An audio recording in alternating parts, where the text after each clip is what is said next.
Chapter 18-19. At this moment, Remilia was sitting at the head of the round table on the platform. Rao Yi was holding a tray as usual, waiting by Remilia's side. The two girls, one big and one small, presented an extremely beautiful scene. Remilia snorted when she saw Wu Yan walking over with Flan in his arms. She didn't know why, but she snorted in a jealous manner. Why are you two so close? Remilia still doesn't know how Wu Yan and Flan got to know each other. Compared to Wu Yan, Remilia is Flan's sister and they've lived together for hundreds of years. Wu Yan and Flan are more like siblings. Wu Yan and Zuyi glanced at each other and smiled. They didn't need to say anything. Then, Wu Yan looked at Remilia and pursed his lips. Our relationship is definitely better than you think. In any case, Fran and I share our lives. Even if you, her biological sister, are here, you can't compare to us. How can a relationship that is supported by a contract be better than blood? Remilia retorted. As long as you stop sharing your lives with Fran, there will be nothing left. It's not like there's nothing left. Before Wu Yan could say anything, Fran stuck her tongue out at Remilia. Big brother loves Fran more than big sister. Fran loves big brother the most. Fran. Remilia was immediately enraged by her own sister's teasing, but all she got in return was a mischievous chuckle from Fran. Remilia felt extremely helpless in her heart. In fact, Remilia couldn't bear to see her sister being close to someone else. She could only lock Fran in the basement. Remilia felt that it was worth it to have Fran keep that cheerful smile on her face. So, instead of saying that Remilia couldn't bear to see Fran being close to someone else, she was jealous. Why couldn't she be the one to make Fran smile so cheerfully? Right now, Remilia is envious of Wu Yan and Flan's relationship. She's jealous, but she's not sure if she's jealous of Flan or Wu Yan. Maybe she's jealous of both. Why didn't you sleep today? He sat down beside Remilia with Fran in his arms. Wu Yan asked casually. It's not dark yet. If I don't sleep, I won't have the energy to hold the party tonight. I've already slept for so long. How can I sleep any longer? Remilia said with an exasperated expression. Isn't this all your fault? After the sin of gluttony passed, Remilia was so tired that she fell asleep.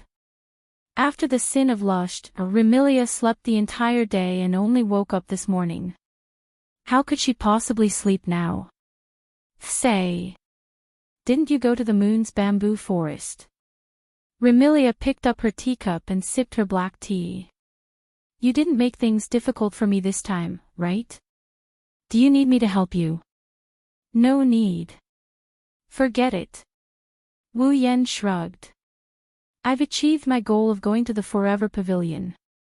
I didn't drink any strange drugs, so don't worry. Wu Yan picked up his cake and spread it on the table. Come and try this cake. Cake. Remilia's hand paused.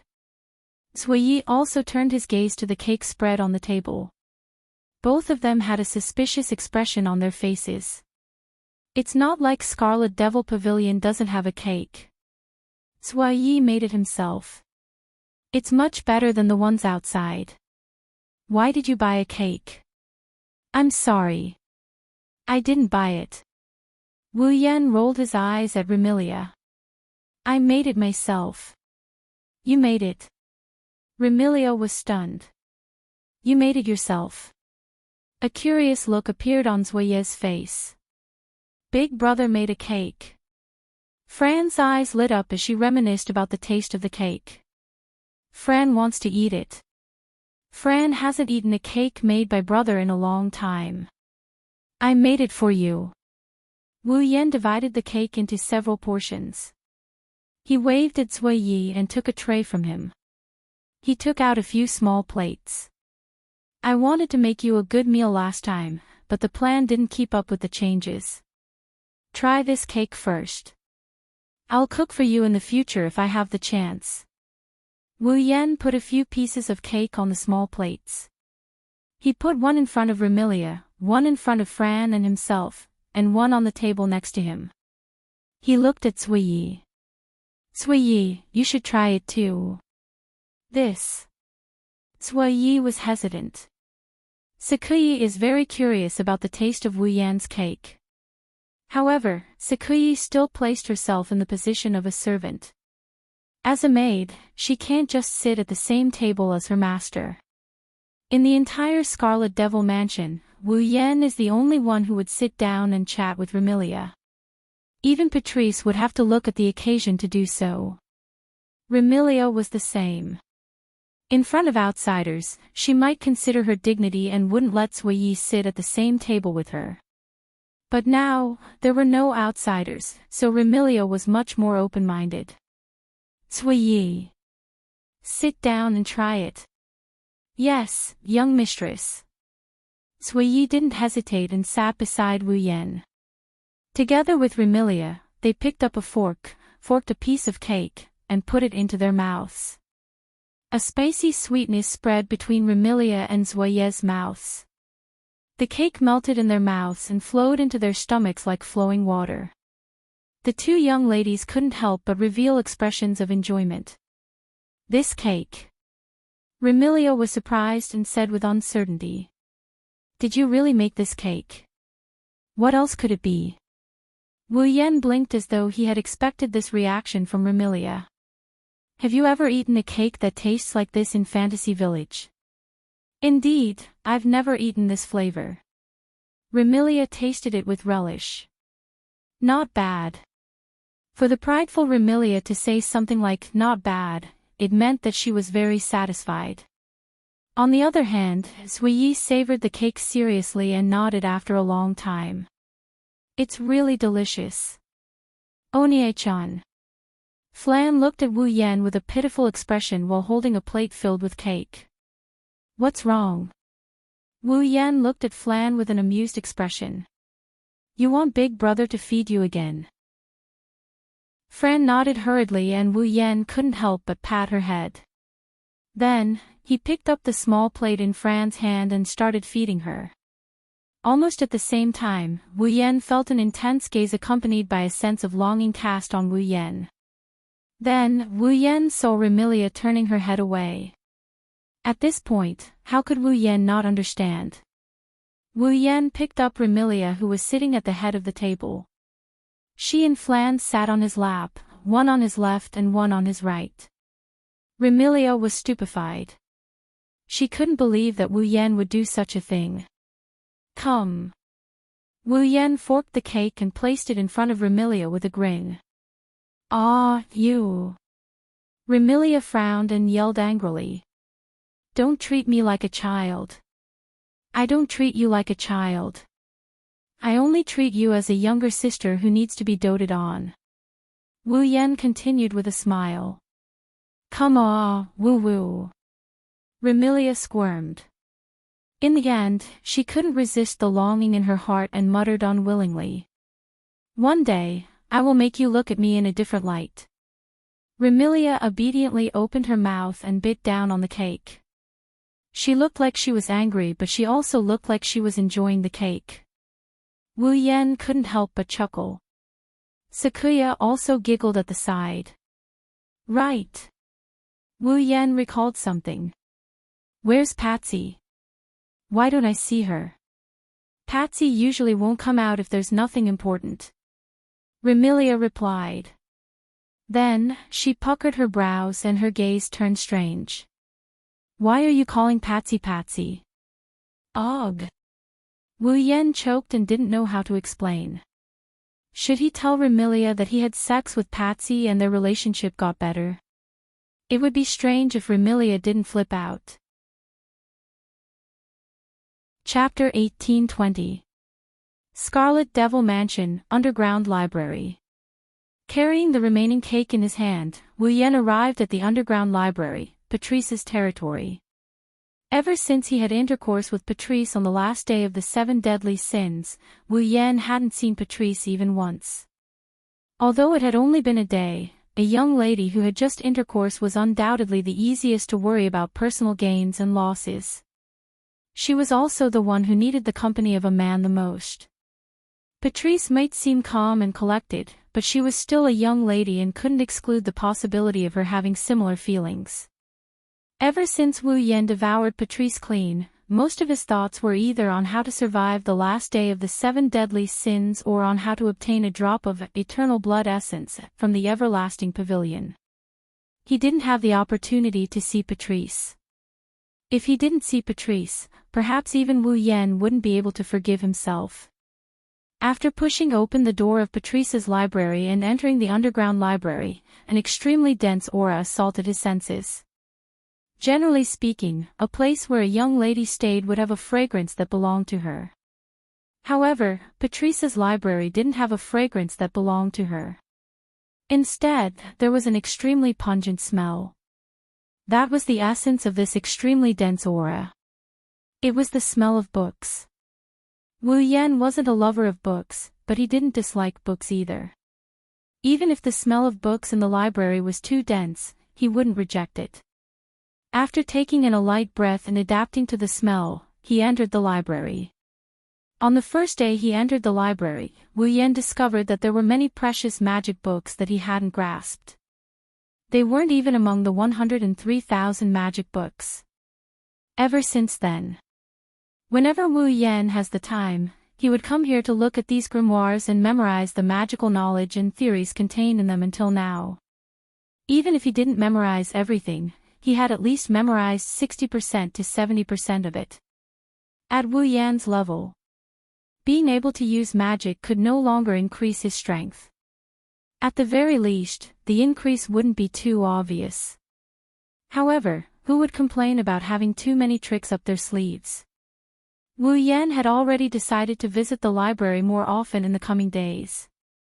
On one hand, he would accompany Patrice, and on the other hand, he would strive to read all the witchcraft books in the library, to strengthen his knowledge and theories of magic.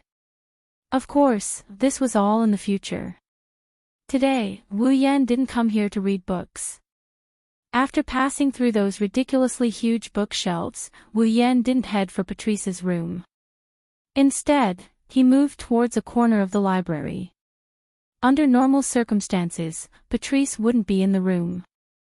Instead, she would be reading in a corner. Because, in that corner, there was a desk. Given Patula's personality, that would be. He must be reading there, right?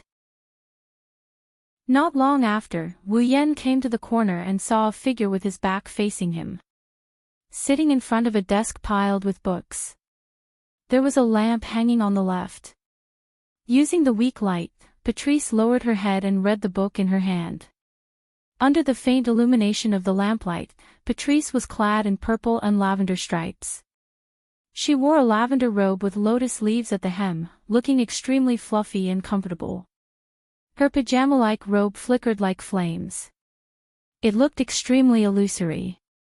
She was still wearing a round nightcap with a flouncy edge and a crescent-shaped ornament on it. Her robe and hat were adorned with blue and red ribbons. Her long purple hair casually draped over her shoulders. At this moment, Patrice was holding a book in one hand and flipping the pages from time to time with the other. She emitted a calm and tranquil temperament. Not a single noise could be heard in the underground library. Only the rustling of pages could be heard. Under such circumstances, Wu Yan's footsteps were extremely clear. It was impossible for Patrice not to hear them. Thus, at a certain moment, Patrice stopped flipping through the book and turned around. Her beautiful and tranquil face wearing spectacles was exposed to Wu Yan's eyes. Like Alice, Patrice was no longer a pure and innocent girl. Her body had undergone considerable changes. This change could only be discovered by careful observation. If one didn't observe carefully, they would only discover that Patrice seemed to have become more beautiful than before. Seeing Wu Yan standing in the middle of the bookshelf, Patrice was startled and astonished. "Why are you here? What's the matter?" Wu Yan frowned. "You don't want me to come?" In the past, Wu Yan would definitely not say such words to Patrice. Patrice also felt that she wouldn't have the chance to hear such words from a man of the opposite sex. Because, wouldn't it be too flirtatious? Hearing these flirtatious words, Patrice seemed to recall that her relationship with this man before her was already extraordinary. At this moment, Patrice's heartbeat sped up uncontrollably, making her slightly flustered. She could only push down her spectacles and secretly suppress her uncontrollable heartbeat. I just didn't think that you would look for me for no reason. Aren't you treating me as a fickle person? Wu Yan said helplessly and raised the cake in his hand. Well, if gifting a cake is considered a matter, then I do have a matter to discuss with you. Cake. As expected, Patrice was taken aback and tilted her head. Did you make it last night? But I didn't say I wanted to eat cake. Even though I know you will think that way, can't you think of other possibilities? Wu Yan sighed. For example, this cake was made by me. You made it. Patrice was taken aback. It can't be. I am curious as to how you viewed me before. Why are you so surprised by my cake? Wu Yan rolled his eyes at Patrice and brought the cake to her side. Give it a try. As Wu Yan approached, Patrice's suppressed heartbeat swelled and became louder. She no longer dared to look at Wu Yan's face. She turned her head and looked at the cake Wu Yan brought. Then I'll have a taste. Patrice extended her hand to take the cake but discovered that Wu Yan had already taken it away. Patrice looked up suspiciously and saw Wu Yan's smile that wasn't a smile. I say, Patrice, your act of treating the cake as more important than me will only make me sad. What are you talking about? Patrice couldn't help but blush. I just want to try the cake. Is that so? Wu Yan's lips curled into an arc that made Patrice panic. At the same time, he said something that made Patrice flabbergasted. Then, I want to hear you say that you love me first. Patrice widened her eyes in anger. How can I say that? Why can't you say it? Wu Yan stooped down and inched his face closer to Patrice's. Or rather, do you prefer to prove it with your actions? What are you trying to do? Patrice stood up hurriedly as Wu Yan's face inched closer. However, she accidentally bumped into a chair and fell backward. But before she fell, Wu Yan held her waist and pulled her into his embrace. Patrice felt a little dizzy when she sensed the familiar yet foreign male aura. She placed her hands in front of Wu Yan's chest as she muttered with a flushed face. Don't do this. Don't do this. Wu Yan said in a mischievous manner. Don't do what? Patrice bit her lips and she glared at Wu Yan with an annoyed expression. Let me go first. No. Wu Yan said as though it was a matter of fact. Unless you say that you love me. Don't tease me. Patrice said helplessly. If you tease me again, I will really get angry.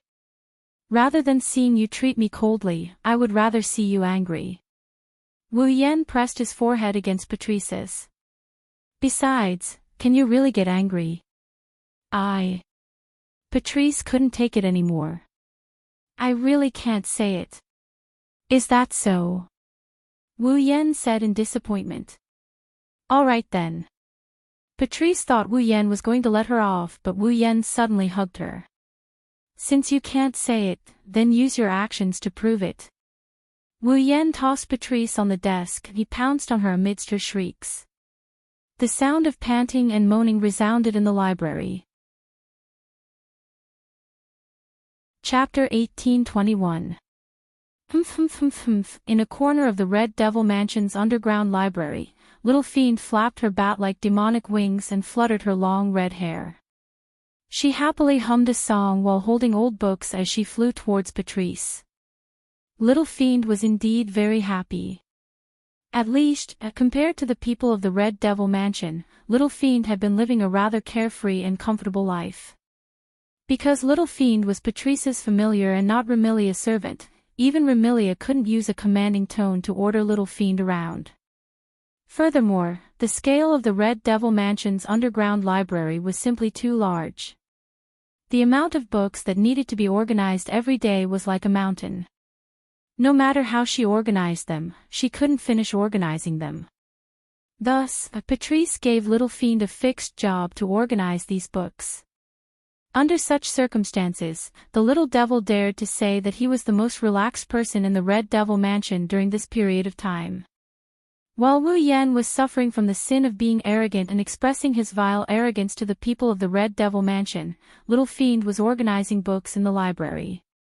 While Wu Yan was suffering from the sin of jealousy, causing Remilia to send the entire Red Devil Mansion out to search for him. She even went to rescue Marissa while she was at it. The imp was organizing books in the library. While Wu Yan was suffering from the sin of being furious and chasing Marissa around the Red Devil Mansion, wantonly destroying everything in the Red Devil Mansion and causing a commotion, Little Fiend was organizing books in the library. While Wu Yan was suffering from the sin of being lazy and letting Xiao Yi take care of him. While Remilia, Fran, and Patrice were searching for him, Little Fiend was organizing books in the library. While Wu Yan was suffering from the sin of being greedy and attracting the people of Earth Spirit Hall. While the girls of the Red Devil Mansion and Earth Spirit Hall were having a battle of attire, Little Fiend was organizing books in the library. While Wu Yan was suffering from the sin of being gluttonous. While the people of the Red Devil Mansion and Earth Spirit Hall were busy satisfying their appetites and taking care of him, Little Fiend was organizing books in the library. While Wu Yan is suffering from the sin of ***, he pushed down on her master, Patrice, without her knowledge. Meanwhile, Imp is still organizing her books in the library. In other words, Wu Yan was suffering from the 7 sins and causing a lot of trouble. While the people of the Red Devil Mansion were half dead tired, Little Fiend was the only one alone was not involved. Little Fiend was organizing books in the library as usual. How could Little Fiend not have a carefree life? Therefore, Little Devil was very happy and glad that she didn't get involved in those disputes because of her work. Otherwise, she wouldn't have been able to survive. Otherwise, she would be half dead. Tired. One must know that this wasn't the first time the little devil witnessed Patrice returning to the library with a fatigued expression, and for the first time, she didn't stay up late to read. She fell asleep immediately. Of course, if Little Fiend knew that the reason why Patrice fell asleep immediately after returning to the library was because she had been pushed by Wu Yan for who knows how many rounds, would Little Fiend still feel happy? Actually, it could be said that Little Fiend was dreaming. Apart from Ling Meng, Little Fiend hated Wu Yan the most. However, Ling Meng hated Wu Yan because she was afraid that Wu Yan would cause trouble. Little Fiend hated Wu Yan because she felt that Wu Yan was dangerous. Little Fiend faintly felt that if her master, Patrice, were to recklessly approach Wu Yan, she would definitely suffer in the end. Although this was just her intuition, reality proved that Little Fiend's intuition was very accurate. It was so accurate that Little Fiend didn't know that her master had already suffered a huge loss. Little Fiend, who was completely unaware of this matter, could only make a decision to not have too much contact with Wu Yan. She also couldn't allow Patrice to have too much contact with Wu Yan. With this thought, Little Fiend carried a pile of books that Patrice wanted to read. She continued to hum as she flew towards the place where Patrice was reading. However, when Little Fiend followed the path and arrived near the place where Patrice was reading, a strange sound suddenly entered Little Fiend's ears. She stopped in her tracks. This voice.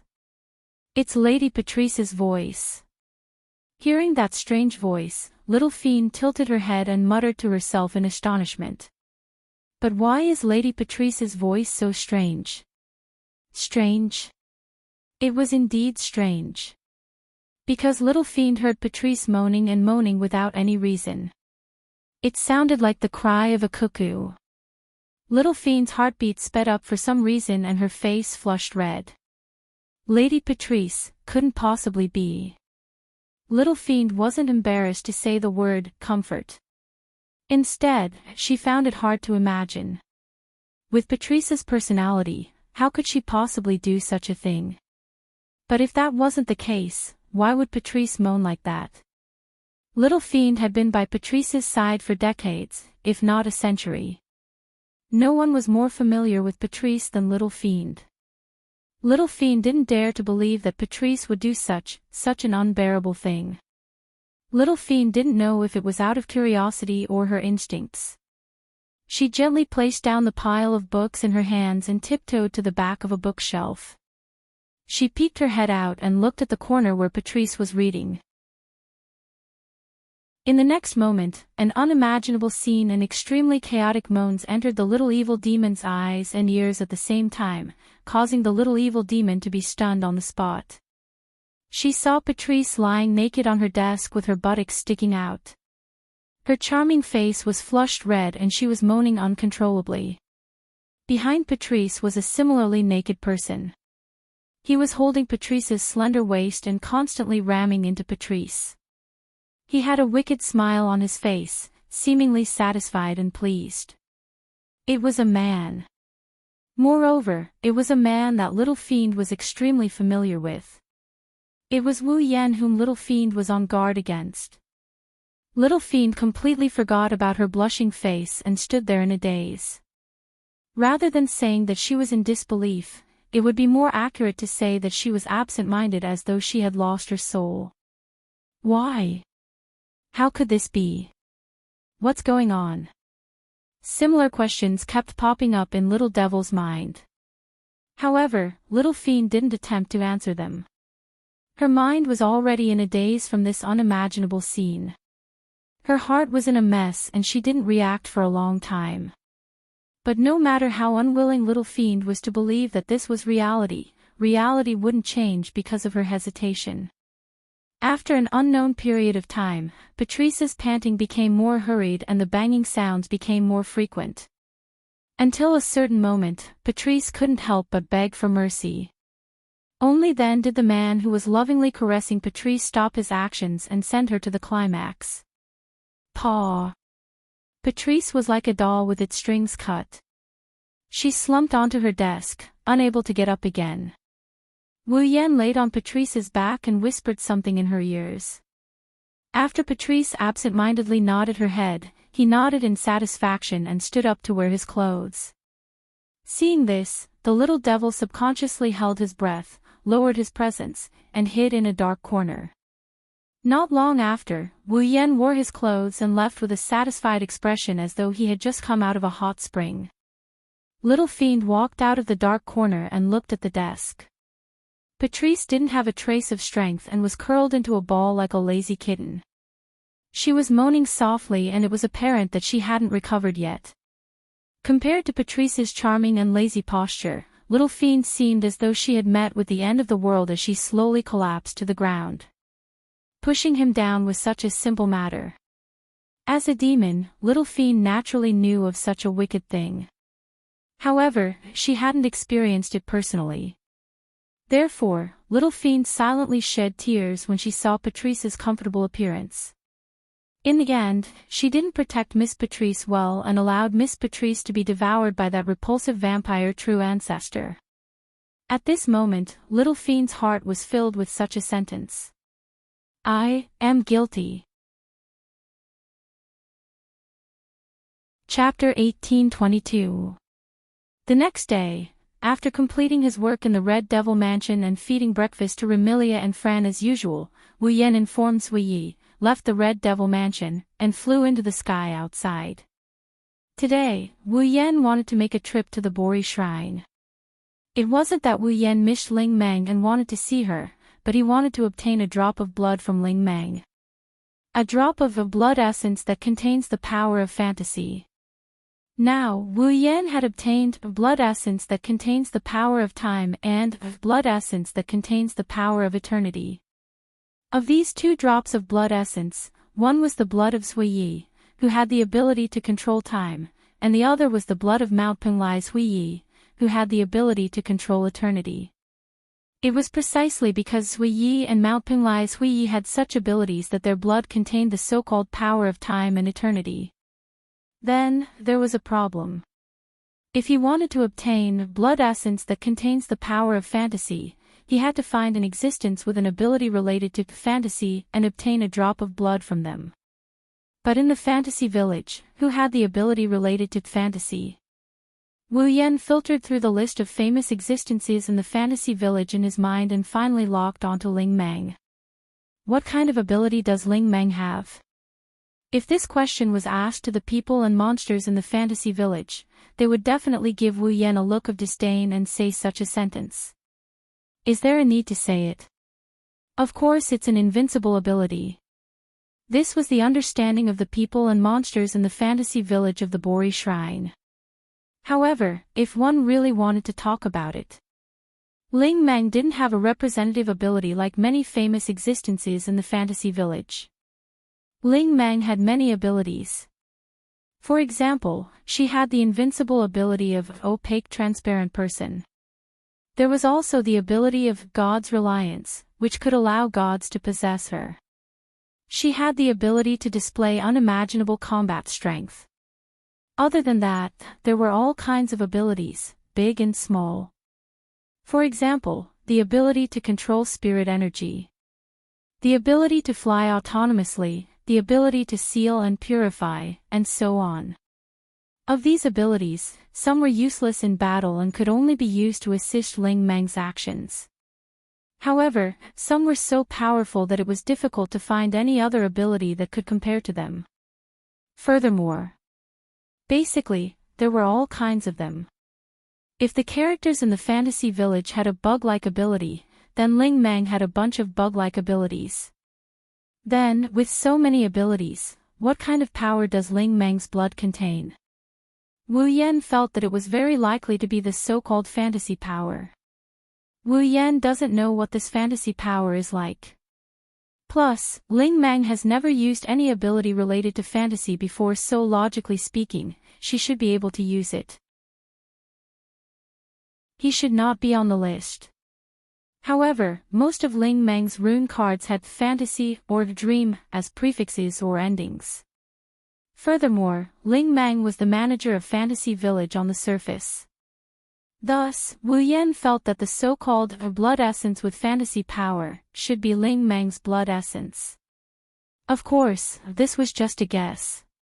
Whether it was true or not, it still needed to be verified. As for the method to verify it, it was simple. As long as he could obtain a drop of Ling Meng's blood. If Ling Meng's blood was really blood essence with fantasy power, then the system would automatically identify the item and feed back its information to Wu Yan. No matter what, this trip to the Boli Shrine was destined to be carried out. But, will Ling Meng be willing to give me a drop of her blood? Wu Yan didn't feel confident. I have a feeling that Ling Meng will not be so easily convinced by me. Sighing faintly, Wu Yan did not use spatial teleportation. Instead, he thought of a way to convince Ling Meng while flying towards the Boli Shrine. In the end, Wu Yan could only think of a way. Give Ling Meng another bag of gold coins. To deal with those without integrity, the only way to deal with them is to use the same method. Wu Yan had already grasped the essence of this method. After a while, Wu Yan's field of vision began to widen. A shrine at the end of a long stone staircase appeared before his eyes. However, to Wu Yan's surprise, on the stone staircase below the Boli Shrine, a young girl riding a broom was flying at a low altitude. She was desperately chasing after a black shadow that was also flying at a low altitude. That is. Seeing this scene, Wu Yan was slightly surprised. Marissa and paparazzi when? That's right, the young girl riding the broom could only be Marissa. In the entire fantasy village, only Marissa would be able to fly on a broom. The black shadow that Marissa was chasing after was the one Wu Yan had previously tied up in the magic forest. Floating in the air, Wu Yan could clearly hear Marissa's hysterical cries as she chased after Marissa. 1-1. Stop right there. Facing Marissa's hysterical roar, Marksman Maru flew past her at a speed that would never allow Marissa to catch up to him. Moreover, he even turned his head and laughed heartily. It's useless. Marissa. You can't catch up to me. Who has the time to care about whether I can catch up or not? Marissa's expression was sinister. If I don't chase after you, then there will be a problem. Marissa, are you that anxious to see your own report? Immerse shook his head as he spoke. Although I am very grateful that you are looking forward to Wenwen's daily newspaper, it will only be distributed tomorrow. Marissa, you should return home and wait. Who's going to wait? Marissa shouted. I am not looking forward to your paparazzi daily newspaper. Not only that, I will tear apart your broken camera. That's impossible. Sensei Maruin laughed out loud. I have already been tricked by that Yakumo Haku several times. This time I must write this report. Marissa, just give up. Don't even think about writing that nonsense. Marissa seemed to have ignited a small universe as her speed increased by several levels. Watch me shoot you and that stupid camera through with one shot. If you can do it, then try. Instantly, Marissa and Sensei Marifumi started playing cat and mouse on top of the Bori shrine. Wu Yan got a better idea of what's going on when he saw this. Marissa must be the paparazzi voyeur that Marissa caught some scandal material and took a crucial photo. And the main character of this photo is Marissa. Looking at Moise's hysterical appearance, Sensei Maru must have taken an incredible photo to make Moise so crazy. Thus, Wu Yan became curious. What kind of photo did the paparazzi take to make Marissa chase after it so desperately? Out of curiosity, Wu Yan teleported himself to the front of Kamikaze Maru. Before Sensei Maru could react, Wu Yan lifted him up like a chicken and dangled him in front of Wu Yan. I have to say, this paparazzi crow of yours is quite heavy, it's you. Marissa was startled when he saw the person who lifted him up. Then, as if meeting his natural enemy, he shrunk his head back. Why are you here? Marissa. At the same time, Marissa also flew over like the wind. She braked and stopped in front of Wu Yan and Marissa. She was riding a broom, but it looked like she had run a long distance. She was panting heavily. I caught you. I'm the one who caught this paparazzi crow, not you, Black-White Kuan. Wu Yan said with a grin. Marissa looked like she only just noticed him. She was stunned for a moment before shouting like a demon. It's you. At this moment, Marissa looked like a police detective who was chasing after the murderer of a murder case. Moreover, the person she was chasing was only an accomplice of the murder case. Only now did she find the real murderer. Wu Yan couldn't help but feel a bit confused. He wasn't the paparazzi's superior and he didn't send him to take pictures. How did he become the murderer and the paparazzi an accomplice?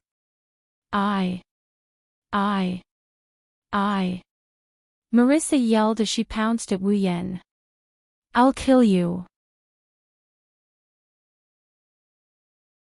Chapter 1823. Some time ago, when Wu Yan and Alice were having a conflict because of some harmonious and loving matters, Marissa was tricked by Sensei Maru. In the end, she just happened to bump into Wu Yan's muzzle. That wasn't the most important thing. The key point was that Marissa didn't do anything at that time. Instead, she put on a very gossipy appearance. This made Wu Yan, who was worried about being interrogated, directly teleported Marissa away using space transfer. What the eye doesn't see, the heart doesn't grieve over. At that time, Wu Yan didn't have an exact location to teleport Marissa to. He only wanted her to leave quickly. Thus, he randomly found a relatively distant coordinate and teleported her there. Because of this, Marissa met with a tragedy. Marissa was teleported to the human realm. Moreover, she was teleported to the human realm, to the home of a teacher who seemed to have a very big background. Unfortunately, at that time, the teacher seemed to be taking a bath. While taking a bath, he seemed to have thought of something and directly walked out of the bathroom naked and ran around the living room of his home. As a result, Marissa, who happened to be transferred over, saw with her own eyes the scene of her teacher running naked in her own home.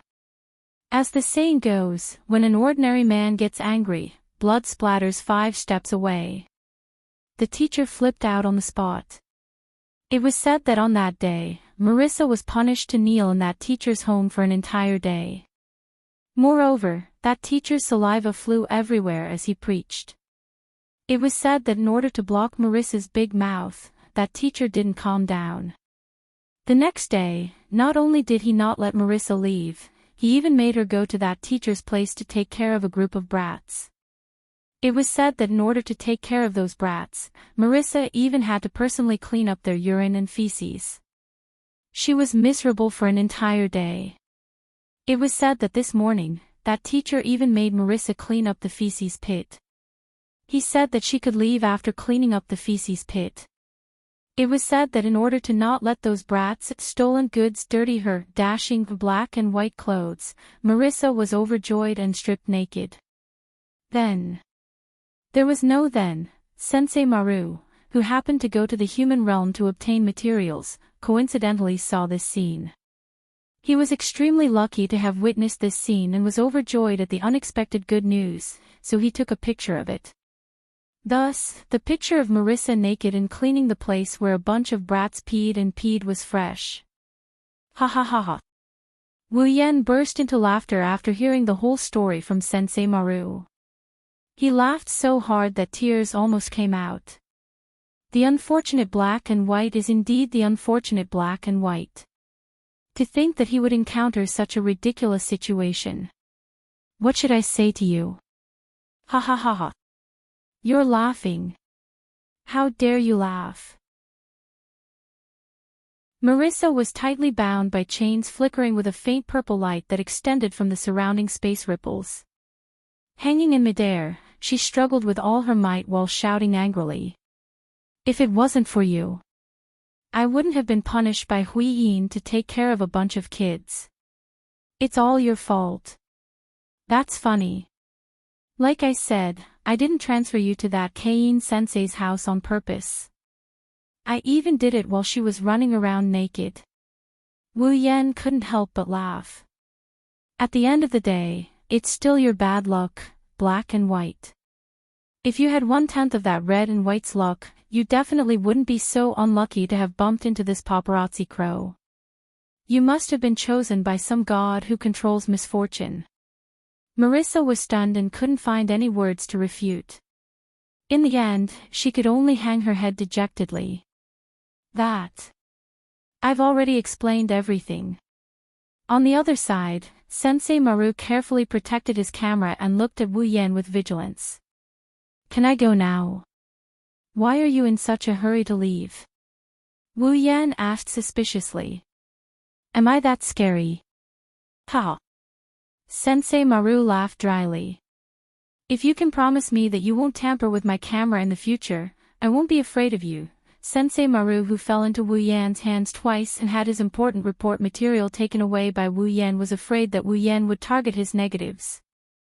That's why he was so wary of Wu Yan. Wu Yan couldn't help but feel annoyed. Don't worry, as long as it's not related to me, I won't touch your camera. Hearing this, Markumura heaved a sigh of relief. Then, I'll go back to write the report first. Excuse me. After saying that, Saimai Maruan didn't even say goodbye and planned to fly away. Seeing this, Marissa became anxious. If Sensei Maru successfully escapes, then tomorrow, the news of Marissa cleaning a manure pit naked will spread throughout the entire utopia. At that time, Marissa felt that she simply didn't need to mingle in Fantasy Village, nor did she need to go out to meet people. She might as well just die. Before Marissa could react, Wu Yan grabbed Sensei Marifumi by his collar and dragged him towards Wu Yan, who was about to fly away. Wait! Don't leave in such a hurry. You're going back on your word. Sensei Maru thought Wu Yan was going to touch his negatives again and struggled desperately. This time, don't even think about taking away my important report material. Who cares about the unfortunate black and white scene of cleaning a cesspool naked? Wu Yan pursed his lips. I just want you to do me a favor. Favor? Should Immerse stop struggling? Even Marissa forgot about the fact that she might lose her reputation. She looked at Wu Yan curiously. What favor? Before that, answer me a question. Wu Yan touched his chin and asked. As the strongest existence in Fantasy Village purely in terms of speed, paparazzi, can you take someone's blood before they can react at all? Take blood. Sensei Maru was stunned. Is the Scarlet Devil Mansion starving you so you have to come out to find blood to drink? I'm not taking blood to drink. Wu Yan rolled his eyes. Just tell me if you can do it or not. That depends on who it is. Sensei Maru answered honestly and puffed out his chest. Usually, as long as it's not someone much stronger than me, I should be able to secretly insert a needle into their body and take some blood. It shouldn't be difficult. Then. Wu Yan pondered for a moment. What if this person isn't very strong normally, but he can become stronger during a fight and is quite slow? Not very strong normally, can become stronger in a fight, is quite slow. Sensei Maru's mouth twitched. Why do I feel like this person is very familiar?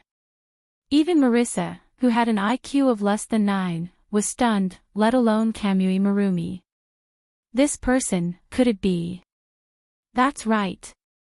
Wu Yan didn't hide anything. It's Ling Meng. As soon as his voice fell, Shooting Life Maru immediately turned into an afterimage and flew out as if he was fleeing. Wu Yan, who had anticipated Sensei Maru's reaction, waved his hand and a spatial ripple appeared in front of Sensei Maru. Sensei Marifumi dove into the spatial ripple and he appeared beside Wu Yan in an instant. Wu Yan caught him. Wu Yan grabbed Sensei Marifumi. Let me go. Sensei Maru struggled to get up. If you want to die, go ahead, don't drag me down with you. Die?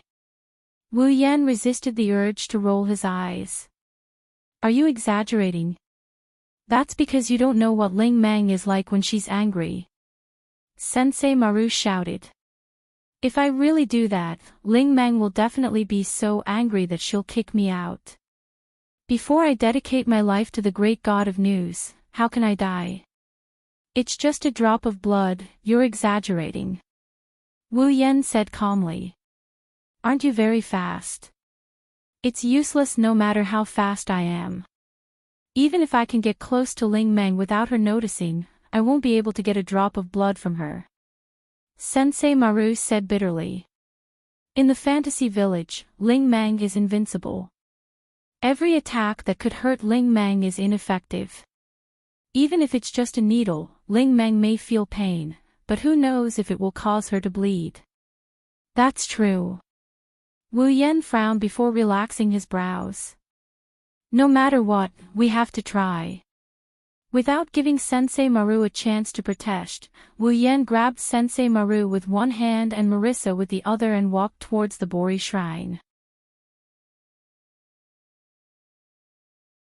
Chapter 1824. Fantasy Village, Bori Shrine. In front of the shrine, Wu Yan, Marissa, and Sensei Marifumi stood side by side. They stared at the door in silence for a while.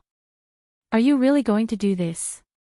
Marissa lowered her voice and spoke softly. Even though I don't want to admit it, Soul Dream is very scary when she's angry. Basically, no one can suppress her. Do you really dare to stab her with a needle? No matter what, let's try it first. Wu Yan also lowered his voice. Anyways, when Akane gets angry, I'll just throw her a bag of gold coins. That will definitely calm her down. Then why don't you just throw a bag of gold coins to Soul Dream and have her give you a drop of blood? Sensei Marifuge grumbled. That way, we won't have to take such a big risk, right? That's true. Wu Yan scratched his cheek. But I have a feeling that we'll fail if we do that. Why? Marissa asked doubtfully. Soul Dream loves money so much. She should be happy to exchange a drop of blood for a pile of money, right? But compared to money, that Akane hates trouble more, right? Wu Yan rubbed his forehead as if he had a headache. I don't know if that Akane thinks that stabbing herself with a needle is troublesome. Even if it isn't, I don't think it's very reliable. So, you want us to challenge Soul Dream's bottom line with you? Saimaru was still grumbling. I really have to hand it to you. In Fantasy Village, other than a certain brainless person, there's no one else. This is the first time I've seen someone so eager to challenge the Bori Shrine. Brainless? Marissa rubbed her head and looked around. Who? Which brainless fellow would be so eager to challenge Ling Meng? Wu Yan and Shutamaru are speechless, they ignored Marissa. They looked at each other. Are you really going to do this? Takamaru's face fell. Then can you do it yourself? A smile appeared on Wu Yan's face, but he didn't say anything. He raised his hand. The camera, which was as important as his life, was placed on his hand, making him lose his temper on the spot. All right. At that moment, Sayamaru decided to throw caution to the wind. I'm a diligent reporter. For my news material. Let's fight. Don't even think about it. Marissa immediately became spirited. Earlier, Wu Yan had said that the camera would belong to whoever could obtain a drop of blood from Ling Meng. Therefore, the Marissa was also burning. For my reputation. I'll do it too. The two girls immediately looked at each other, as if sparks had been ignited. Sizzling sounds that sounded like electric currents colliding rang out in the air. Immediately, Marissa and Sensei Maru tiptoed towards the entrance of the shrine. Hey! Sensei Maru cautiously beckoned to Wu Yan, who was standing behind them. Later, go open the door and check the situation inside. Then, use your strength to open the door. The moment you open the door, I will rush in as fast as I can. Hee hee. Marissa giggled eagerly. Feels like it's going to be fun. Hearing that, Wu Yan could not help but shake his head. Moving past the cautious figures of Sensei Maru and Marissa, he arrived before the door. Gently. He pulled the door open. Marissa was already seated on her broom. Sensei Maru was also floating in the air. The two of them had a serious expression and their bodies were tense, waiting for Wu Yan to open the door and rush in to give Ling Meng a taste of her own medicine. However, Marissa and Sensei Maru did not notice that and gently opened the door. Casting his gaze into the shrine, Wu Yan's mouth twitched. The shrine was completely silent. Not even the slightest sound could be heard. No, it should be said. It was so quiet that only an extremely faint sound could be heard. A snoring sound. Inside the kotatsu at the center of the shrine, Wu Yan, Marissa, and Sensei Marifumi are being very careful. The target they are planning to ambush is lying on the ground with his arms and legs spread out. He's sleeping so soundly that he didn't even notice that someone is trying to ambush him. Seeing this scene, Wu Yan was silent. At the same time, he sighed in his heart. He really felt like a fool. Why would he be so fearful of such a person? Why would he come up with so many tricks and get two helpers? On the other side, Moisa, who was completely oblivious to the situation inside the shrine, tensed up and prepared to rush into the shrine at any moment, nervously asked. How is it? Did Ling Meng discover us? You need to be careful. Sensei Maru reminded. Under normal circumstances, Ling Meng's strength may not be high, but her intuition is frighteningly strong. Be careful, don't get discovered. Hearing Marissa and Sensei Maru's words, Wu Yan felt much better. Fortunately, if I'm stupid, then there are people who are even more stupid than me. Are you done? Sensei Maru couldn't help but ask. If you're done, then open the door. I'll rush in as fast as I can, and before Ling Meng can react, I'll escape as fast as I can. If that happens, even Ling Meng won't be able to do anything. Although I also want to do it openly with Princess Ling Meng. The Magus Sand grinned and laughed. But for the sake of my reputation, I'll let it go this time. Next time, I'll have a proper round with Ling Meng. Wu Yan was now certain. These two are really stupid. At that moment, Wu Yan ignored Marissa and Sensei Maru and walked into the shrine under the startled looks of the two girls. Hey! Sensei Maru didn't bother to lower his voice and called out. Are you crazy? Oh! Marissa also cried out. Little brother from the Yakumo family, are you not planning to sneak around and face Ling Meng head-on? I have high hopes for you. The two girls noticed that Wu Yan had walked into the shrine, but there wasn't the slightest bit of commotion. Even if the sneak attack didn't start and Ling Meng didn't know that Wu Yan was planning to attack her, she should have made some noise when she saw Wu Yan, right? With that in mind, Marissa and Sensei Maruan both stepped forward with doubtful expressions and walked into the shrine. Then, both of their expressions turned awkward. Under the watchful eyes of Marissa and Sensei Marumi, Wu Yan squatted down and half-knelt in front of Ling Meng, who is snoring away in the kotatsu. He took out a small needle and stabbed it into Ling Meng's exposed smooth arm. That's it. He succeeded just like that. Marissa and Sensei Maru looked at each other in dismay. But reality proved that if he wanted to succeed, he still needed to put in some effort. The three of them clearly saw this scene. The small needle pierced into Ling Meng's smooth and slender arm. However, not only was there no blood, there was not even the slightest sound when the needle pierced into her arm.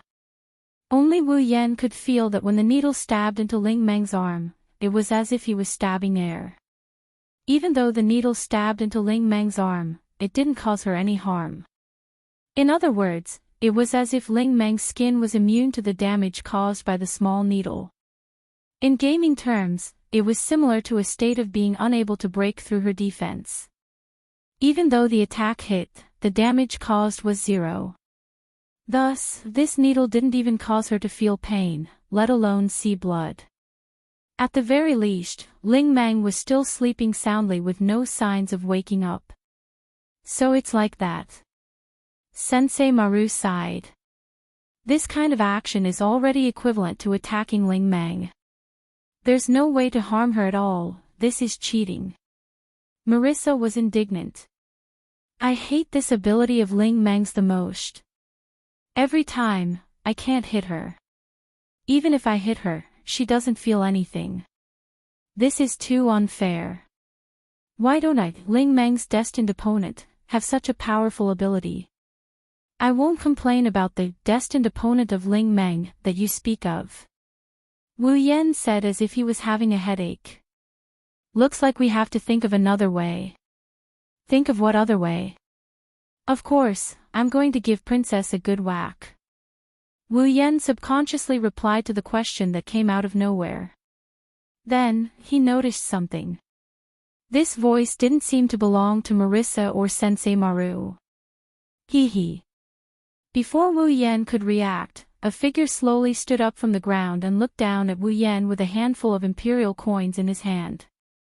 You came to someone's house to disturb their sleep.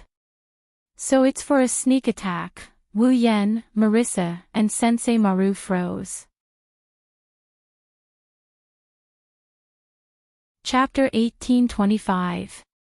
In other words, standing on top of the kotatsu table in the middle of the shrine, Ling Meng crossed her arms in front of her chest and looked down at Wu Yan, Marissa, and Fumimara standing side by side in front of the kotatsu. Her expression became increasingly unfriendly. In order to obtain a drop of my blood, you came to the shrine to ambush me. Hearing this, Wu Yan raised his head and looked at Ling Meng, who was standing on top of the kotatsu table. Although he wanted to ridicule her for standing on top of the kotatsu table, he still nodded obediently. That's right. That's all. I was forced to do it. Markumuru hurriedly said with a smile. I only did this to retrieve my camera, Ling Meng. Furthermore, my ambush did not succeed, that's right. Marissa placed her hands on her waist.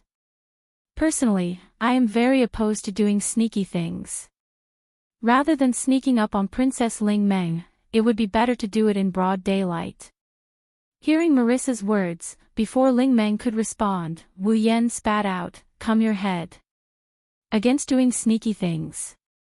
Don't you always act sneakily when you steal from the black and white bandits?" I didn't steal anything. Marissa retorted with a face full of dissatisfaction. I'm just borrowing it, I will definitely return it in the future. Is that so? Wu Yan looked doubtfully at Marissa. Then when are you going to return it? Is there even a need to ask? Marissa said matter-of-factly. After saying this. Of course it's after I die. Wu Yan did not want to continue his ridicule. However, Marissa's idea wasn't incorrect. The most worthless things in Fantasy Village were the monsters, spirits, and spirits that could live for hundreds of years. For these existences that could easily live for hundreds of years, the lifespan of humans was really too short. Perhaps to those monsters, waiting for Marissa to die before returning the items was actually just a very normal borrowing period of time. That's hard to say, really. Princess Ling Meng sighed. It's not easy to get a good night's sleep. I was still thinking of spending the day leisurely. Who knew that you would ruin my plans because of such a boring matter? Why am I so unlucky? Well, actually, it's easy to solve this problem. Wu Yan suggested kindly. As long as you're willing to give me a drop of blood. I'll leave immediately. That way, you can continue to sleep. Furthermore, it wouldn't be a problem to spend today, tomorrow, or even the day after. How about it? Not bad, right? Ha! Princess Ling Meng smiled insincerely. Do you think I'll fall for your trick? Dang. Wu Yan asked doubtfully. What do you mean by that? Do you think this is the first day I've known you? Princess Ling Meng said coldly. What are you planning to do with my blood? There are various reasons. In other words, you don't want my blood to drink, right? Princess Ling Meng raised her voice and interrupted Wu Yan's words. If that's the case, I can't give it to you. Forget about Wu Yan, even Marissa and Fumero were shocked by Princess Ling Meng's resolute tone. Why? Is there anything else to say? Princess Ling Meng looked at Wu Yan as if she was looking at an enemy. I already know that you're the biggest anomaly in Fantasy Village. You're always causing trouble. Who knows what you're planning to do with my blood this time? Wu Yan was at a loss for words. Wu Yan couldn't refute Princess Ling Meng's words. After all, it didn't matter if it was Wu Yan's intention. Ever since he came to Fantasy Village, he had caused all sorts of trouble. For example, on the first day, Fran caused a ruckus in Scarlet Devil Mansion because she wanted to find Wu Yan, causing Remilia to be in a terrible state. Another example is the 7 deadly sins. Wu Yan didn't just bring trouble to Scarlet Devil Dojo, he also dragged in Yong Yong Pavilion, Earth Spirit Hall, and even Bori Shrine. In the span of 7 days, he brought about all sorts of troubles. Wu Yan did all of this for the sake of completing his demigod path quest. That's why he got himself into so much trouble. But, trouble is still trouble. For the lazy and lazy Ling Meng, Wu Yan can be considered an enemy. This time, I really won't cause any trouble.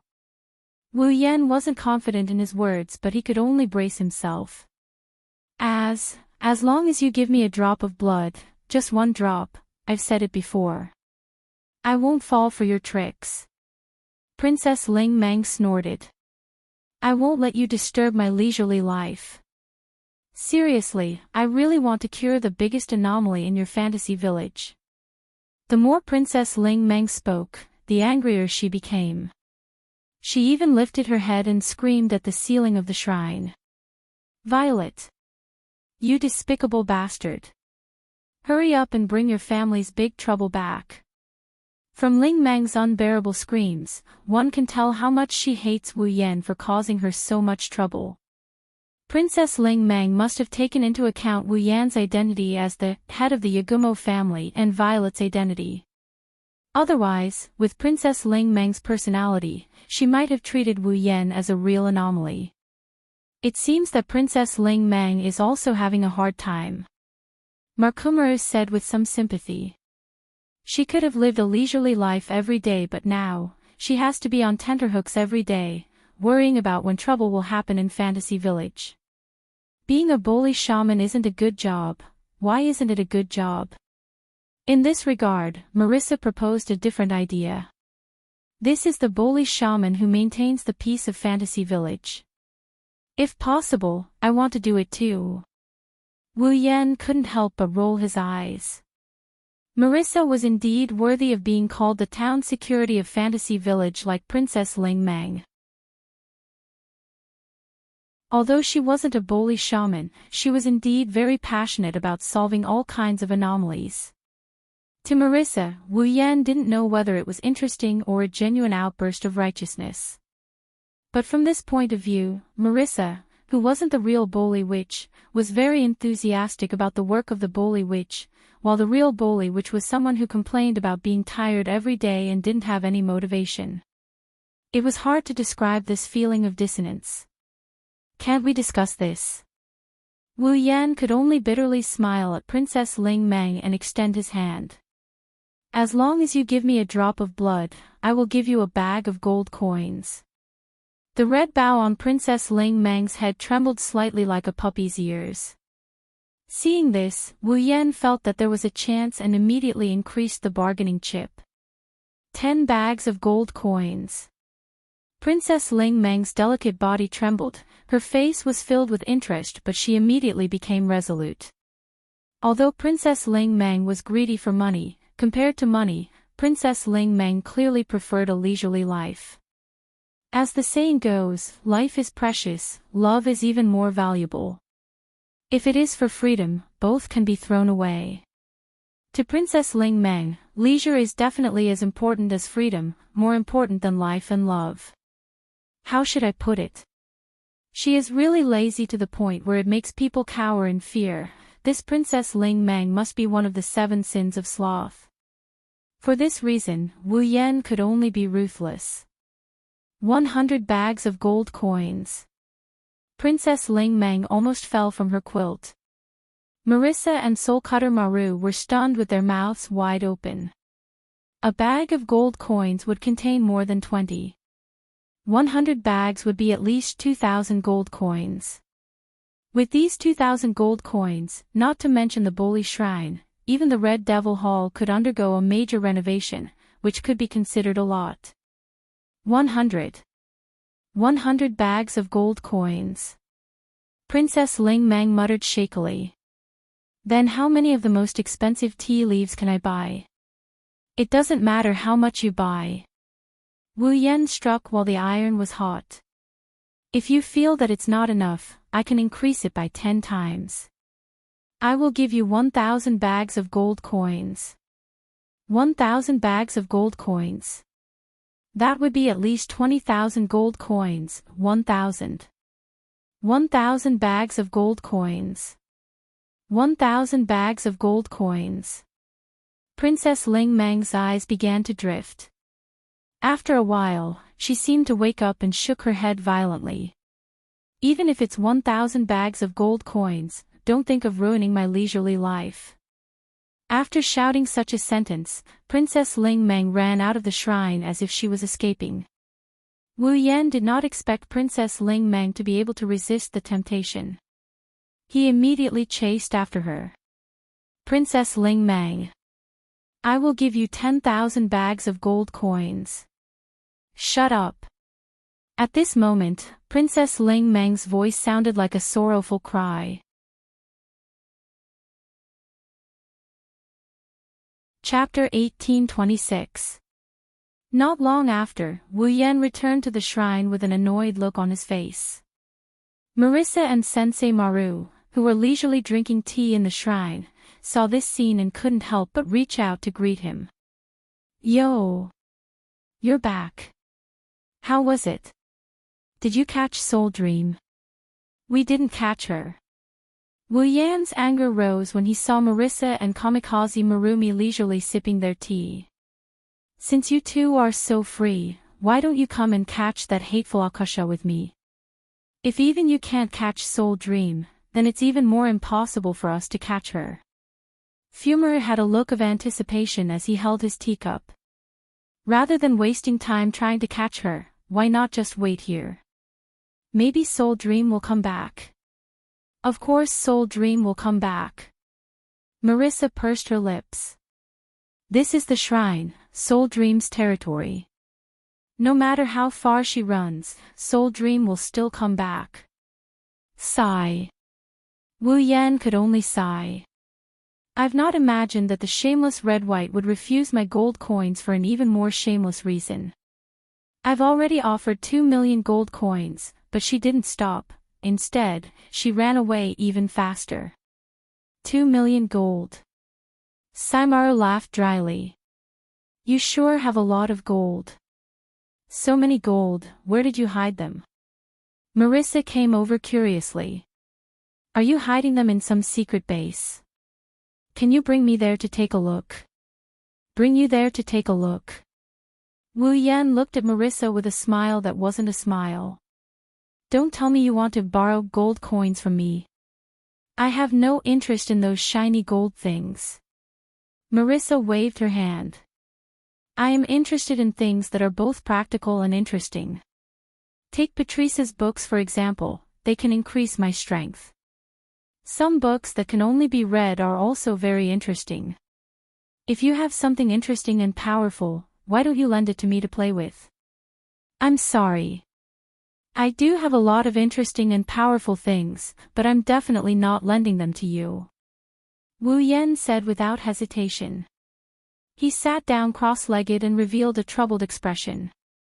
This is going to be troublesome. Are you still thinking about how to obtain a drop of Ling Meng's blood? Sensei Marifumi asked. Why are you so obsessed with Ling Meng's blood? The 7 deadly sins seem to have been created to obtain a drop of blood from the people of the moon, right? In any case, I have a use for it.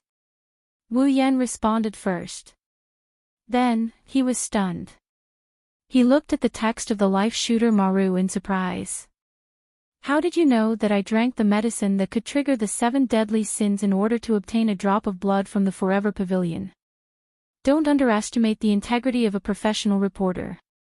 In Fantasy Village, there are not many things that I don't know. Takamaru said proudly, but when he touched the empty space in front of him where the camera used to be, he was shocked. He hung his head dejectedly again. Speaking of which, when are you going to return my camera to me? I don't want to return it. Of course, the one who said this wasn't Wu Yan. It was Marissa. It's better to destroy that kind of thing. Marissa, you really are a sinful person. Sensei Marifumi looked at Marissa with an unfriendly expression. The camera is innocent. You actually harmed an innocent child for your own sake. A sinful person like you won't live long. I'd rather live a few years less than have you write such a shameful report. Marissa gnashed her teeth. Otherwise, I'll just destroy the film. The film is innocent too. Sensei Marifumi said resolutely.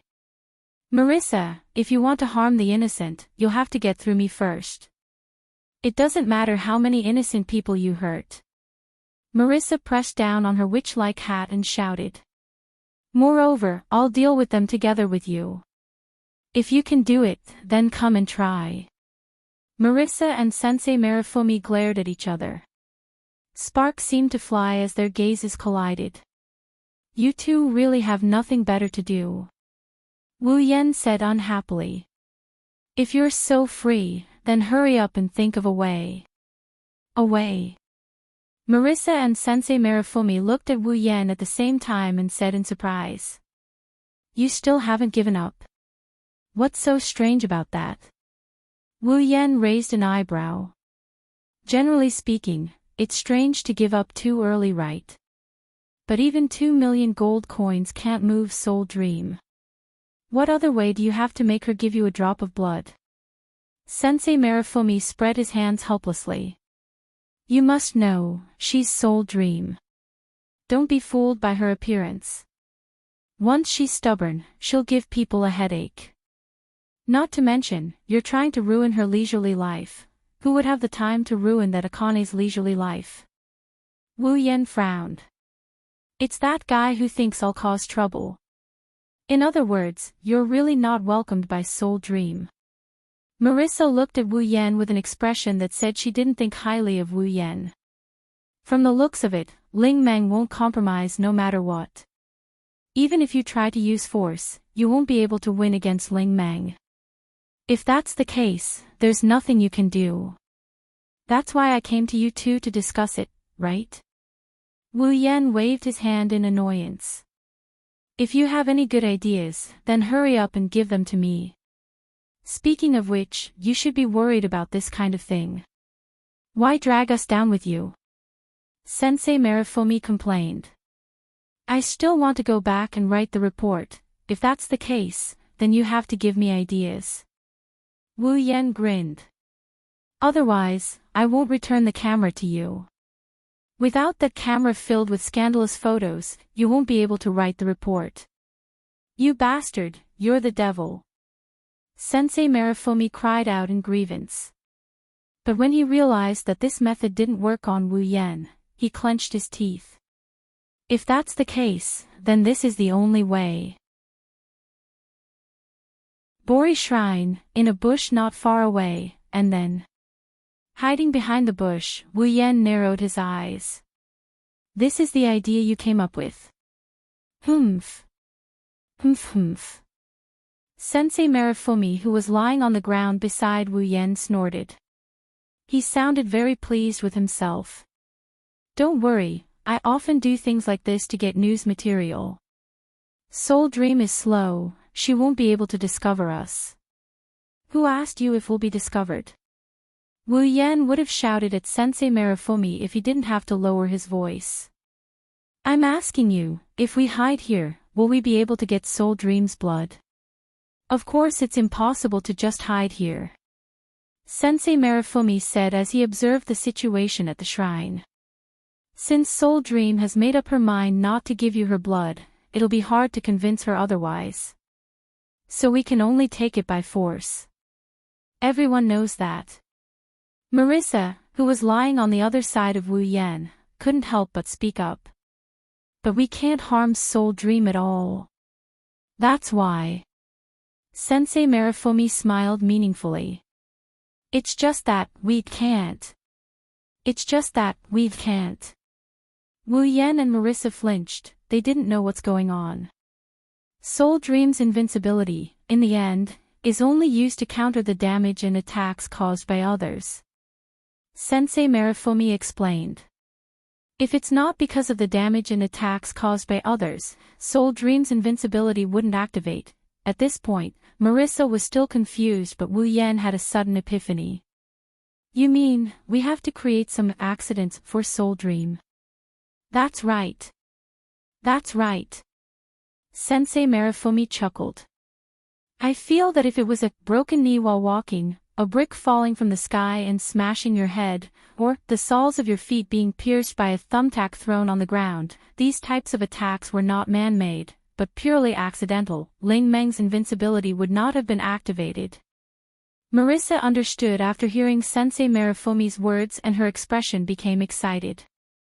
Sensei Marifumi, are you planning to set a trap? That's right. Almost there. Sensei Marifumi looked in the direction of the shrine. As long as Ling Meng returns, the gift I prepared for her in the shrine will come in handy. He. Marissa had completely forgotten what kind of tragic consequences it would bring to her if the life-shooting pill text were to succeed. She eagerly laughed. That sounds interesting. Not just Marissa, even Wu Yan is looking forward to it. Since they could teach Kobai a lesson and achieve their goal, why not?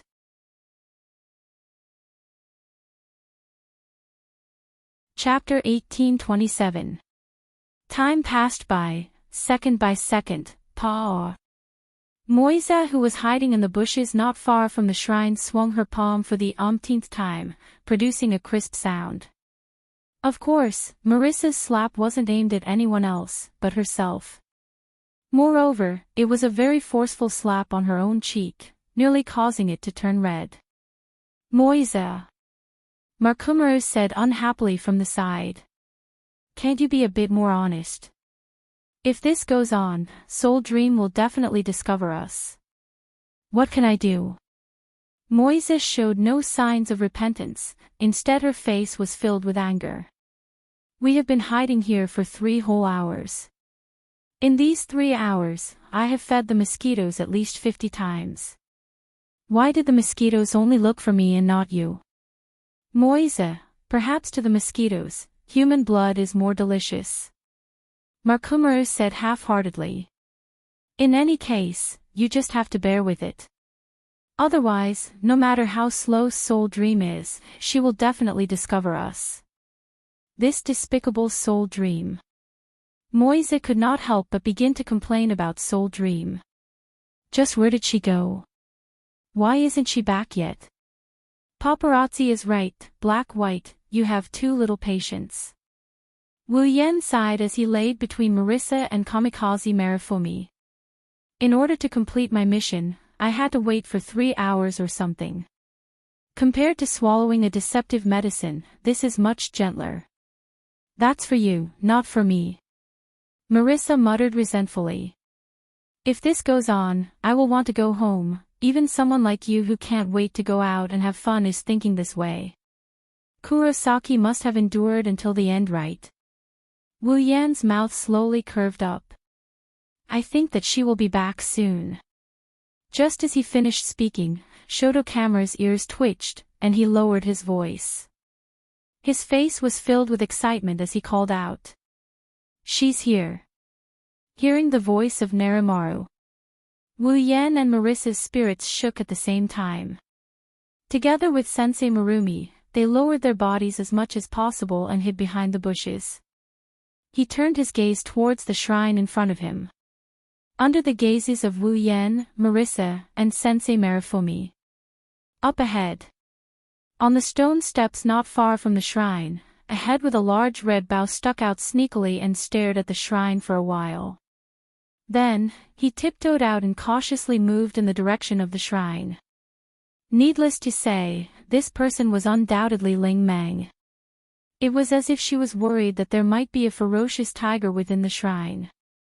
She was very vigilant as she moved step by step.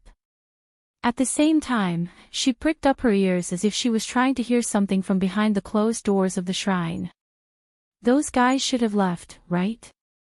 As she muttered those words, Ling Meng's footsteps became lighter and lighter as she slowly approached the shrine.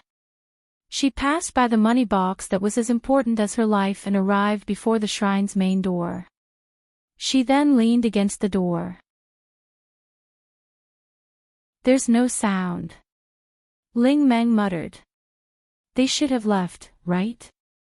After confirming that there were no strange sounds coming from the shrine, Ling Meng stood up straight and stared at the door in front of her. Those guys, could it be that they're lying in ambush inside? Ling Meng did not suspect for too long. After a while, she let out a sigh of relief. But I didn't sense the presence of a living person. They should have left already. Hiding behind the bushes, Wu Yan, Marissa, and Sensei Marumi saw Ling Meng let out a sigh of relief. They couldn't help but reveal a smirk. It should be said that Ling Meng was indeed worthy of being called Ling Meng. She would never maintain her vigilance for more than a minute. This was because Ling Meng would definitely not have the patience to continue doing something as tiring as maintaining her vigilance. Other than Sensei Marumi, no one knew what kind of trap there was inside the shrine. But seeing Ling Meng's relaxed state, it should not be long before they succeed. However, reality proved that Wu Yan and the rest were too naive. Just as Ling Meng was about to push open the door, she suddenly froze. Her eyebrows were tightly knitted together. Seeing this, Wu Yan, Marissa, and Sensei Marumi held their breaths. That. Marissa spoke up. Could it be that Ling Meng discovered us? That's impossible. Sensei Marumi said firmly. We've concealed our presence perfectly. We're also quite a distance away from Ling Meng. She can't possibly discover us. But that Akami did stop. Wu Yan frowned. Don't tell me they found out what you did in the shrine. That's also impossible. Sensei Marumi said firmly. That's Ling Meng we're talking about. She didn't even notice when you approached her while she was sleeping. My trap is flawless. It's impossible for her to discover it. Then what's going on? Marissa was vexed. Why did Ling Meng stop? No one could answer this question. Wu Yan, Marissa, and Sensei Marumi could only focus on observing Ling Meng's every move in an attempt to discover something. Under the gazes of the three, Ling Meng's frown deepened as she uttered such words. Why does it feel like something isn't right? Hearing this, Wu Yan, Marissa, and Sensei Marumi almost broke out in cold sweat.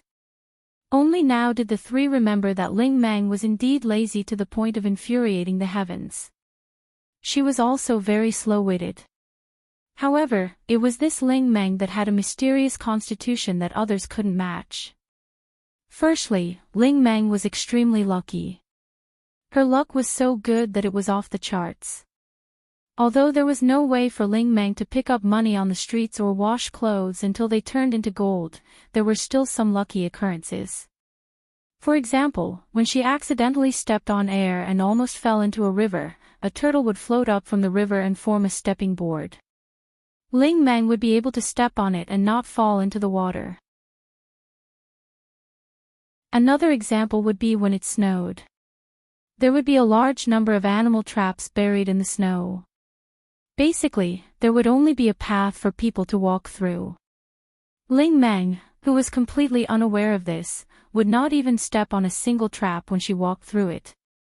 During the banquet, Princess Ling Meng had casually guessed the numbers of the dice many times. In the end, she had always guessed correctly. When she drank, she would also drink from the bowl of wine that no one had put in as a prank. She was simply extremely lucky. Thinking of Ling Meng's luck, Wu Yan, Marissa, and Sensei Marumi began to worry.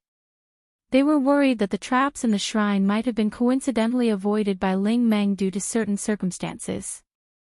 In addition to her extreme luck, Ling Meng's other special trait was her extremely sharp intuition. So many strange occurrences had occurred in the fantasy village. Among them, there were some that were very suspenseful. Even the mastermind behind these occurrences was unknown. However, Ling Meng was able to rely on her intuition and judgment to find the mastermind behind these occurrences every single time. When shopping, she would often rely on her intuition to choose the best item. If she lost something, she would also rely on her intuition to find it. Unfortunately, the lost item would always be there. This kind of luck and intuition was enough to cover Ling Meng's own dullness, allowing her to avoid many unnecessary disasters. From this, it could be seen that this Bori Shrine's shaman had broken the rules. The attacks and injuries caused by others were unable to affect the invincible Ling Meng. Furthermore, she could rely on her luck and intuition to avoid unexpected occurrences. This was simply harder to accept than cheating. Wu Yan, Marissa, and Sensei Marumi could only pray that Ling Meng's luck and intuition, which could be said to be invincible in another aspect, would not appear at this time. It was unknown whether the gods had heard the prayers of Wu Yan, Marissa, and Ling Meng herself had doubts about her intuition.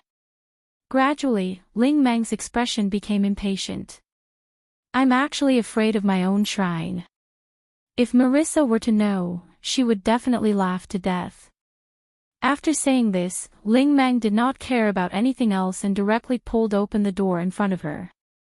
At this moment, a bucket of water fell from above the door, pouring all the water on Ling Meng's body. Splash! Before Ling Meng could even react, her entire body was splashed with water. Turning pale with fright, she took a step forward. In the end, the floor was unbelievably slippery. Taking a closer look, she saw that there was a layer of lubricant on the floor. Being splashed with water, Ling Meng was unable to see such an obvious trap. She took a step forward and with a slurped sound, she fell forward. On the ground where Ling Meng fell, there was a sharp needle stuck in it.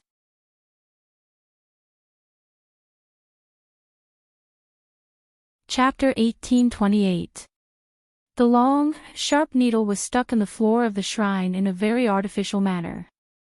It stood upright, and the cold gleam of the needle's tip slid across the ground, leaving no doubt as to how sharp it was. Being splashed with water, Ling Meng could not even open her eyes. She could not see the oiled floor. Naturally, she also could not see the sharp needles protruding from the floor. She cried out in alarm and fell forward. Looking at the way things were going, Ling Meng would definitely hit her head on the sharp needle. Even if it did not pierce through her forehead, it would at least pierce a layer of skin. If that happened, it would definitely cause a bloody incident. Given how thin the needle was, it should only be able to pierce a small hole, causing Ling Meng to bleed a limited amount. But even so, as long as there was blood, it would be enough. Thus, seeing this scene, Wu Yan, Marissa and Fumaru, who were hiding in the grass, revealed looks of excitement. However, in the next instant, something unexpected happened. Everyone, including the person involved, Princess Ling Meng, and Wen Mingwan, who had created this childish yet effective trap, did not expect it to happen. Dang! They saw the bucket of water that was stuck above the shrine's door, which had been splashing Ling Meng with water, fall to the ground. With the help of the lubricant, the bucket slid to the front of Ling Meng. When a person falls, they would subconsciously extend their hand to support themselves on the ground. It was the same for Ling Meng. Then, Ling Meng subconsciously extended her hand. Her hand pressed down on the bucket of water that was sliding in front of her, causing it to slip. This caused Ling Meng to fly over the sharp needles on the floor and fly out. Yua! Ling Meng could only let out a cry of alarm. In the next second, her entire body smashed into the shrine's wall. Bang! A very heavy muffled sound rang out. Ling Meng's cries of pain traveled out of the shrine and into Wu Yan, Marissa, and Sensei Marifumi's ears. This is possible. Although there was no way to see the situation inside the shrine from the grass not far from the shrine, it was still possible to see the situation at the entrance. Thus, even though Wu Yan, Marissa and Soul Cutter Marumi were unable to see Soul Dream smashing into the wall, they were able to clearly see the scene of Soul Dream flying out and the reason for it. They were instantly stunned. In a way, this could be considered lucky, right? After all, even if he fell into this trap. Wu Yan, Marissa and Soul Cutter Marumi were still unable to make Ling Meng bleed and obtain a single drop of her blood. If that was the case, even if they fell into the trap, what use would it be? In other words, the blood extraction plan had failed. No. He hasn't failed yet.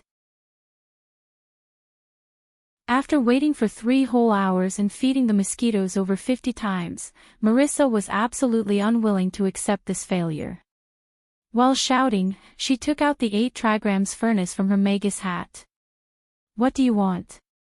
Wu Yan said in surprise. Do you want to attack Red White directly? It's useless. Marissa. Fumaru hurriedly shouted. If we attack directly, we won't be able to harm Ling Meng. Who said I want to attack Ling Meng? Marissa pointed the 8 trigrams furnace at the shrine, causing Wu Yan and Fumaru to have a bad premonition. You can't be thinking of, hee. Marissa's face revealed a fearless smile as a majestic magic emerged from her hands. The 8 trigrams furnace in her hands flashed with a dazzling magic light. Seeing this scene, Wu Yan and Fumura more or less guessed what Marissa was planning to do and were scared out of their wits. Marissa! Stop! Unfortunately, it was all too late. Love talisman, spark. Following Marissa's shout and Wu Yan and Fumura's screams, a dazzling beam of light shot out from the grass. Like a meteor, it streaked across the sky and heavily landed on the Boli shrine. Boom! With a loud explosion, the violent beam of light exploded on the fragile shrine. Dense flames and smoke were stirred up. But the beam of light didn't fly directly towards the shrine, instead, it fell below the shrine. Boom! Suddenly, the ground beneath the shrine caved in, and the shrine, which had lost its foundation, collapsed without any suspense. A cloud of dust was stirred up, as if his body was smashed to pieces and his bones scattered, and he fell down. Looking at the Boli shrine that turned into a pile of ruins in a short moment, Wu Yan and Fumura were stunned. They didn't react for a long time, only 2 words lingered in their minds. It's over. As for the instigator, Marissa, she wiped away the cold sweat on her forehead. Not only did she not have a guilty conscience, but she instead looked as if she had done something amazing. She straightened her body, put her hands on her waist, and laughed out loud. How is it? Am I witty enough? Even Ling Meng can't guarantee that she won't bleed in such a situation, right? Witty? From a certain perspective, Marissa's method could indeed be considered witty. This was because if he were to directly attack Soul Dream, the attack or damage would be negated by Soul Dream's invincible state. That was why Sensei Maruwan had thought of such a troublesome method to set up a trap to accidentally injure Soul Dream. For example, Ling Meng's invincible mode wouldn't work if she injured her knee while walking, or if a heavy object fell from the sky and smashed her head, or if she stepped on a nail. For Marissa to directly attack the shrine, she must have been inspired by Fumura's words of a brick falling from the sky and smashing her head.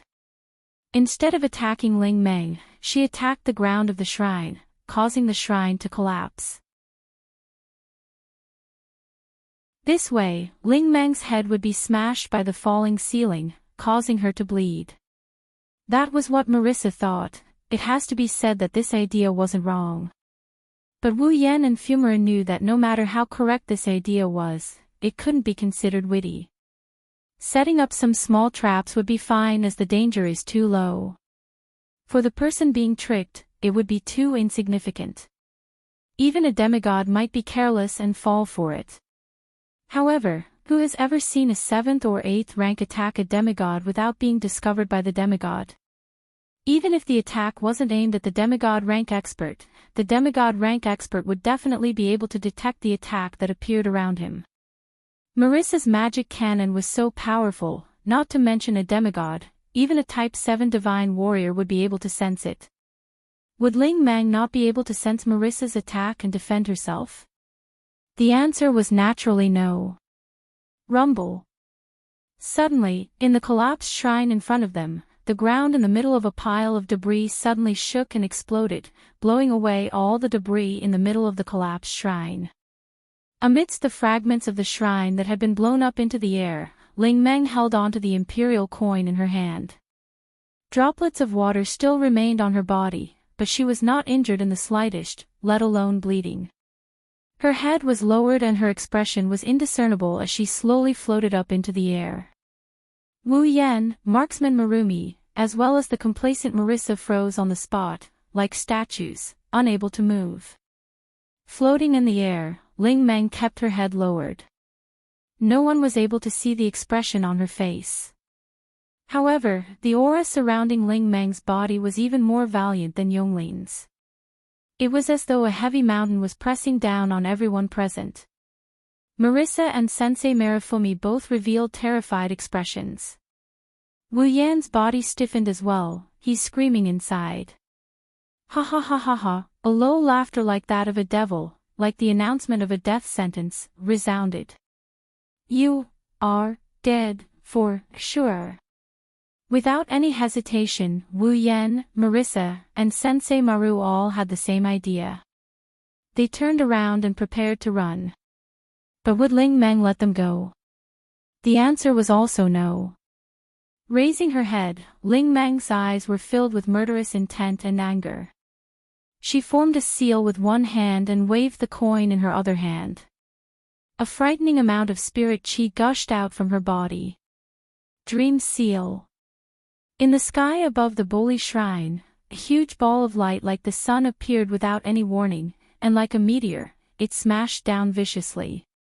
Dong! A thunderous sound resounded in the sky above the fantasy village.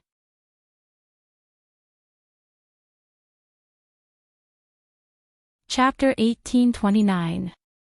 Remilia sat at the head of the round table in the Scarlet Devil Mansion's main hall.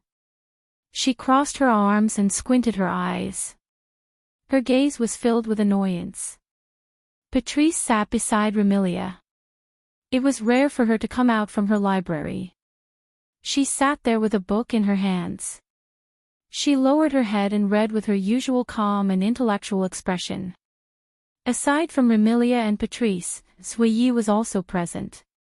He stood behind Remilia, but his expression was also filled with helplessness. Taking a closer look, in front of Remilia, Patrice, and Suiyi was Wu Yan. However, at this moment, Wu Yan's image wasn't very good. His clothes were very messy, and there were burn marks on every part of his body. His hair was also messy. Although there were no obvious marks on his face, his expression was very sloppy, as if he was a victim who had just run out of the scene of a fire and had only wiped his face with his hands. To think that you dared to do such a thing. Patrice lowered her head and said without a change in expression. To actually destroy the Bori Shrine. In the entire fantasy village, you guys are probably the only ones who have done such a thing. Soul Dream should be furious, right? Remilia looked at the sloppy Wu Yan with an amused expression. It's hard to tell if she's taking pleasure in Wu Yan's misfortune. Otherwise, you wouldn't have ended up like this. Sir Bai. Even Suiyi couldn't help but speak out, speechless. This time, you guys went overboard. I'm not fooling around. Wu Yan shrugged as he replied in a weak tone. That was all the fault of that despicable black and white. The paparazzi and I were only implicated. After speaking, Wu Yan recalled what happened in the morning and couldn't help but shiver. In the past. Wu Yan also heard that Soul Dream would transform into various forms due to her emotions. Wu Yan doesn't know if this is true or not, but... However, after witnessing the destruction of the Bori Shrine, Soul Dream didn't transform but went completely berserk. Even the spirit energy in her body went berserk. In such a state, Soul Dream immediately unleashed her ultimate move. A single Dream Seal caused Marissa and Sensei Marumi's bodies to emit smoke. Their eyes rolled back as they collapsed to the ground. As for Wu Yan, due to his strength, he was able to teleport and teleport. With the help of the teleportation magic, he was lucky enough to escape the fate of being insta-killed.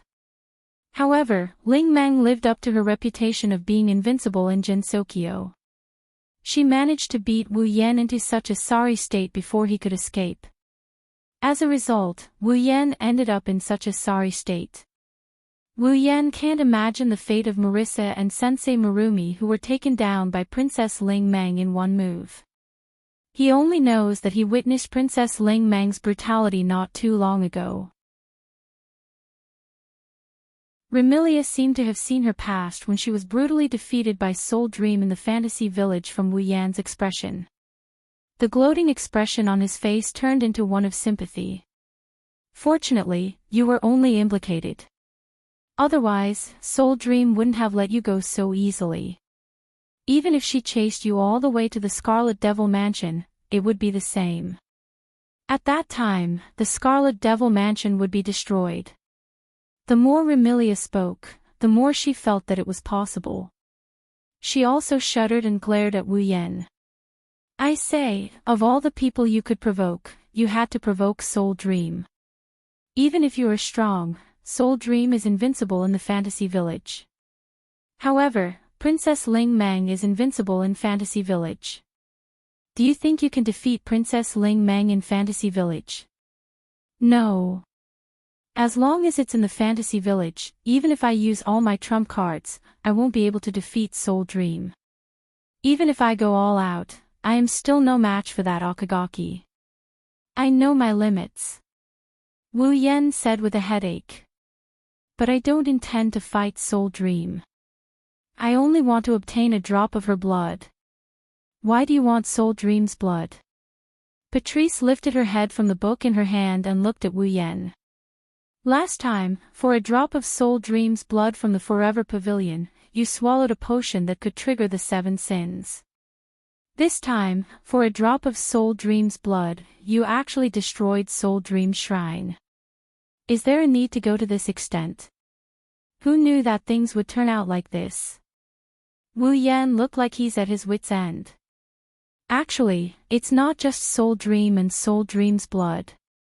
I still need to collect 3 other types of blood in the Fantasy Village to gather 5 types of blood essence. 5 types of blood essence. Remilia, Patrice, and Black Knight looked at Wu Yan with a serious expression. Even though it sounded unbelievable, these girls who were closer to Wu Yan than anyone else didn't understand Wu Yan. Whether it's Remilia who is his younger sister, Sakuya who is his confidant, or Patrice who is already in a relationship with Wu Yan, their understanding of Wu Yan is at a very limited level. Wu Yan seemed to have a close relationship with House Yakumo. He was also the ancestor of the vampires who had disappeared for a long time. Under unknown circumstances, he shared a life with Fran. It was only recently that he entered the sights of the demons and humans in the Fantasy Village. Remilia, Patrice, and Black Knight only had this level of understanding of Wu Yan's identity. Apart from Black Knight who knew Wu Yan's real name, they knew nothing else. Remilia, Patchouli, and Sakuya perked up when Wu Yan mentioned that he has a goal to accomplish in Fantasy Country. It'll be a little troublesome to explain. I'll explain it simply. Wu Yan deliberated over his next words and said to the 3 girls. I'll tell you everything else later. First, I'll tell you my purpose. I need 5 types of blood that contain unique powers.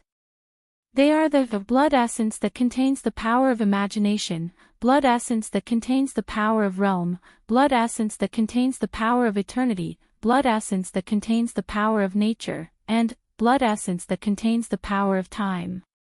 These 5 essences can help me complete an item. That item can increase my power by leaps and bounds, to a level where no one can match me. Wu Yan said in a serious tone. Therefore, I must obtain these 5 types of blood essence. Greatly increase your strength. Remilia frowned. So that's why you've stirred up so much trouble. Fantasy, realm, eternity, nature, time, 5 types of blood essence with unique powers. Patrice pondered. In other words, the blood essence of Bori and the moon people of Forever Pavilion contains one of the 5 unique powers? Time. Time. By the side, Suiyi hesitated for a moment and asked with uncertainty. Lord Bai, that blood essence that contains the power of time, just as you thought. Wu Yan scratched his cheek. It's your blood, Black Knight.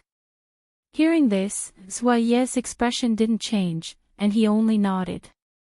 Lord Bai, do you need me to give you a drop of blood? No need. No need. Wu Yan said awkwardly. Even though it's a little embarrassing, Black Knight, I already took a drop of your blood during your battle with Remilia. I'm sorry I didn't tell you. Don't say that. Black Knight's expression revealed an indescribable gentleness. It's good that I can help Lord Bai. Wu Yan and Sakuya looked at each other and then, as if attracted to each other, they didn't look away. Ahem. Remilia purposely coughed when she saw this. Her voice sounded a bit dissatisfied. It woke Wu Yan and Kuei up. The 2 immediately averted their gazes in an embarrassed manner. Patrice merely swept an indifferent glance and spoke with an emotionless face. In that case, you've already obtained 2 types of blood that you need. Is Witch Bowley your next target? Ha! You're really unlucky. Remilia pursed her lips. Of all the people, it just had to be that Soul Dream. It's because of this that I have a headache. Wu Yan bitterly laughed. I can't beat her in a fight, and even if I can, I won't be able to injure her. If I were to set a trap, it would be very suspenseful due to the other party's extraordinary luck and intuition. On top of that, I don't even know if I can succeed in setting a trap. Hearing this, Remilia rolled her eyes and suddenly laughed. If you only want Soul Dream's blood, I have a way. Wu Yan's eyes lit up.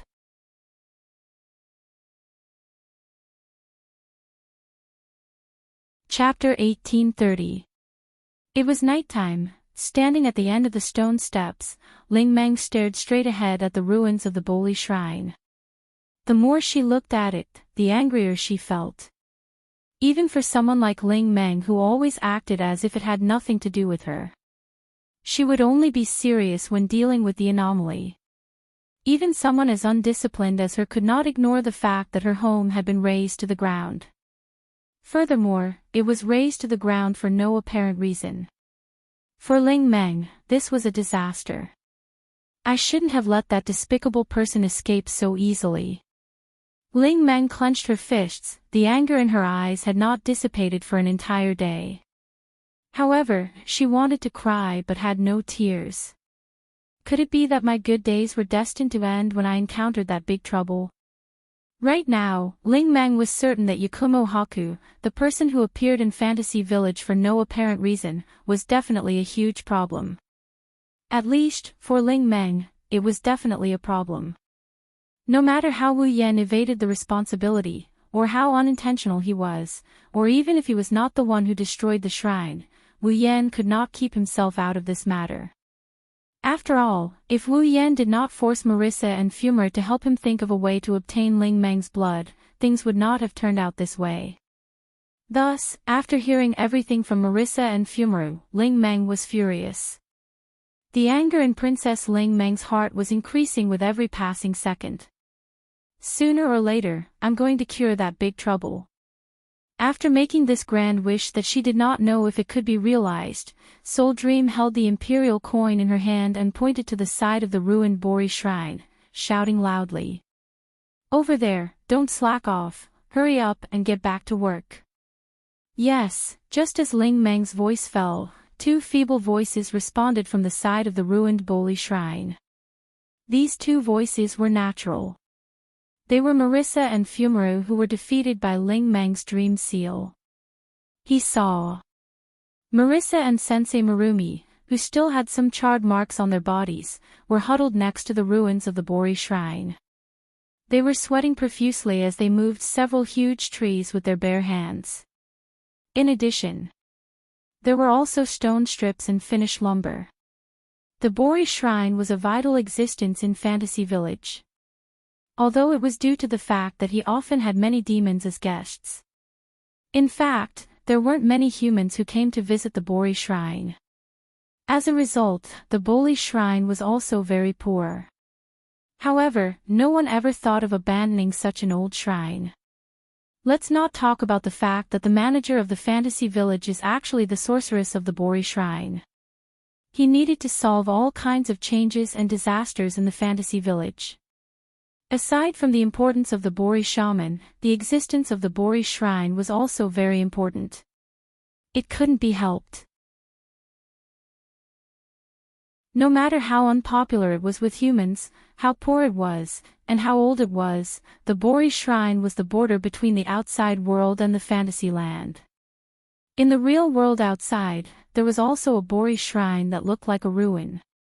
If there were no accidents, the people or things that got lost in the fantasy land would enter the fantasy land through the Bori shrine in the outside world. Therefore, the Bori shrine would sometimes have many things from the outside world appear out of thin air.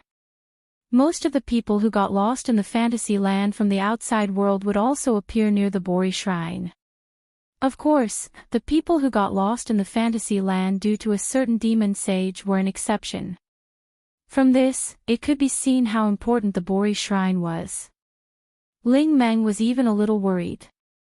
Strictly speaking, the Bori shrine in the fantasy land and the Bori shrine in the outside world were actually the same. They were like two sides of a mirror. If the Bori shrine in the fantasy land was destroyed, then would the Bori shrine in the outside world be affected? For example, the Bori shrine in the outside world had also collapsed, causing the only border between the outside world and the fantasy land to disappear. Things from the outside world would no longer be able to enter the fantasy land. This was still considered light. If it was serious, it might even affect the Bori Great Barrier. That was not certain. Therefore, the reconstruction of the Bori shrine was a must.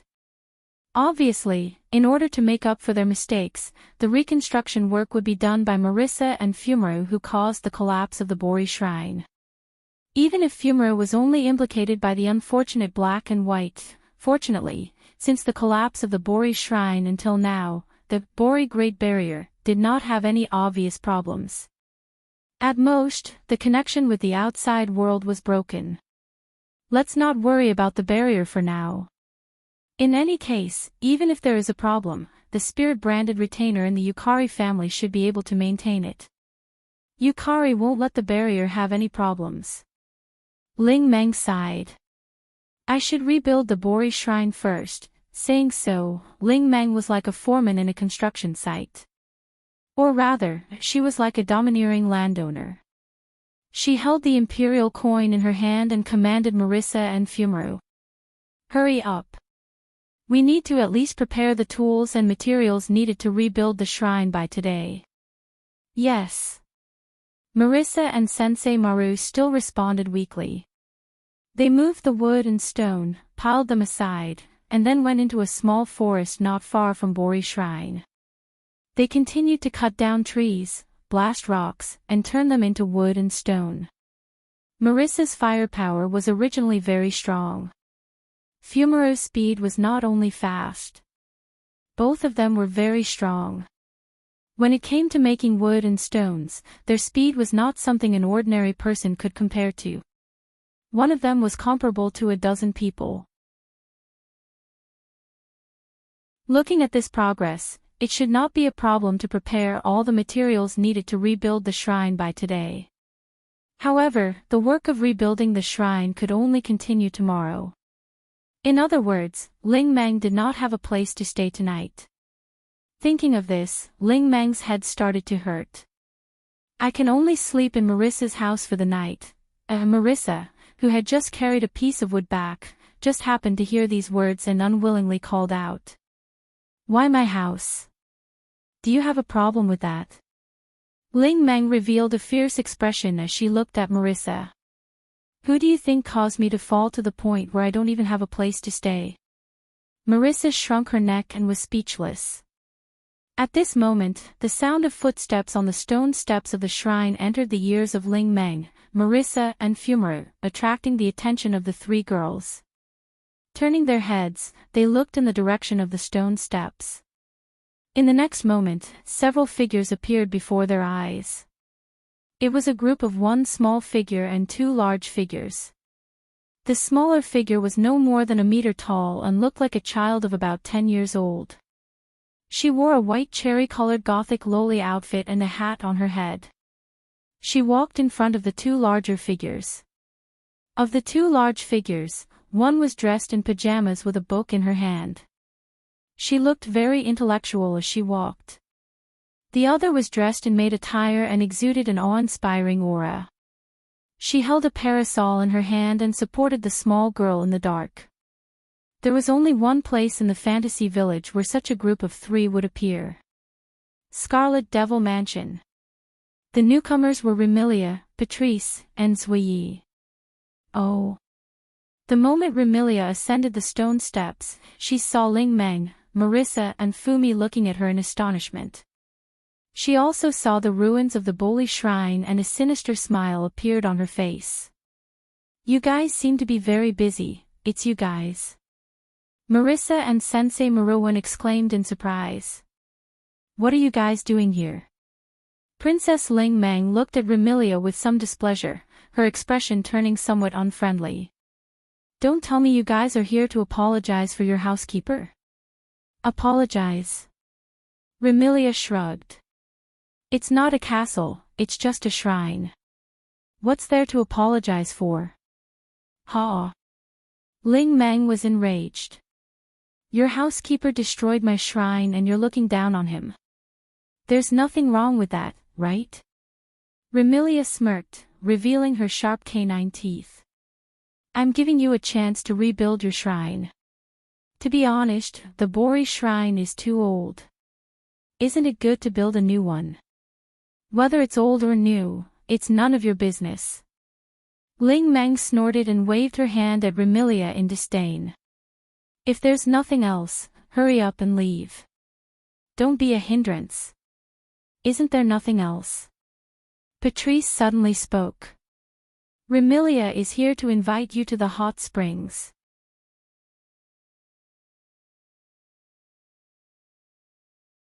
Chapter 1831. Hot spring. This used to be an impossible word in Fantasy Village. That was because there was no such thing as a hot spring in Fantasy Village. Not long ago, there was a strange phenomenon caused by demons in the subterranean world. Due to various coincidences, a hot spring was born on Demon Mountain. Since then, hot spring had truly entered the sights of the people and monsters in the Fantasy Village. It had also begun to be mentioned by people and monsters. Up until now, Ling Meng did not know if there were other hot springs in the Fantasy Village. However, for Ling Meng, who had not soaked in a hot spring not long ago and had not soaked in a hot spring ever since she resolved the mutation, the term hot spring was somewhat fresh to her. When she heard Patrice say that Remilia invited her to soak in the hot spring, Soul Dream didn't know how to react. On the other hand, Marissa and Sensei Marowan's eyes lit up, revealing expressions of reminiscence. Hot spring. Ever since the last mutation was resolved, he hadn't soaked in it again, right? That hot spring in Demon Mountain, right? There was a time when I used that hot spring as the main topic of my report. Looks like you're all interested. Remilia smiled proudly as she looked at Ling Meng. How about it? Do you want to come along? Why do you suddenly want to soak in the hot spring? Princess Ling Meng looked at Remilia with a doubtful expression. Also, why would you invite me to soak in the hot spring? Remilia had always been a person who did things her own way. Otherwise, she wouldn't have used the red mist to cover the entire sky of Fantasyland to block the sunlight just to be able to move around during the day. That time, it was Ling Meng who had taken action and knocked Remilia out. Only then was the red mist's mutation resolved. Since then, Remilia would occasionally visit the Bori Shrine. She even used the Bori Shrine as a venue to hold banquets, causing Soul Dream a lot of trouble. However, Remilia would invite Soul Dream to a place to play. This was the first time. Remilia's reply was unusually willful and casual. Nothing much. I just suddenly wanted to invite you to soak in the hot spring. Hearing this, Princess Ling Meng subconsciously felt that something was wrong, but she couldn't pinpoint what exactly was wrong. It had to be said that Ling Meng's intuition was accurate. It was so accurate that it made one's heart palpitate. Patrice seemed to have noticed that Ling Meng was using her intuition. She shot a glance at Ling Meng and said, I've destroyed your shrine for nothing. Remy would like to invite you to the hot springs as an apology. Ha! Hearing Patrice's words, even Remilia was stunned. Even Raven Knight had a look of surprise on his face as he revealed an expression of astonishment. Apologize. Marissa nodded in relief. In the end, it's still an apology. That's not. Remilia wanted to explain, but she was interrupted by Patrice before she could finish her sentence. Remy is just embarrassed. Don't mind her.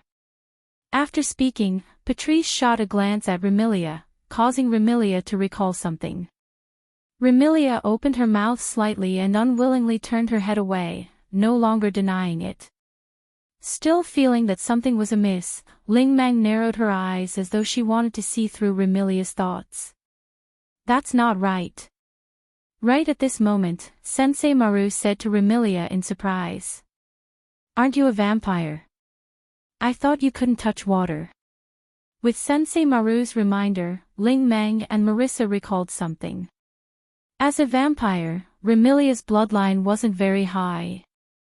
Even though she had the power that most vampires with higher bloodlines didn't have, she still had the weakness of vampires. She wasn't afraid of crosses or holy light, but Remilia unexpectedly had weaknesses like sunlight and water that could only counter low-level vampires. If Remilia were to soak in the hot springs, she would probably melt in the water. Do you think I would be so stupid as to joke around with my life for a hot spring?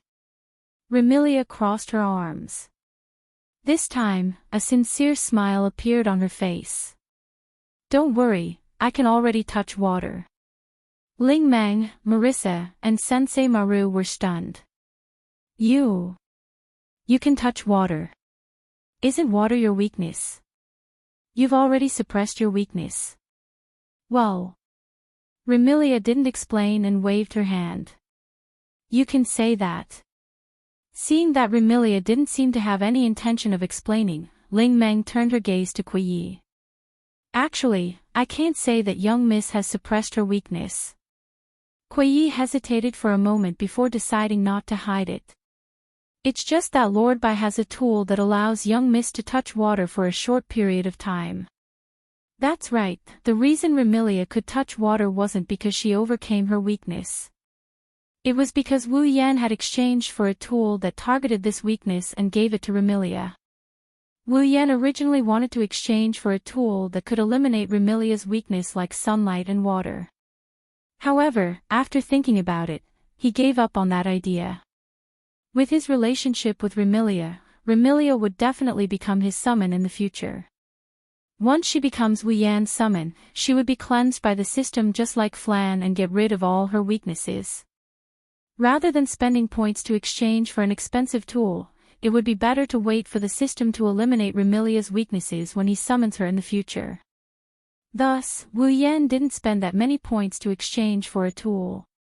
He simply exchanged for a cheap tool that could temporarily overcome her weakness and gave it to Remilia. Is it that guy again?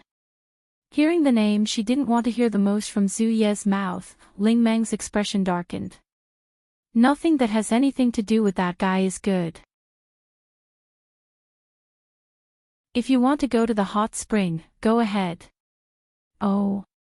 Remilia didn't seem surprised at all. She had already guessed that Ling Meng would say that. Ling Meng, I didn't expect you to be so afraid of my housekeeper. Who's afraid of him? Ling Meng's eyebrows shot up. Why would I be afraid of him? Then why did you reject my invitation the moment you heard his name? Remilia smiled provocatively. Doesn't this prove that you're actually very afraid of him?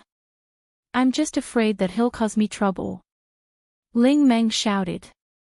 If I wasn't afraid of him causing me trouble, I wouldn't be afraid no matter how many of them come.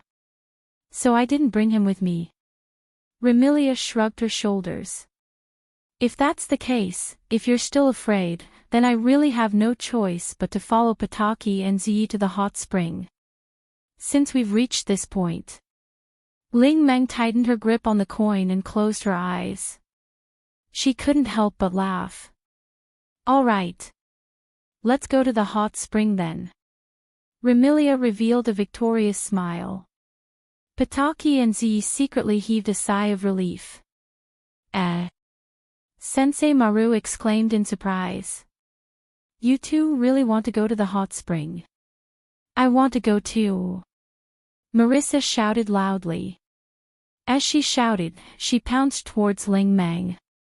I want to go to the hot spring too. However, before the Marissa could reach her, Ling Meng extended her hand and pressed it against the Marissa's head. She pushed the dancing Marissa away, keeping her at a distance from Ling Meng. You can't go. Why? With her head held down by Ling Meng, Marissa, who was unable to pounce on Ling Meng, could not help but dance about anxiously. Why won't you let me go? It's not just you. Ling Meng glanced at Sensei Maru, who was restless. You too, Marissa, you can't go either. Sensei Maru's body stiffened and he couldn't move.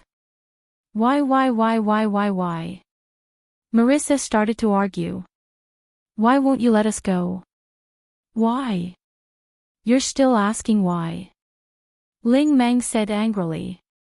You destroyed my shrine and you still want to go to the hot spring. Continue to work here. Can't you do it tomorrow?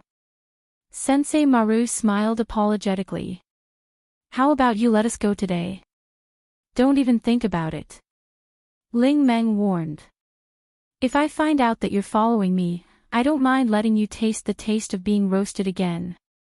Marissa and Norimaru Bunla shrugged their shoulders and hung their heads dejectedly.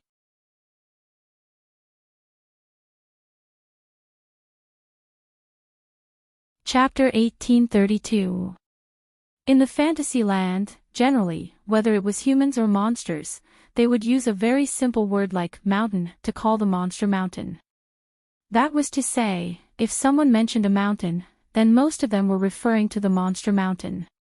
On the monster mountain, there were many ancient monsters and gods.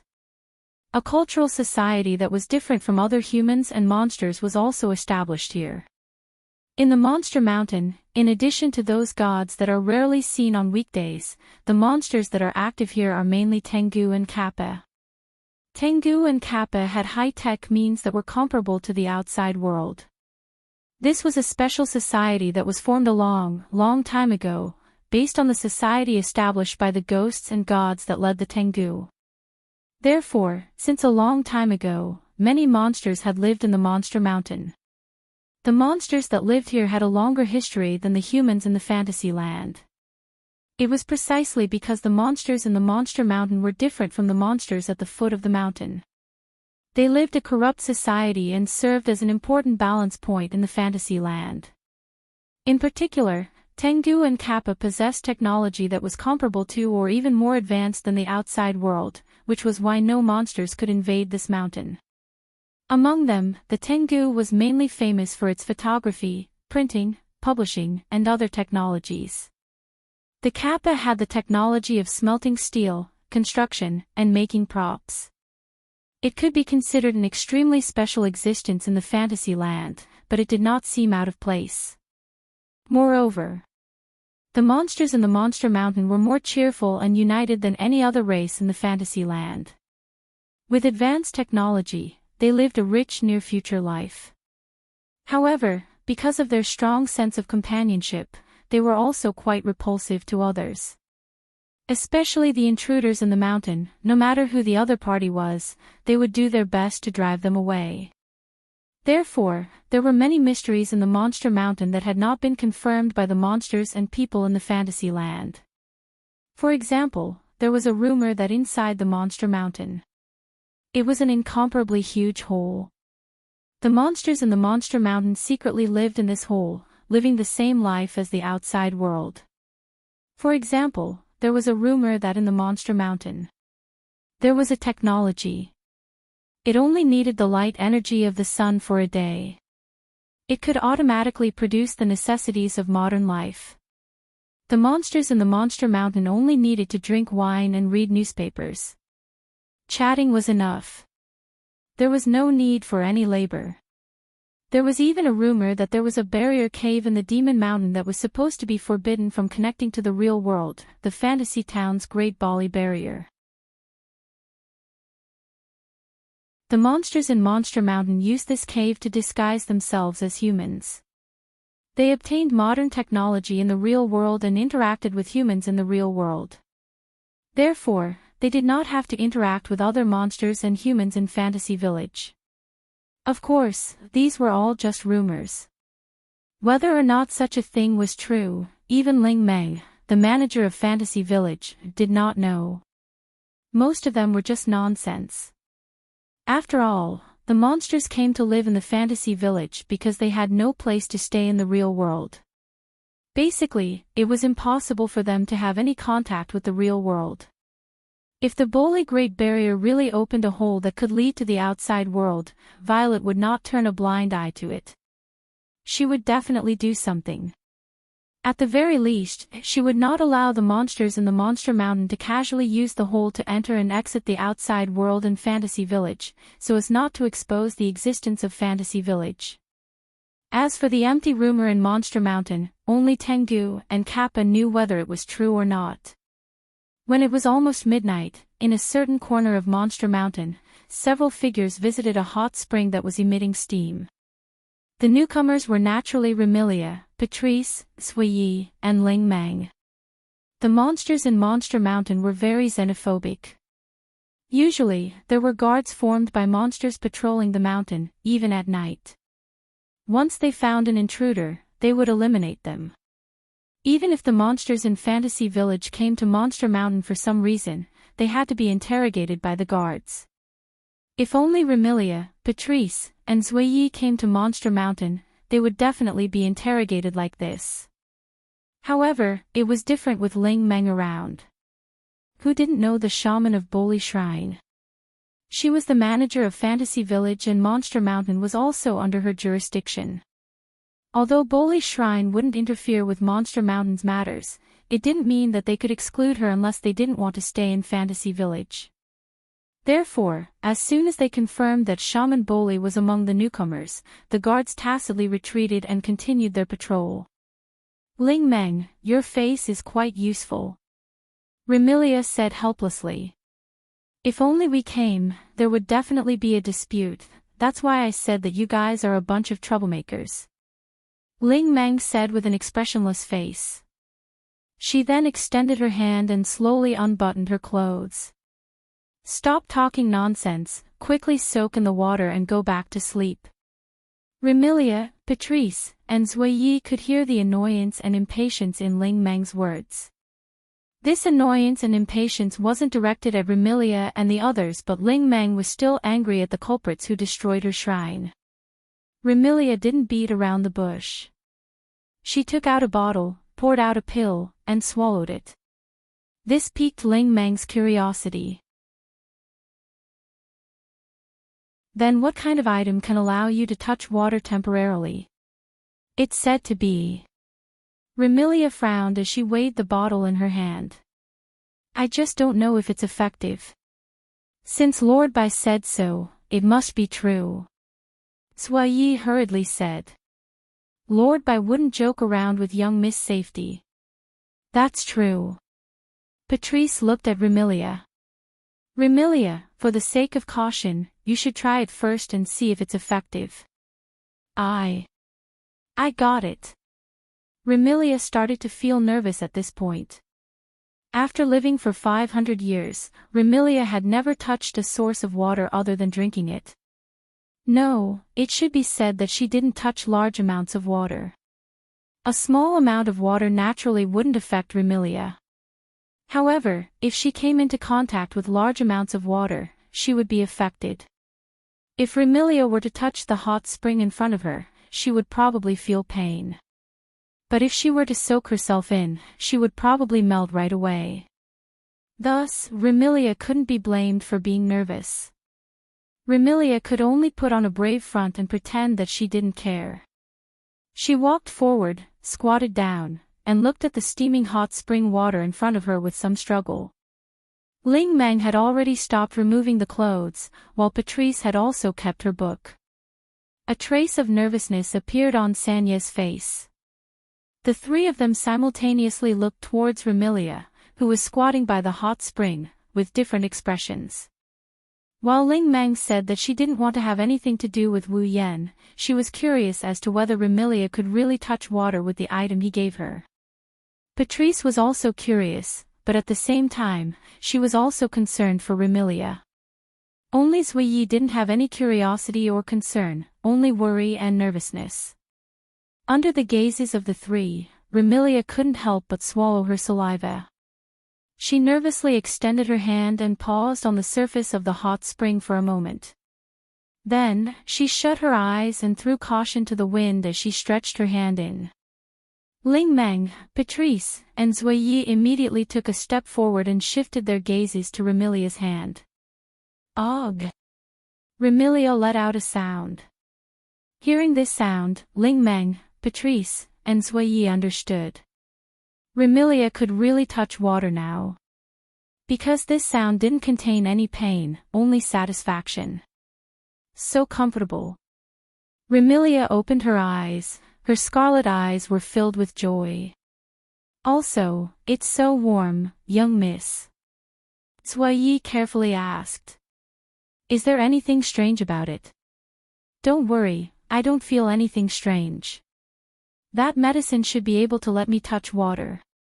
Remilia happily waved her hand in the water. I am clear about my body, you can rest assured. Later, let me study that medicine. Patrice nodded. Perhaps you can find a way to overcome your weakness. Remilia gladly agreed. Since there's no problem, hurry up and get down. Ling Meng's tone was impatient as she continued undressing. I still have to find a place to stay later.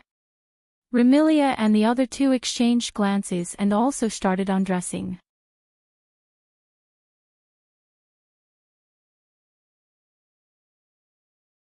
Chapter 1833.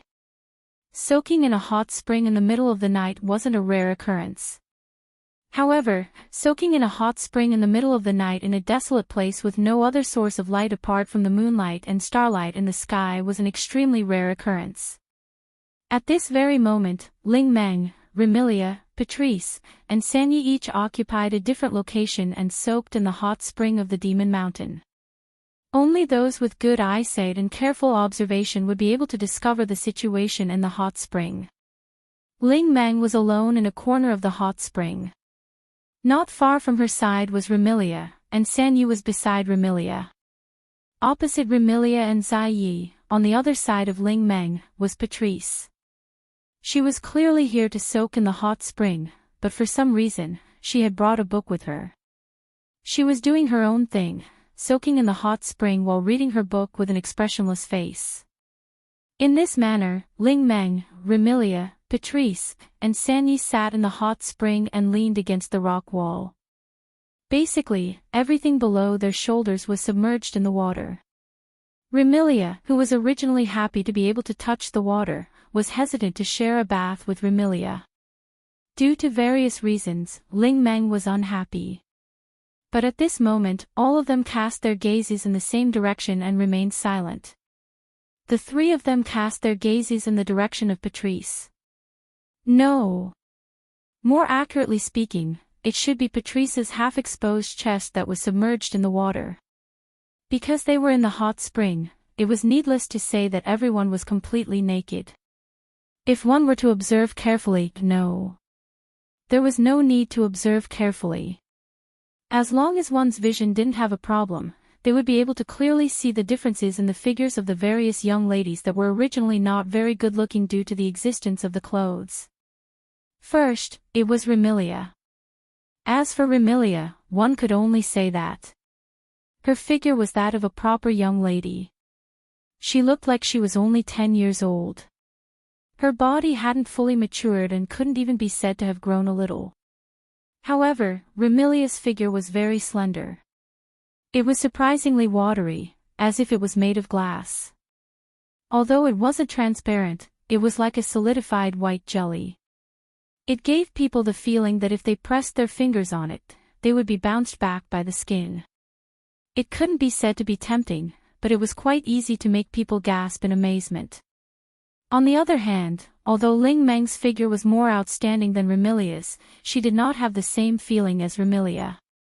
Instead, she appeared more refreshing and smooth. Even though she was soaked in water and surrounded by white steam, Ling Meng's fair skin could still be seen. If Remilia were to be compared to jelly, then Ling Meng would be a brightly colored candy. One could not help but lick her. Of course, Princess Ling Meng's figure could not be described as good. Her curves were very distinct, but it was still too early to say that she was impressive. She could only be described as cute. Then, it was Night. In terms of the size of the part that needed to be protruded, Night was the same as Ling Meng. They were the type that could only be grasped with one hand. They couldn't be considered voluptuous or impressive. However, Shi Yi had a delicate body that reminded people of ice, snow, and rivers. It was an extremely beautiful body. Her chest wasn't large, but the shape was beautiful. Her skin wasn't as smooth as Ling Meng's, but it was far more exquisite. It wasn't as watery as Remilia's, but it was soft and tender like a blooming cherry blossom. It gave people an indescribable sense of beauty. The water from the hot spring dripped down from her cherry blossom-like skin. It was a beautiful sight that could take one's breath away. It was very alluring. Remilia, Ling Meng, and Night. Out of the three of them, Night's figure should be the most suitable and the most attractive. However, compared to Patrice, it was still child's play. At first glance, the feeling that Patrice gave people could only be described with one word.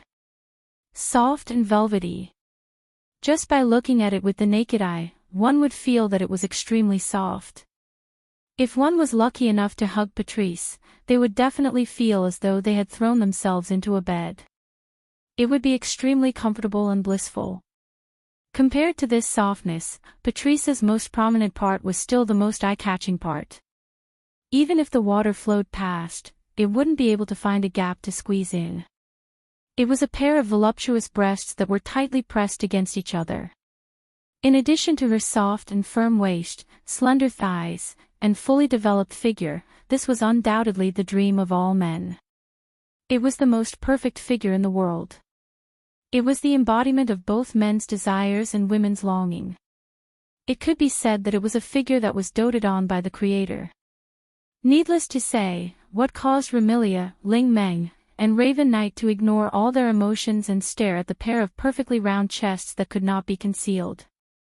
Of course, compared to Patrice's voluptuous figure, Remilia, Ling Meng, and Knight looked like a child of about 10 years old, while the other two were only 16 or 17 years old. They still had a lot of room for growth. However, Remilia was a vampire. She wouldn't age or die and her body wouldn't grow any further. Ling Meng and Knight had also reached the final stage of their development. Not long after, their figures would be fixed unless they were developed by their destined other halves. Even so, with Ling Meng and Knight's current state, if they were to allow their bodies to grow freely, they would definitely not be able to reach Patrice's level. Furthermore, Patrice gave off a feeling of being too weak to stand up to a gust of wind.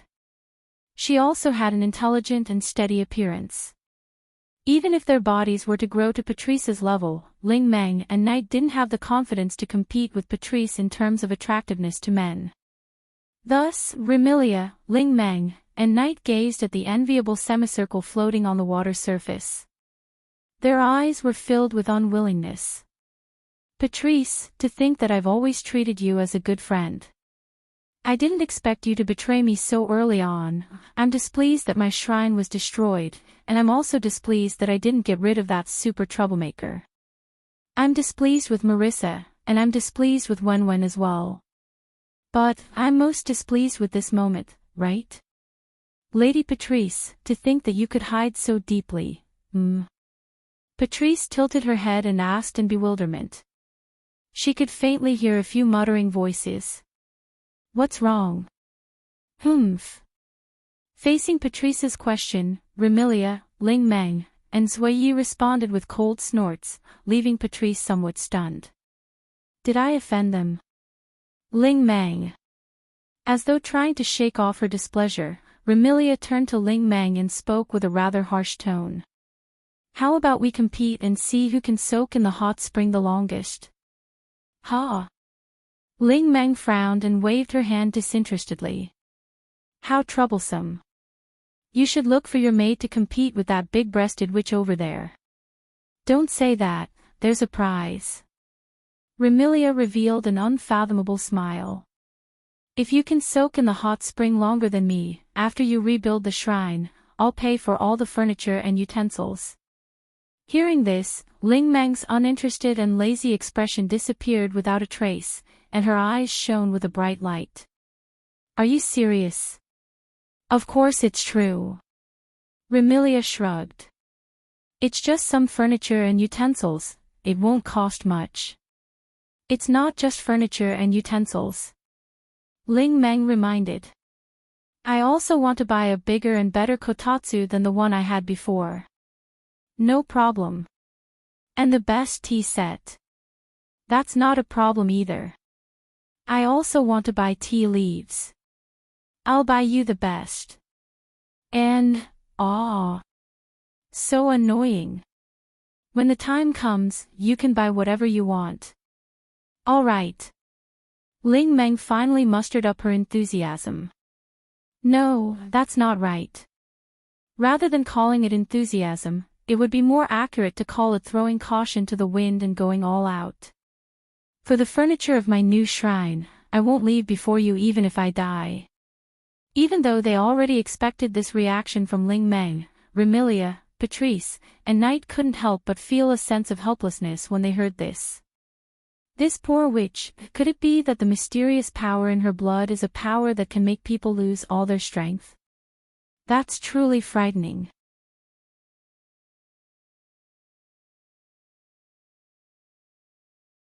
Chapter 1834. Generally speaking, hot springs aren't suitable for prolonged soaking. Otherwise, one would suffer from chest tightness, thirst, dizziness and other symptoms. Perhaps due to the lack of moisture, the skin would be dry. Therefore, it's generally unsuitable to soak in a hot spring for more than 20 minutes. Otherwise, there would be all sorts of side effects. Large amounts of moisture would be drained from the skin and cause discomfort. Originally, Ling Meng intended to soak in the hot spring for 10 minutes and return to her shrine to worry about it. However, after Remilia proposed the bet, Ling Meng decided to stake it all. As time elapsed, Ling Meng, Remilia, Patrice, and Sanya had entered the hot spring for 30 minutes. Roughly 40 minutes had passed since then. I can't take it anymore. Patrice's body was originally weaker than an average person. Although she wasn't a human but a witch, her resistance to the hot spring was much stronger than an average person.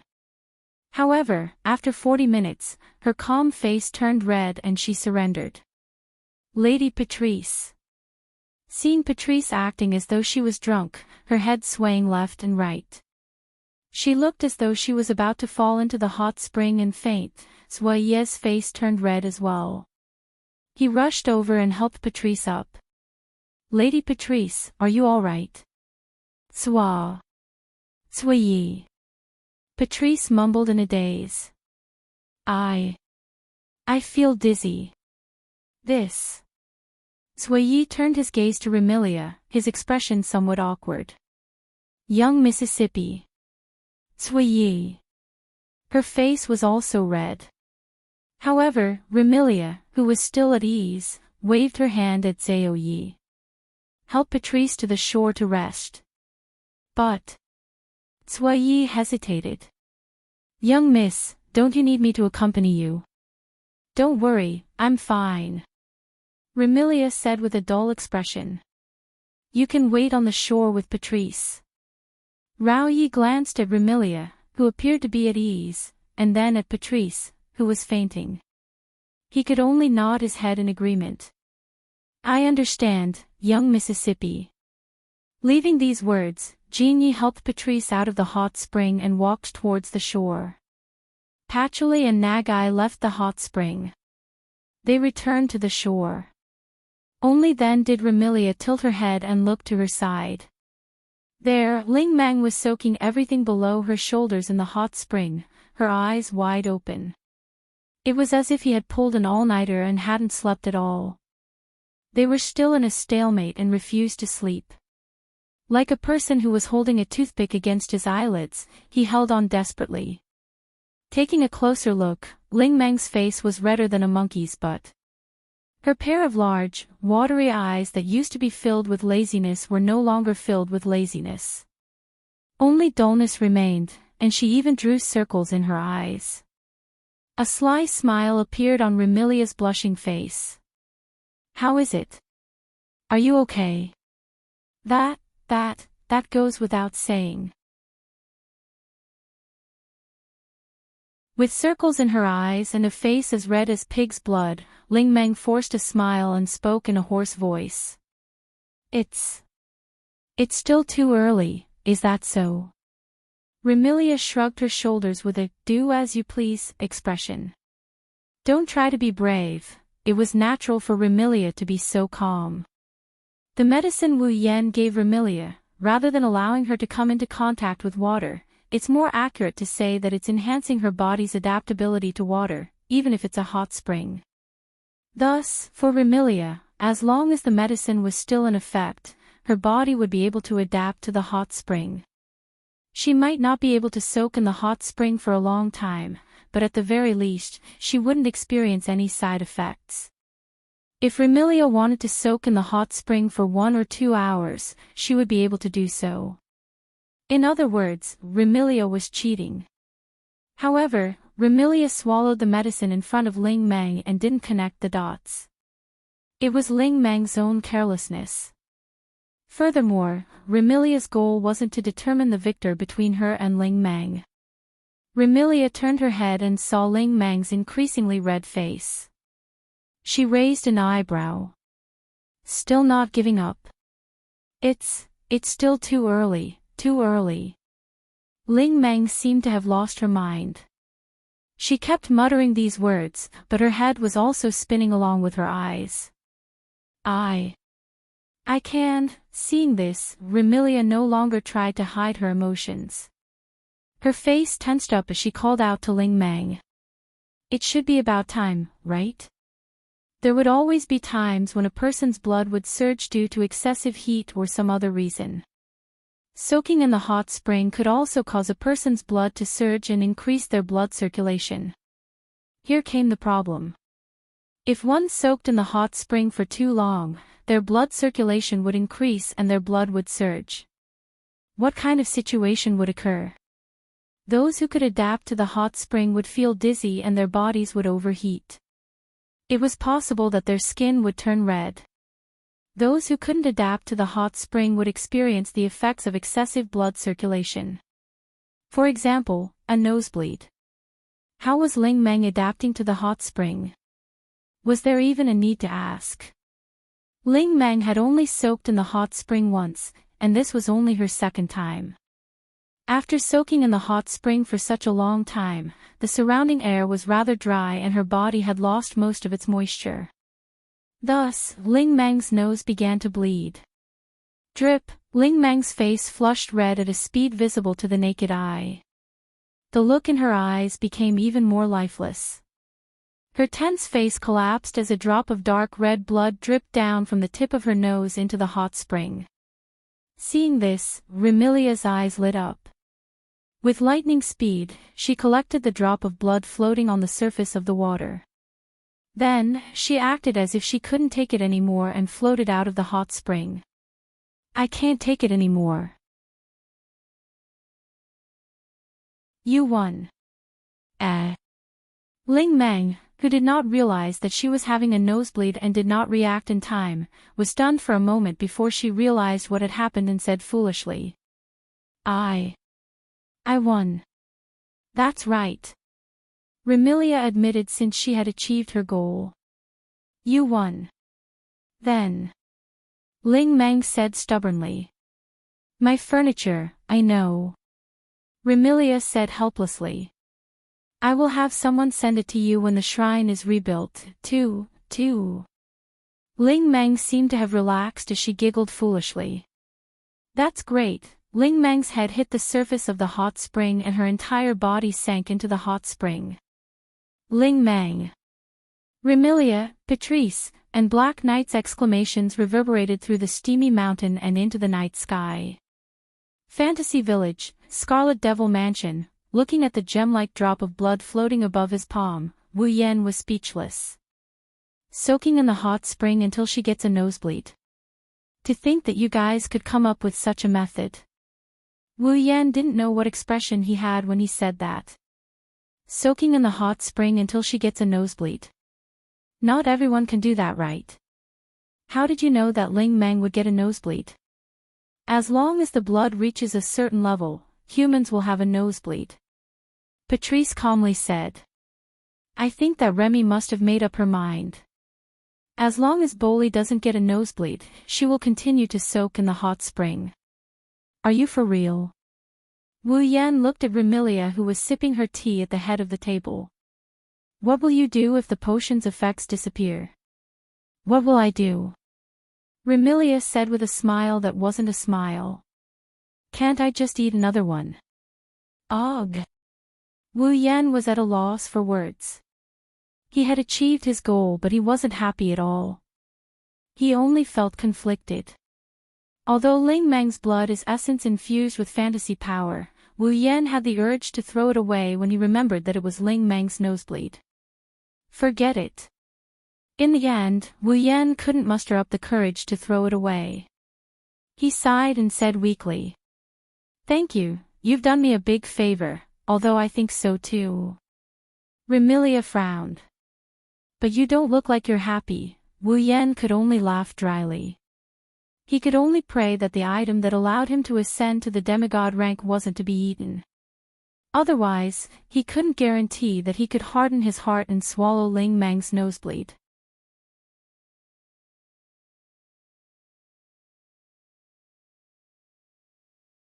Chapter 1835.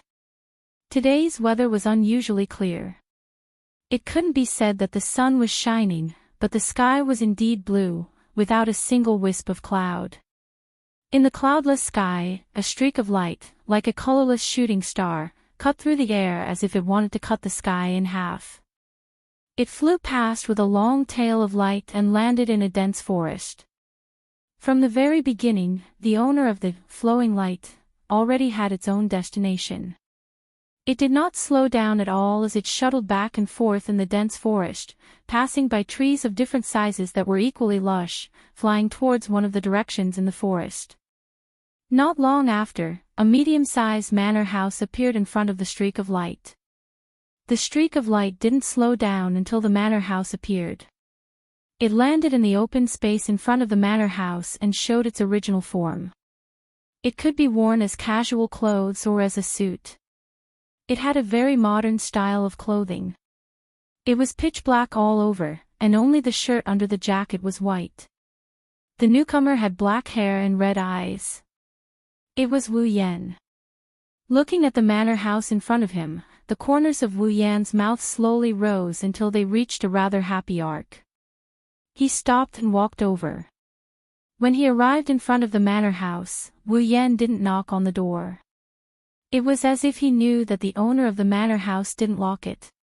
He pushed the door open and walked into the manor house. He crossed the hall and went up the stairs to the second floor of the manor house. He didn't know if it was intentional or not. Wu Yan tried his best to eliminate the sound of his footsteps. He went up the stairs very slowly and crossed a corridor. He came to the door of a room. He tilted his head and listened with his ears. Wu Yan tried to hear the sound in the room. Faintly, Wu Yan could hear a very subtle knocking sound echoing in the room. If he didn't listen carefully, he wouldn't have heard it at all. This also proved that there was indeed someone in the room. This confirmed it. Wu Yan smiled and pushed open the door in front of him. What entered his field of vision was a Western-style, slightly dreamy room. Just like a dollhouse where dolls lived, the room was brightly lit, and there were some pink decorations in different places. The color of the furniture was also relatively bright, and it was quite girly. In such a room, the young lady sat gracefully on the floor. His head was lowered, and in his hands was an extremely delicate, palm-sized doll. He was fiddling with something with a serious look on his face. The hem of the sleeveless blue dress was spread out like a cake skirt. With the young girl as the center, it formed a circle on the ground. The young girl was like a housewife knitting a sweater. While she continued with the work at hand, she exuded an otherworldly aura. Seeing this scene, even Wu Yan's eyes lit up. Ever since Wu Yan overbearingly dominated her, Alice's temperament has become more and more attractive. Also, her every move was like an elegant aristocratic daughter. It's hard for anyone to look away, even Wu Yan couldn't bear to look away when he saw her like this. And the arrival of Wu Yan. Naturally, it was impossible to hide it from Alice. But Alice didn't stop the work at hand, nor did she look up to say hello. She still continued to fiddle with the doll in her hand. Instead, Shanghai and Peng Lai, who were dressed as Western maids, were suspended on both sides. They bowed to Wu Yan as a greeting. Unfortunately, although Shanghai and Peng Lai had a healthy personality, they were just lifeless dolls after all. They didn't even have a voice. They could only bow. Wu Yan waved slightly to Shanghai and Peng Lai. Without saying a word, he walked directly into the room and sat opposite Alice. He stared straight at Alice and didn't move anymore. Under Wu Yan's invasive gaze, Alice remained expressionless. However, her pair of beautiful eyes had some ripples. Obviously, being stared at so brazenly by Wu Yan, even with Alice's indifference, she couldn't calm her heart. She wasn't as calm as she looked on the surface. Regarding this, Alice was angry and helpless. Angry, naturally, she was angry at herself, and also angry at Wu Yan. Helpless, she was helpless at herself, helpless at the thick-skinned Wu Yan. Alice never knew that in this world, there really existed a person who could break the peace in her heart with just a gaze or an action. One must know that in the past, even Marissa and Patrice couldn't break the peace in Alice's heart so obviously. Ever since this man appeared, Alice realized that she was becoming more and more different from her past self. At least, not in front of this man. Could it be that this guy was really her nemesis? With such a helpless thought, Alice stopped what she was doing and raised her head to meet Wu Yan's eyes. Is there something? Hearing this, Wu Yan smiled faintly as though he had won some sort of victory. Can't I visit you if there's nothing? It was the same conversation and answer as the last time they met, when he shamelessly begged for Alice's forgiveness. This made Alice's heart unable to calm down, and anger and helplessness surged up once again. If there's nothing, then don't disturb me while I'm making dolls. Am I disturbing you? Wu Yan purposely put on an innocent look. I remember that I didn't speak nor did I touch you. How could I disturb you? Are you doing this on purpose? Alice furrowed her brows. Since you don't intend to disturb me, then don't look at me like that. Wu Yan cried out in a pitiful tone. I can't even look at you. Isn't this too much of a bully? Bully? Who's the bully? Alice didn't know how she should react. She could only let out a faint sigh.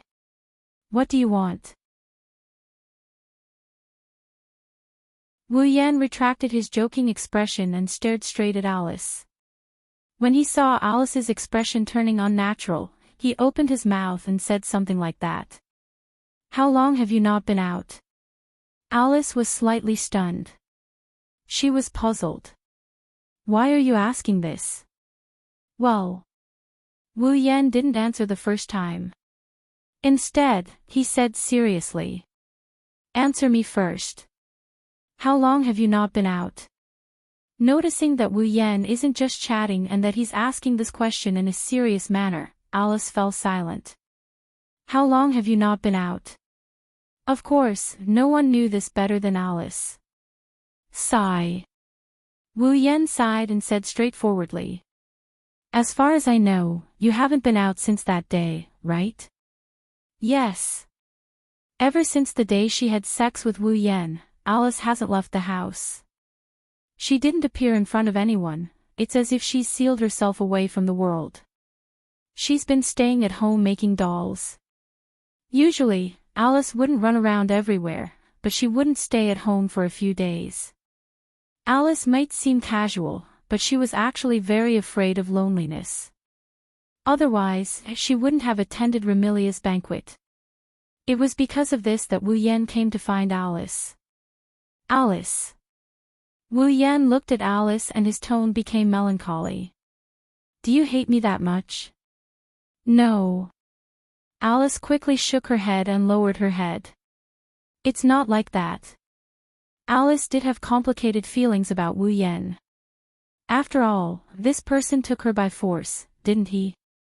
But surprisingly, among these complex emotions, there were no negative emotions such as hate or hatred. At most, there were only emotions such as anger and anger that were neither painful nor itchy. Alice didn't go out since then because she felt a little lost about her current self. She wasn't mentally prepared, so she subconsciously lived a life of isolation. She didn't know if Wu Yan noticed this. He stared at Alice, who lowered her head and didn't dare to look at him. He reached out and held Alice's hand. Come with me for a walk. This time, Wu Yan took a rare forceful tone. His tone is unquestionable. Under such a tone, Alice actually subconsciously obeyed and nodded her head unconsciously.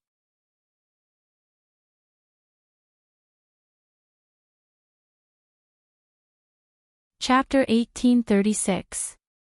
Fantasy Village, Bori Shrine. Wu Yan held Alice's hand as they walked up the stone steps in front of the Bori Shrine. Wu Yan held Alice's hand as they walked up the steps at a steady pace. At this moment, Alice was like a child who was afraid of strangers. She didn't object to Wu Yan holding her hand. She lowered her head and followed Wu Yan to Bori Shrine. Alice looked up and saw the end of the stone steps getting closer and closer. She whispered with a puzzled expression. Why did you bring me to the shrine? It was obvious that Alice didn't know that an earth-shattering event had happened at the Bori Shrine yesterday. That is, the collapse of Bori Shrine. Now, this matter was basically known to everyone in the illusory village. There is no other reason. As long as there is no problem with eyesight and perception, they should be able to see that yesterday, the dream seal, released by Ling Meng, fell from the sky like the sun. That the dream seal move was indeed powerful. It was so powerful that no one in the entire fantasy village couldn't feel it. Even the ordinary humans in the human realm could see it even if they couldn't feel it.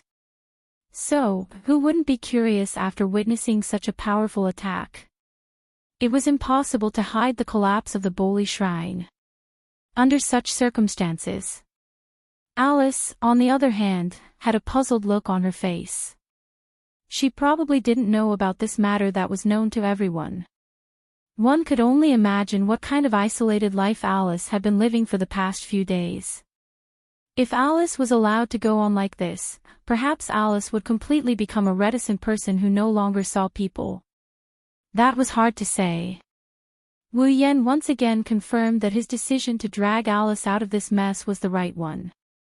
He scratched his cheek. Well, yesterday, I caused quite a bit of trouble. I have to go check it out, right? Trouble. Alice's face was still filled with confusion. What trouble? Wu Yan bitterly smiled and told Alice what happened yesterday in a concise manner, causing Alice to reveal an astonished expression. You destroyed the Bori Shrine. Actually, that's not my fault. Wu Yan tried to shift the blame.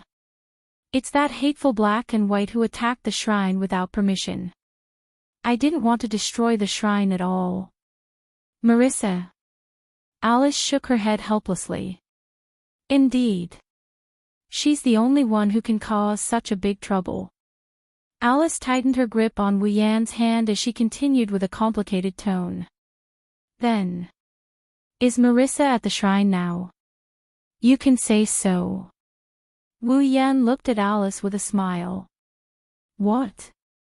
You don't dare to see Marissa? Alice opened her mouth slightly as if she wanted to refute, but she couldn't say anything. Dare to see Marissa? It wasn't that she didn't dare to see Marissa. It's just that Alice didn't know how she should react to Marissa. It couldn't be helped. Who asked Alice, who had a Yuri plot towards Marissa, to be eaten alive by a certain wolf? Who asked Alice to truly follow the harmony of yin and yang, and the great Tao of male and female pairing? That's why Alice was so conflicted. In this regard, Wu Yan only said one sentence. Marissa is your best friend in Fantasy Village. She's the closest person to you. I don't want you to be afraid to face her. Hearing this, Alice's heart calmed down. That's right. Marissa was Alice's best friend and the closest person to her in Fantasy Village. Even if she had a relationship with Wu Yan, her Yuri plot towards Marissa couldn't be realized. She couldn't stay away from Marissa because of this. This was the kind of friendship that only existed between women. It was far more intimate and delicate than the friendship between men. Following Wu Yan's footsteps, Alice followed behind Wu Yan and walked to the end of the stone steps. After the two of them walked down the stone steps, the current state of Bori's shrine was presented before their eyes. The wreckage of the original Boli shrine, which was supposed to be in ruins, has been cleaned up, leaving only a vast open space. On the side of the open space, there were piles of wood and stone. Under the processing of two listless girls, they were turned into materials needed to rebuild the shrine. Needless to say, those two girls were Marissa and Soul-Shooting Maru. As for Soul Dream, she was still holding on to her imperial coin as she stood in front of Marissa and Soul-Shooting Maru. She had a hangover look on her face as she clutched her head. Faint whimpering sounds could be heard clearly by everyone present. Oh, my head is still a little dizzy and my body is still very hot. Very uncomfortable. But to be able to get a lot of furniture and tools for free, it is worth it. Such a sentence made Marissa and Soul-Shooting Maru feel even more powerless. Damn it, why can Soul Dream soak in the hot spring until she gets dizzy while we have to work here for so long and take care of the unconscious Soul Dream? Woo-woo, I really want to soak in the hot spring. I really want to write a report. There is no report today. I wonder if everyone will have a bad impression of Wenwen daily. Seeing this, Wu Yan and Alice looked at each other speechlessly. Soul Dream, who was still holding her head, inadvertently turned her head to look in the direction of the stone steps. She saw the man and woman standing at the end of the stone steps and was momentarily stunned. When she saw Wu Yan, her eyes widened and she shouted. You actually dare to come? The sudden shout startled everyone present. It also caused Marissa and Soul-Shooting Maru to notice Wu Yan and Alice. The two of them ignored Alice and shouted at the same time. You absconding bastard! You finally appeared. What do you mean absconding? Wu Yan retorted. The one who destroyed the shrine was not me. Why should I abscond? You were the one who told me to destroy the shrine. Marissa shouted. If you didn't want Soul Dream's blood, I wouldn't have become like this. It is all your fault. I didn't destroy the shrine either. Soul-Shooting Maru said indignantly. Then why do I have to be responsible for rebuilding the shrine? Marissa and Soul-Shooting Maru's resentment has been accumulating for a period of time. Now that they have an opportunity to vent, the two of them showed signs of not being able to stop. Don't just focus on talking. Soul Dream pointed at Marissa and Soul-Shooting Marabune as she issued an order. Hurry up and continue. Marissa and Soul-Shooting Maru wanted to say something, but under Soul Dream's imposing gaze, they immediately withered and obediently continued processing the wood and stone in their hands. Wu Yan could only bitterly smile at Alice before he looked at Ling Meng and awkwardly said, Sorry, Ling Meng. Do you need my help? No need. Soul Dream said without hesitation. She even looked at him as though he was an unwelcome person and waved her hand disdainfully. Nothing good will happen when you appear. Hurry up and leave. Don't hinder me from rebuilding the shrine and don't give me any trouble. After saying that, Soul Dream snorted coldly. Of course, don't expect me to give you any blood and cause any trouble. Even if you are someone from Yukari's family, I will still treat you. It seems that Soul Dream still doesn't know that she was tricked by Remilia yesterday. She had already used some furniture and tools as bait to lure out the blood. Wu Yan didn't intend to expose her and shrugged his shoulders. This time, I am not here to ask for blood. Not here to ask for blood. Soul Dream was startled and immediately became vigilant. If you are not here to ask for blood, then what are you here for? Looking at how Ling Mang is acting as if she's guarding against some dreadful beast, Wu Yan felt a bit depressed. Can't I be here to make amends and to help? I already said that I don't need your help. Soul Dream was unmoved. Just don't cause any trouble. Alright, alright. After being rejected by Soul Dream, Wu Yan could only compromise. You really don't need help. No need. You don't need to apologize. No need. You can't even use gold coins as a gift. No. Just as Soul Dream was about to reject him, the word gold entered her ears. She suddenly choked and crossed her arms. With a thoughtful expression, she nodded her head. That's fine. Wu Yan, Alice, Marissa, and Sensei Marumi were speechless.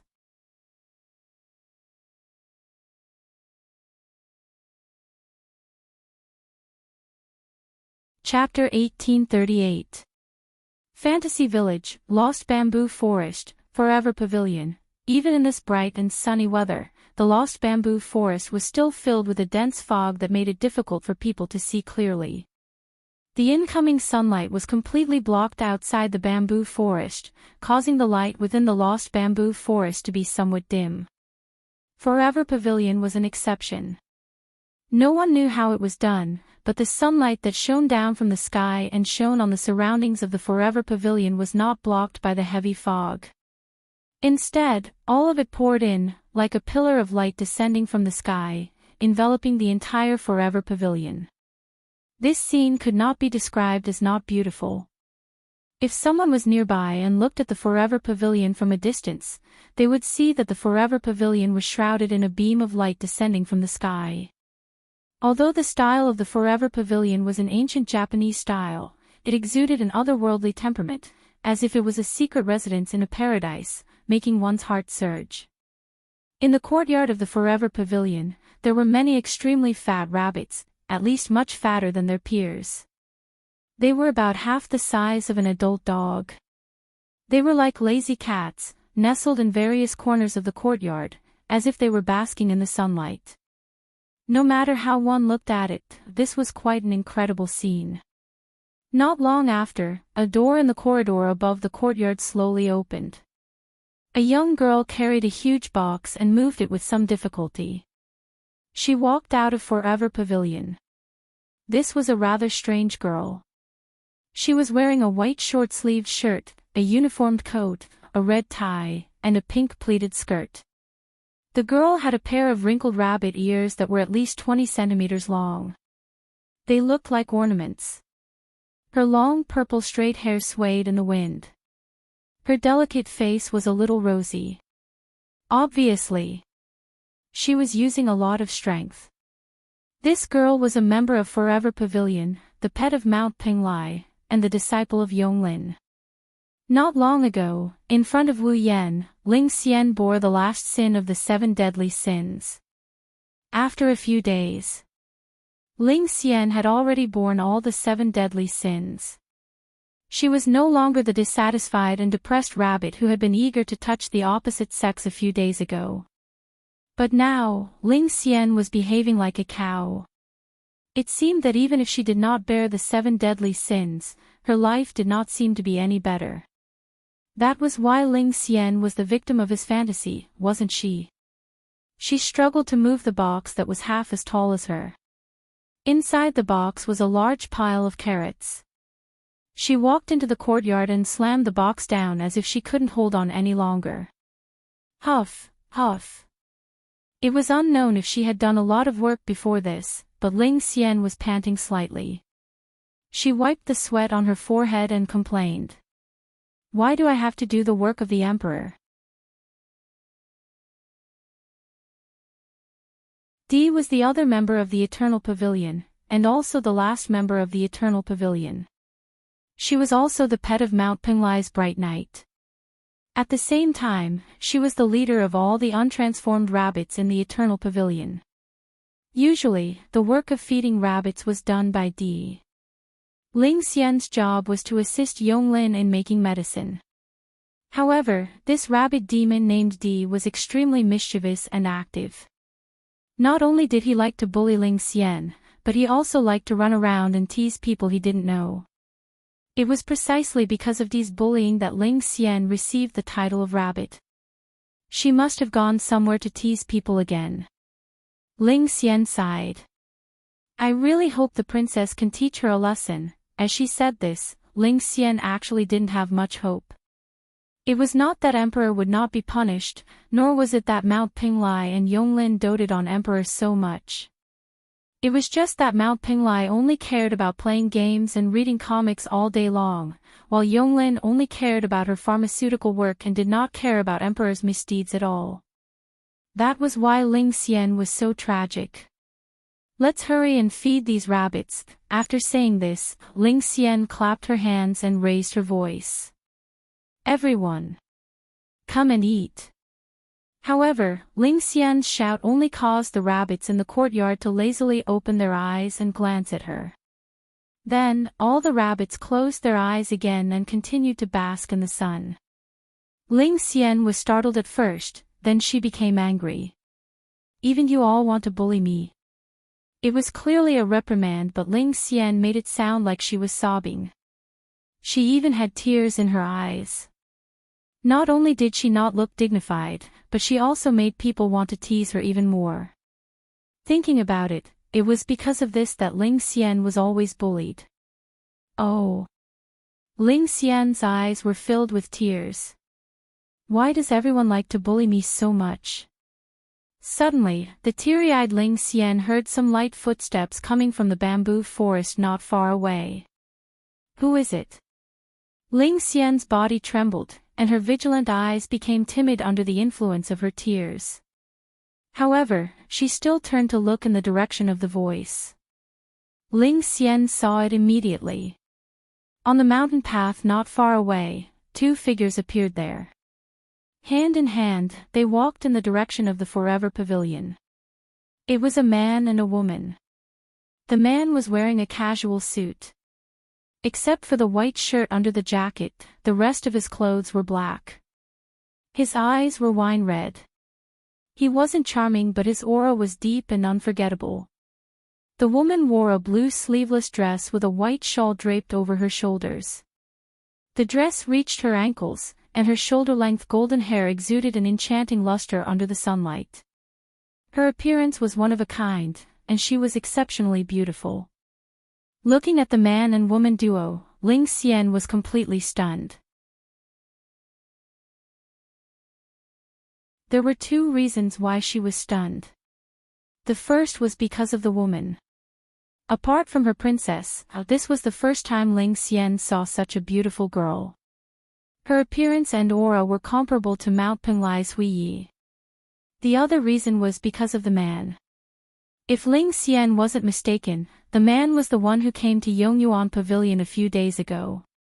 He seemed to have done something with Mount Pinglai's Hui Yi and Yonglin.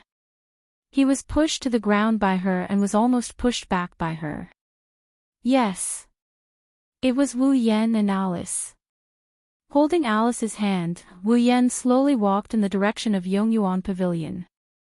He didn't say a word to Alice during the process, so Alice's doubts remained unanswered.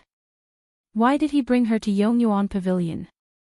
Alice didn't ask this question out loud. She just obediently followed Wu Yan in silence. Soon, Wu Yan and Alice saw Ling Xian standing behind a big box of carrots in the courtyard of the Forever Pavilion. Ling Xian stared at them blankly from behind a box of carrots. Looking at Ling Xian, who was staring at him and Alice in a daze, Wu Yan recalled the scene of him being pushed to the ground by Ling Xian a few days ago. He scratched his cheeks and he grinned. Hello. Ah. Ling Xian finally reacted. She realized her inappropriate behavior and remembered what happened a few days ago. She blushed and bowed awkwardly.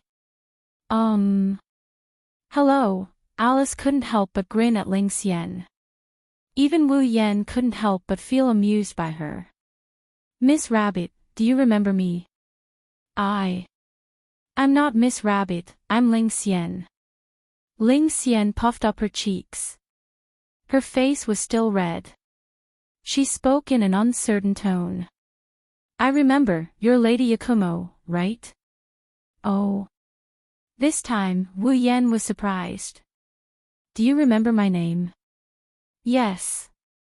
Yes. Ling Xian lowered her head shyly. Although I was in that state, I heard Lady Bai's conversation with Her Highness and Master. I still remember. In other words, Ling Xian still remembers how she pushed Wu Yan to the ground when she lost control of herself. Wu Yan was a bit embarrassed. He asked Ling Xian in front of Alice's confused expression. Are you alright? Yes. Yes. I'm fine. Ling Xian's face turned redder and redder. She couldn't help but change the topic. Are you here to see Her Highness? Wu Yan was about to nod in response to Ling Xian's question when a voice suddenly sounded in the Yongyuan pavilion. It's you again.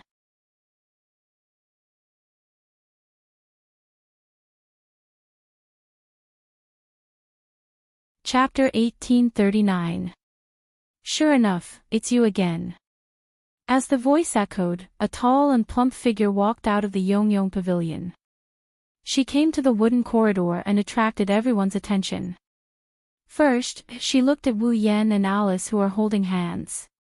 Then, she waved her hand at Ling Xian who is standing beside her. Her expression is as mysterious as ever. She waved at Ling Xian who is standing beside her. Adumbra courtyard, go back to work. Yes. Master. Ling Xian answered in fear and trepidation. She didn't want to disturb Wu Yan and Yonglin. She lifted the box full of carrots and staggered to the other side of the courtyard. Wu Yan, Alice, and Yonglin looked at each other. No one spoke at once, which made the atmosphere a little weird. Just when Wu Yan thought Yonglin was going to give him a hard time and send him away, Yonglin sighed and waved her hand in a bored manner. You're here for the princess, right? Wu Yan was stunned. He didn't react to Yonglin's sudden change of attitude. The princess is in her room. She should be either sleeping or playing games. Yonglin said with a dull expression. If you want to find the princess, go by yourself. Wu Yan, who just came back to his senses, was stunned once again. He was surprised by what he saw. You're not here to stop me. Hachii Yonglin dotes on Kagaya, or rather, she spoils him.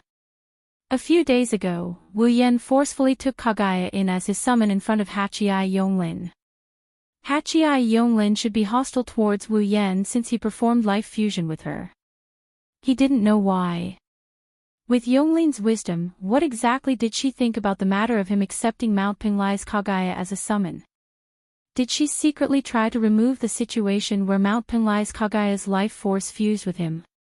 But logically speaking, Yonglin shouldn't let him come into contact with Mount Pinglai Hui so easily. After all, last time, Wu Yan took Kagaya of Pinglai Mountain as a summon in front of Yonglin. Yonglin didn't have the power to stop him.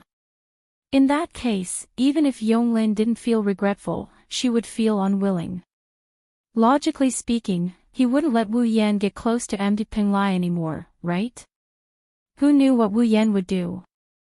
Even if Yonglin didn't take Wu Yan down last time, her favorability towards Wu Yan must have dropped to the negatives. That's why she chased Wu Yan out of Yonsei Pavilion in such a hurry. This time, why did he compromise without a second word? Yonglin glanced at Wu Yan as if she saw through Wu Yan's thoughts. Do you think that the princess would hide all the facts from me? At this point, Wu Yan understood. Kagaya of Penglai Mountain must have told Yonglin about Wu Yan and the system. Also. And it was the kind that didn't leave out anything. This Kagaya. Wu Yan was dissatisfied. Speaking of such an important matter so carelessly, aren't you afraid of attracting unnecessary trouble? First of all, even if the unnecessary trouble comes, you forced her to do it. You are also the one who forced it on the princess. Yonglin said without changing her expression. Second, compared to the so-called unnecessary trouble, having that kind of relationship with you is the biggest trouble for the princess. With Yonglin Yotsuki's wisdom and the explanation of Mount Penglai, it was impossible for Yonglin Yotsuki to not think of anything. Yonglin sensed that after becoming Wu Yan's summon, Kagaya's peaceful life in Penglai Mountain is coming to an end. She's the worst. In the future, she might have to leave Fantasy Village. She would follow Wu Yan to another world. That was the biggest trouble. Yonglin didn't think so. Wu Yan would let Kagaya live a good life in another world. At least for now, it was impossible. It was more likely that she would be involved in some unnecessary disputes. Although Hui of Mount Penglai was an immortal from the moon and had taken the medicine of Mount Penglai, his immortality was superb, and no one should be able to kill Hui of Mount Penglai. But even something like the system, which even Yonglin couldn't understand, appeared. What else was impossible? In other words, Kagaya's life might be in danger if she went to another world. Yonglin is angry at Wu Yan for bringing about an uncertain future for Kagaya of Penglai Mountain. But she's also thinking about it. To Mount Penglai's Hui, perhaps this was also a chance to change his current situation and enter a new realm in life. In other words, fortune and misfortune came hand in hand. Yonglin chose to wait and see. Yonglin glanced at Alice, who had been silent all this while, and suddenly said, "This magician is also your summoner." Summoner. Alice was stunned. She didn't understand what was going on. Not now. Wu Yan smiled. Definitely in the future. Really? Yonglin narrowed her eyes and asked another question. Then, what about Yakumo Yukari? Yukari. Wu Yan didn't expect Yotsuki to bring up Yukari, so he reacted a little slower. Did Yonglin already know about his relationship with Yukari? But regarding this part, even if it was the system, it wouldn't instill the relevant memories into Mount Penglai's Hui, right? How did Yonglin of the Eight Wills know? Looking at the surprised Wu Yan, Yonglin seemed to have gotten her answer. She laughed in a very joyful manner. I see. Even that guy couldn't resist becoming your summoner. Then, it's not that hard for me to accept that I can't stop you from doing what you want to the princess. Hearing this, Wu Yan understood the situation. Yonglin was just trying to get information from him. After getting confirmation, she felt better from Yukari. Yonglin was still upset that she couldn't stop Kagaya from becoming Wu Yan's summoner. She only accepted it after knowing that Yukari couldn't do anything about the system.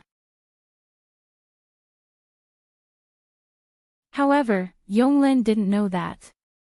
Back then, Yukari couldn't resist the system and refused to become Wu Yan's summon.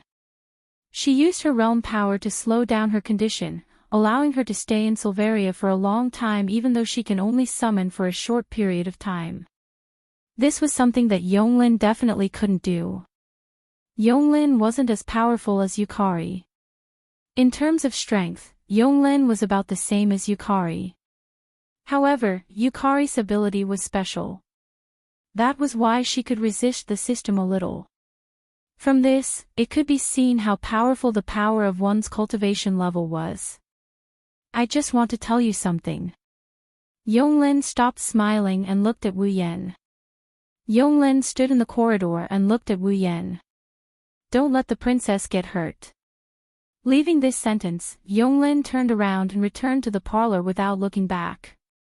Wu Yan shrugged. Alice seemed like she had been waiting for this moment for a long time. She asked Wu Yan when she saw Yonglin's disappearing figure. What is a summoner? This was definitely not the only question that Alice wanted to ask. Judging from the conversation between Wu Yan and Yonglin, the two of them must be talking about something that Alice couldn't understand. However, Alice wasn't in a position to get to the bottom of everything. She only asked this question that was slightly related to her. Wu Yan didn't want to hide it from Alice, but he didn't explain it immediately. Well, it's a little troublesome to explain. I'll tell you later. Let's go and see the princess. Alice pondered for a bit before nodding. Under Wu Yan's lead, they walked up the wooden corridor of the Forever Pavilion and headed towards the other end of the corridor. After a while, they came to a room. When they were about to knock on the door, a familiar and pleasant voice came from inside. Come in. It was the voice of Mount Pinglai. Wu Yan heard this voice a few days ago. Alice, who had attended the exhibition held by the Yonglin Pavilion, also recognized this voice. They looked at each other. Wu Yan opened the door and walked into the room.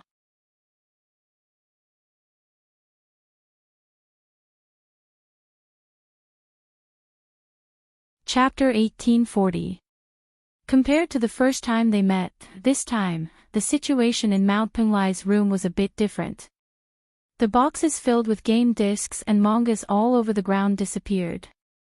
No one knew where they were taken by Mount Pinglai Kagaya, leaving the retro-style tatami completely exposed to the air. The room also seemed to have been specially tidied up.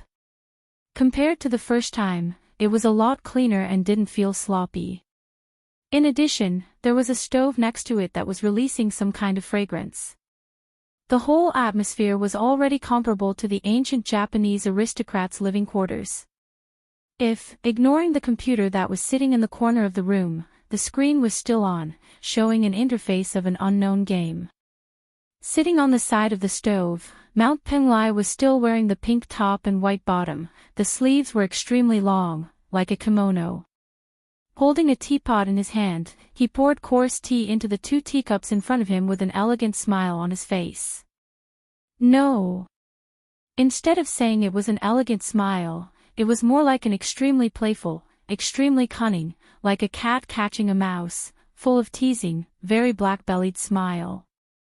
With such a smile, Mount Pinglai pushed the tea in front of Wu Yan and Alice, who were sitting opposite him, and said softly, "Have tea." Wu Yan and Alice, who were a little uncomfortable by Mount Pinglai's cat-and-mouse expression, nodded at the same time, stretched out their hands, picked up the teacups, and sipped the hot tea. Until this moment, the scene was quite normal, and the atmosphere was quite good. It was like an ordinary hospitality scene. It couldn't be said to be harmonious and friendly, but it was going smoothly. But the facts proved that Mount Pinglai was not as dignified and serious as he looked on the surface. After his eyes wandered back and forth between Wu Yan and Alice's faces, covering his mouth, he chuckled. "Are the two of you here to send me the wedding invitation?" Pfft. Unsurprisingly, this sudden speech made Wu Yan and Alice stare at each other at the same time. They spat out all the hot tea in their mouths and sprayed it toward Huey of Pinglai Mountain. Era. Mount Pinglai's Huey seemed to have expected this reaction. He nimbly dodged to the side, allowing the 2 mouthfuls of hot tea to graze his body as he landed on the tatami not far away. Without waiting for Wu Yan and Alice to say anything, Mount Pinglai's Huey was the first to complain. "Don't dirty other people's rooms, okay? Can you not speak so carelessly?" Alice raised her voice, unwilling to be outdone. "What nonsense are you talking about all of a sudden? I knew it. You can't be so honest." Wu Yan picked up the handkerchief on the side, wiped his mouth, and rolled his eyes. "How on earth did you think of that?" "Intuition," Mount Pinglai Huey said with a smile. "A young girl's intuition, that's a pretty good ability." Wu Yan smiled a few times. Then did your young girl's intuition tell you that it's best not to speak carelessly about things that don't need to be said? The things that don't need to be said that Wu Yan was talking about were naturally related to the system. That wasn't something that could be casually brought up and talked about. Don't look at how Wu Yan usually didn't seem to care much about it and even said that many people knew about it. But of those who knew about the system, which one of them didn't eventually become his summons? Basically, except for his own summons or those who would be his summons in the future, Wu Yan wouldn't casually talk about the system. If something went wrong, it would attract a lot of people who coveted the system. They wanted to slice Wu Yan and the girls who summoned him into pieces for research. So, the system's matter could be big or small. I'm not talking carelessly, I've only told Yonglin.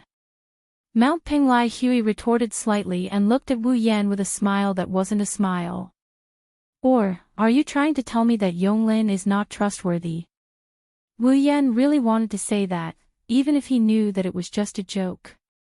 Just like how Yonglin spoiled Mount Penglai Hui excessively, Mount Penglai Hui trusted Yonglin. It was also more than everyone he knew for thousands of years. For Mount Penglai Hui, in his life, there was absolutely no one who was more trustworthy than Yonglin, even if she became Wu Yan's summon. That was to say, compared to Yonglin, Mount Penglai Hui's trust, Wu Yan couldn't even match it. If it wasn't for the system and the summon, Mount Penglai Hui wouldn't even know if she would keep Wu Yan in her heart. Don't look at Mount Penglai Hui's black-bellied appearance.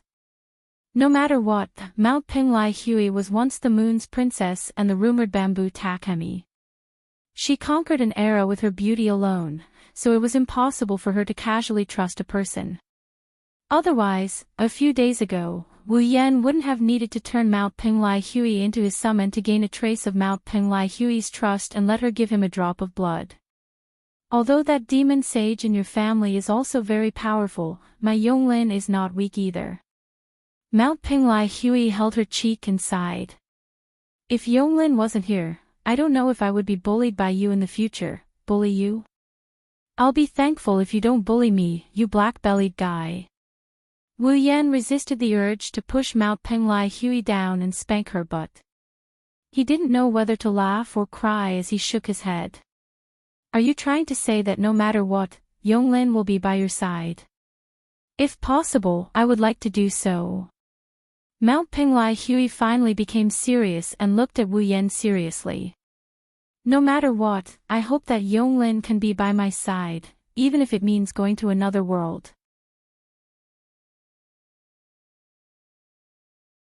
Indeed, Mount Penglai Hui and Yonglin were already inseparable from each other in the true sense. The relationship between the two was not like Wu Yan and Mount Penglai Hui, where their lives were intertwined and they would never leave each other. It was similar to a life community, where they both needed and desired each other. Mount Penglai Hui said this so solemnly because she wanted to express her determination to Wu Yan. Needless to say, Mount Penglai Hui wanted to tell Wu Yan that she wouldn't object to leaving Fantasy Village and leaving this world with Wu Yan, but Yonglin must be by his side.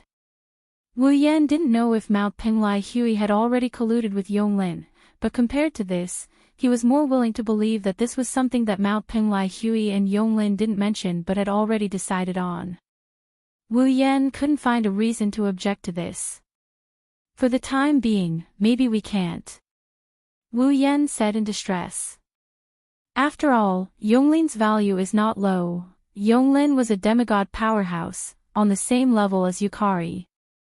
When he summoned Yukari, Wu Yan used a total of 1 million summoning points to summon her. Yonglin's value was definitely not lower than that. Now, Wu Yan only had a little more than 10,000 summoning points left. How could he summon Yonglin? Mount Penglai Hui seemed to understand and didn't show any obvious intention. She smiled faintly. I didn't say we have to do it now. I'm just telling you not to forget about Yonglin. After saying that, Mount Penglai Hui glanced at Alice, who was silently listening to the two people talking, and asked curiously. Are you also his summoner? Alice was silent for a moment and shook her head. I don't know what you mean by summoning. I see. Mount Pinglai Hui suddenly understood and looked at Wu Yan with disdain. In other words, you're going to abandon her after you've slept with her. Are all moon people so good at jumping around in the form of backflips? Wu Yan touched his forehead helplessly. I'm just adjusting my mood temporarily. I'll explain it to Alice sooner or later. Oh. Mount Pinglai Hui smiled again, but this time, her smile was more or less cold. To her, you're going to talk about your feelings first and then explain later. To me, you're going to get on the bus first and then buy the ticket later. Wu Yan almost choked. Alice didn't know what Mount Pinglai Hui was talking about, but she could tell what he meant. She looked at Wu Yan with a slightly cold gaze. Ahaha. Wu Yan could only laugh dryly. I brought Alice here to play a game with you. Come, let's play a game. Humph. Mount Pinglai Hui snorted but didn't object. He stood up and went to prepare the game console. Alice didn't say anything else. She sighed and followed Mount Pinglai Hui with Wu Yan.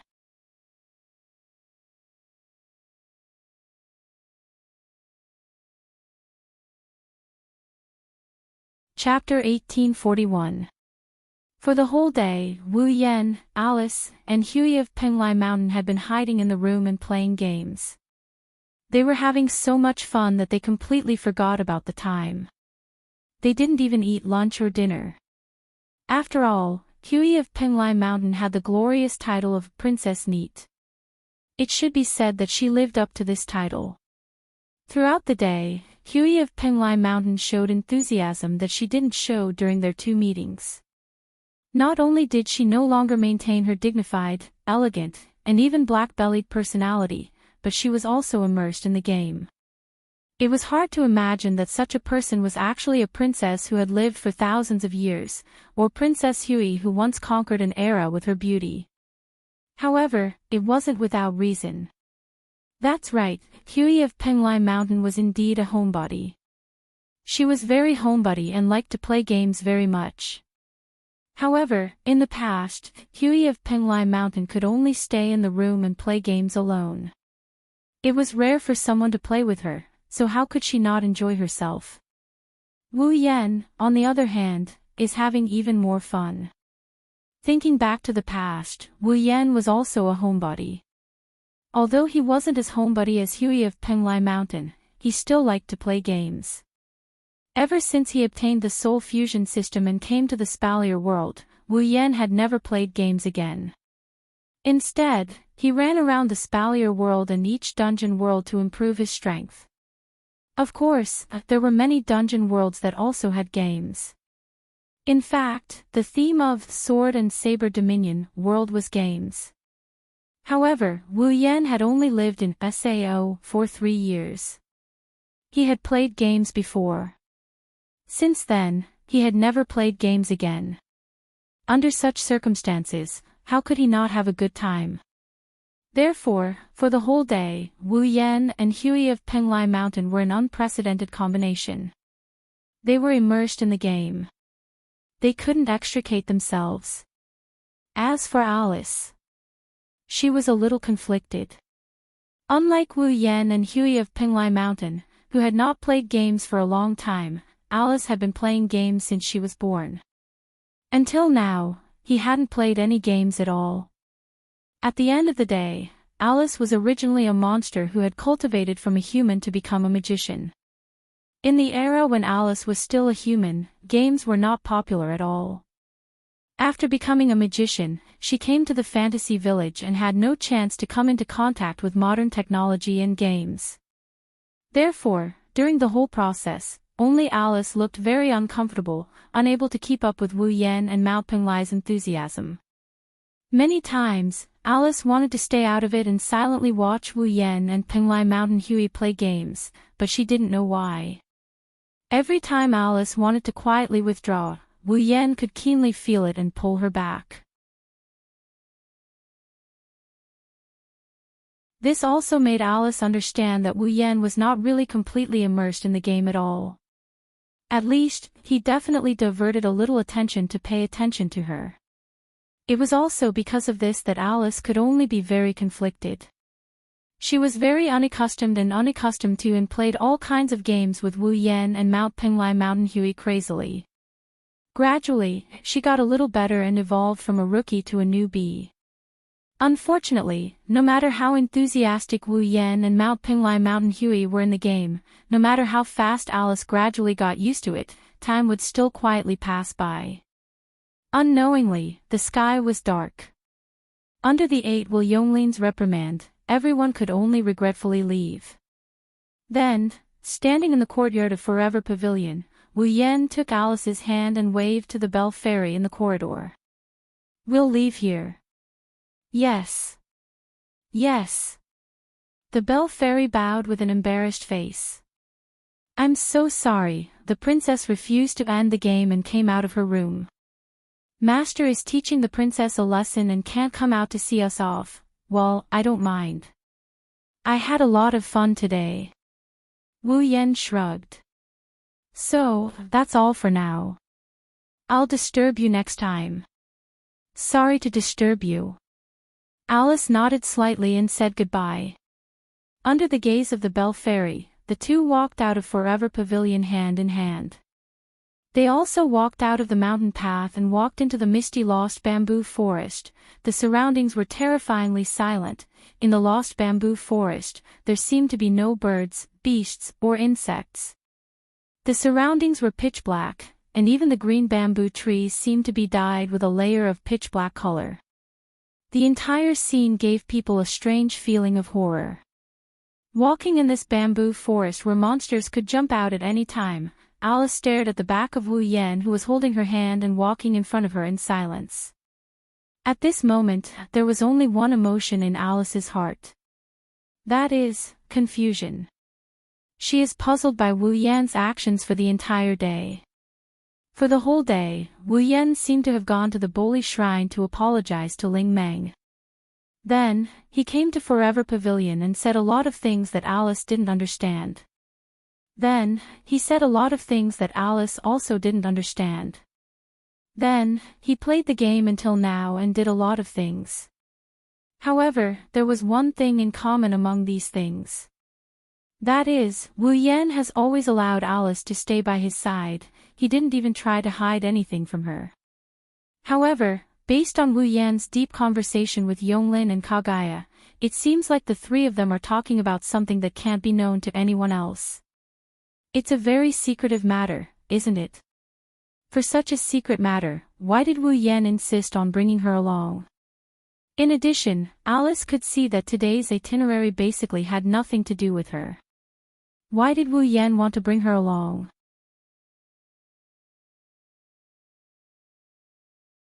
Her existence was not only unnecessary, but also redundant, wasn't it? With such confusion in her heart, Alice couldn't help but ask at a certain moment. Why do you want to bring me along? This was the most confusing thing for Alice. It was more confusing than the summoning figure. Alice's intuition told her that compared to the summoning figure, this was the most important thing to solve in today's itinerary. In response, Wu Yan didn't look back and didn't stop at all. Only his voice slowly drilled into Alice's ears. If I say that I just want to play with you, would you believe me? Just want to play with me? Alice paused for a moment. Putting aside the question of whether she believed it or not, first of all, this answer was already beyond Alice's expectations. Alice thought of all kinds of reasons why Wu Yan would bring her along. For example, when they were at the Bori Shrine, Wu Yan wanted her to plead for him to come to the Forever Pavilion. It was also related to the summoning figure. After all, even if Alice didn't know what was going on, it didn't mean that she didn't hear anything. Wu Yan said that in the future, he would definitely let Alice become the summoning figure. Therefore, Alice thought that Wu Yan brought her to the Forever Pavilion to talk about the summoning figure. Who would have thought that in the end, it would be such an answer? Would she believe it? Alice's first thought was naturally not to believe it. Is this necessary? Alice furrowed her brows. I'm not good at games, and I'm not good at communicating with people too intimately. If you want to play, compared to me, it should be more suitable to bring along Marissa or life-shooting Maru, right? However, Alice once again received an unexpected answer. No. Wu Yan didn't even turn his head when he said that. His tone was firm. No one is more suitable than you to come out and play. This. Alice was at a loss. What do you mean? Wu Yan finally stopped, turned around, and faced Alice. He held Alice's other hand, and his wine-red eyes met Alice's eyes. I have no choice, seeing you stay at home depressed. I can't help but worry, but I know that words won't make you feel better, so I can only bring you out to play. Alice looked straight into Wu Yan's wine-red eyes, and listened to Wu Yan's seemingly affectionate words, while at the same time, she felt slightly unnatural, and at the same time, slightly nervous. I won't ask you to accept me immediately, and I won't ask you to return to your previous state immediately. Wu Yan closed the distance between them, reached out, and slowly hugged Alice's slender waist. But at least, try to face all kinds of things with me. Alice leaned on Wu Yan's chest, her eyes flickered, and then, she closed her eyes. Only Alice knew that her heart wasn't calm at all.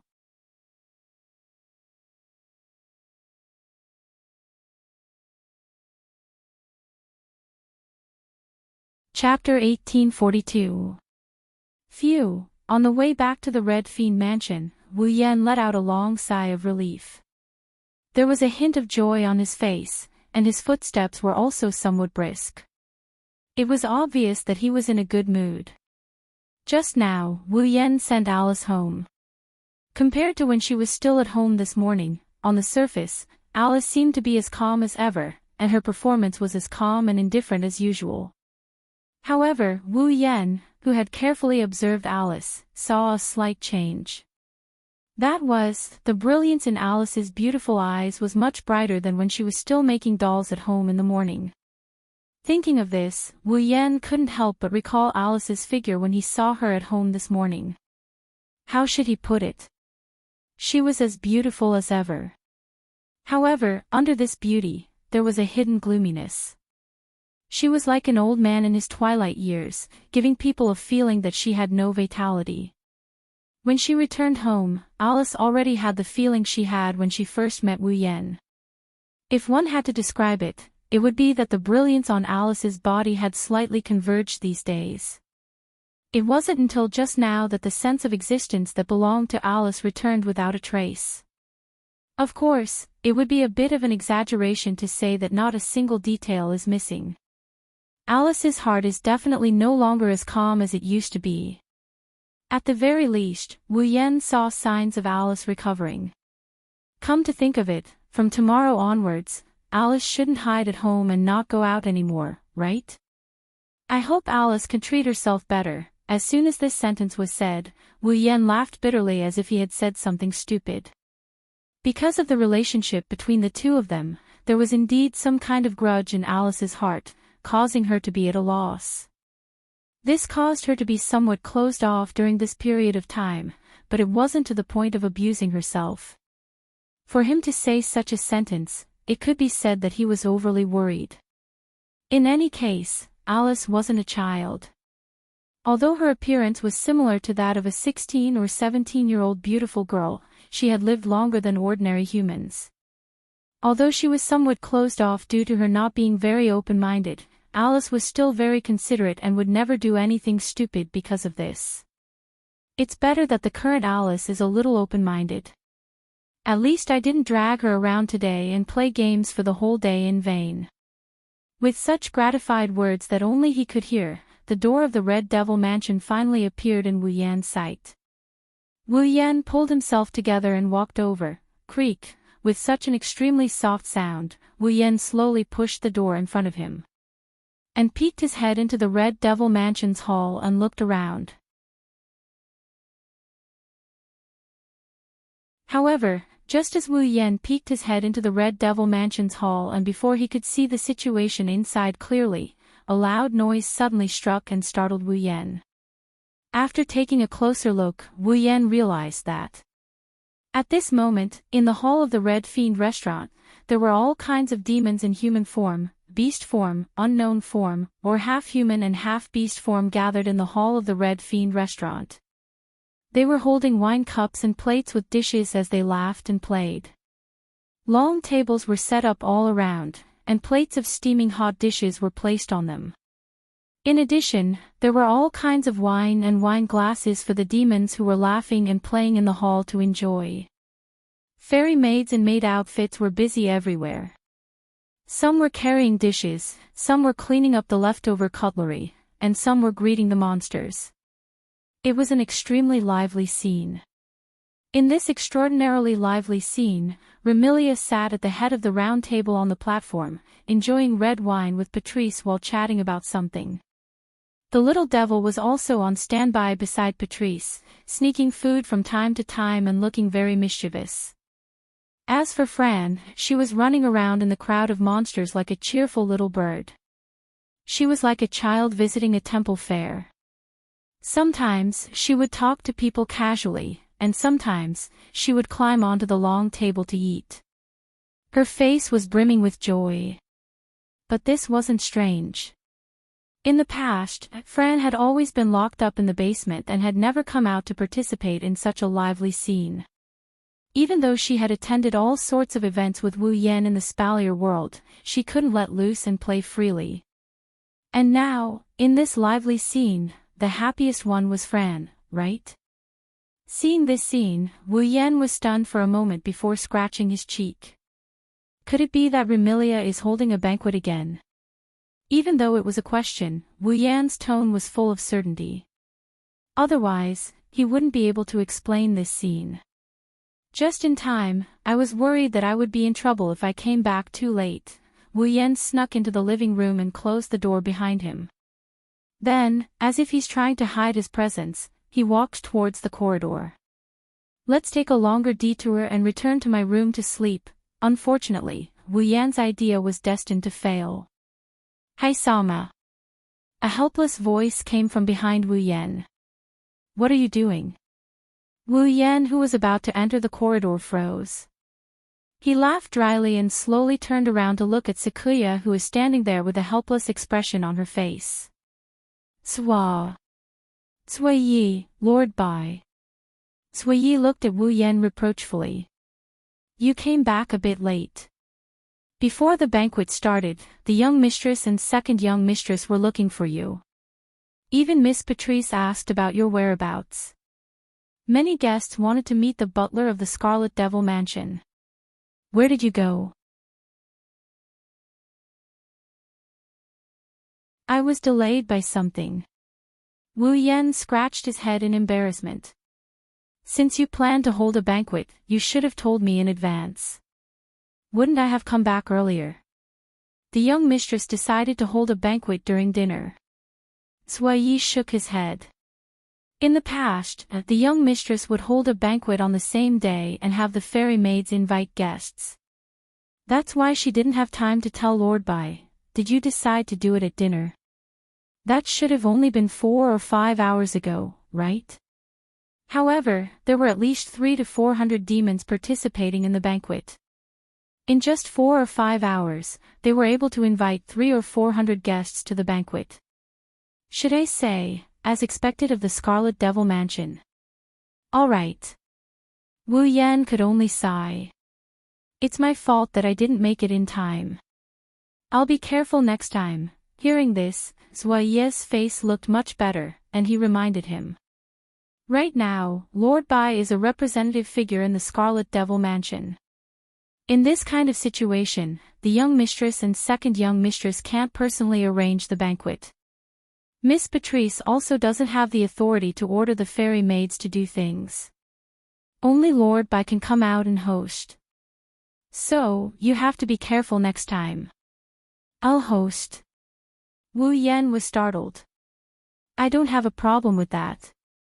But even without me, didn't the banquet still succeed more than once? In the past, because the Scarlet Devil Mansion didn't have a butler, I was the one to host the banquet. But it's different now. Sui Yi said seriously. Right now, outsiders know that the Scarlet Devil Mansion has a butler in charge. Under such circumstances, if the banquet is hosted by a head maid, it's inevitable that people will gossip about it, especially Lord By. Indeed. There was clearly a butler present, but the banquet was arranged and hosted by a head maid. No matter how one looked at it, it was a little strange, right? Although there were too many heartless people and demons in Fantasy Village, it didn't matter if it happened once or twice. If it happened too many times, others would gossip. For example, the butler of the Scarlet Devil Mansion didn't even have the ability to arrange and host banquets. For Remilia, who announced in front of all the demons that Wu Yan was the butler of the Scarlet Devil Mansion, it would be a huge loss of face. People would say that Remilia didn't have good eyesight. Alright. I'll be careful next time. Wu Yan spread his hands. Then I won't be participating in this banquet. Cui Yi, you can go and do your work first, I understand. Cui Yi bowed slightly. Then Lord Bai, I'll go and do my work first. Cui Yi disappeared on the spot after leaving that sentence. At the same time, on the platform, two intense gazes were cast on Wu Yan, attracting Wu Yan's gaze. In the next moment, Remilia's dissatisfied expression and Patrice's questioning gaze were seen by Wu Yan. Wu Yan made an apologetic gesture, causing Remilia to snort coldly. Only then did it pass.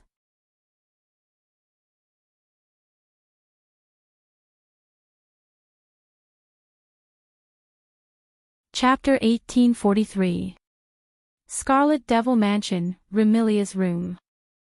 Yay! Fran cheered and jumped onto the bed. She had a smile on her face that hadn't disappeared since the beginning. She twisted her body on the quilt. She looked really happy. Her wine-red eyes were curved into crescents. The banquet is so fun. Remilia's expression softened when she saw Flan's reaction. She felt like this banquet was worth it. However, she still looked at Wu Yan with a dissatisfied look. It would be even better if you weren't late. Didn't I already apologize? Wu Yan said helplessly. Besides, you didn't tell me beforehand. How would I know you were going to have a banquet? Well, it's your fault. Remilia said stubbornly. Who told you to go out all day? Can't you just stay at home? Home. Wu Yan couldn't help but smile. Well, I have all kinds of things to do. Don't throw a tantrum. I'm not throwing a tantrum. Big brother, big sister, stop arguing. Fran jumped up and muttered. Hurry up and sleep. Got it. Wu Yan and Remilia laughed at the same time as they walked up to her. At this point, Remilia didn't reject sleeping with Wu Yan, she's acting very naturally. And this also proved that Remilia was gradually getting used to having Wu Yan by her side. Onie-chan. Flan hugged Wu Yan's neck and she hugged him. Hurry up and help Fran change. Fran wants Big Brother to hug Fran to sleep. Okay. Wu Yan shook his head and pinched Fran's nose affectionately. He gently undid her clothes while she whined. Now, Fran would no longer be locked in the basement. However, in the eyes of everyone, Fran was still a child. They would definitely not allow Fran to run around as she pleased. So, Fran didn't go out often. Occasionally, Wu Yan or Remilia would take her out to play. However, whether she went out or not, Fran was still wearing the red and white gothic loli outfit. Wu Yan, who was already very familiar with this outfit, took it off with ease. Remilia, who had seen this scene more than once, turned her head away. Although it wasn't as big of a reaction as the first time. She watched a man help her sister change clothes. That feeling was also very tangled. Wu Yan, who inadvertently caught a glimpse of this scene, smirked. What? Do you want Big Brother to help you change clothes? If it wasn't for the fact that your blood is higher than mine, I would have sucked all your blood dry. Remilia revealed her canine teeth. Like a cat with its hair standing on end, it bared its teeth and bared its teeth. I'm not a child. I don't need to help me change clothes. Yes, yes, yes. Wu Yan replied half-heartedly. Then please hurry up and change clothes. It's time to sleep. Ugh. Remilia could only glare at Wu Yan. She picked up her pajamas and went to the bathroom to change clothes. She whispered softly as she walked. This bastard. He only knows how to dote on Fran. Not long after, Fran changed into pink pajamas. Remilia also walked out of the bathroom and changed into pure white pajamas. Fran looked at Wu Yan with a hopeful expression. Wu Yan chuckled and he picked her up before lying down. Remilia also laid down on the other side of Fran, resting her head on a pillow. Hee hee. Fran, who was sleeping between Wu Yan and Remilia, didn't immediately close her eyes to sleep. Instead, she kept laughing happily. What's wrong? Remilia asked in confusion. Why are you laughing? Why don't you sleep? Fran just wants to laugh. Fran said. Because Fran is very happy right now. Wu Yan and Remilia's hearts melted. They couldn't help but move closer to Fran. One patted her head while the other hugged her. Very happy right now. Who wouldn't be? Hey, big brother, big sister. Fran looked up. Stars seemed to be flashing in her eyes. She was extremely beautiful. Let's stay together forever and never separate, okay? This was Fran's most fundamental wish. Apart from this wish, Fran had no other requests.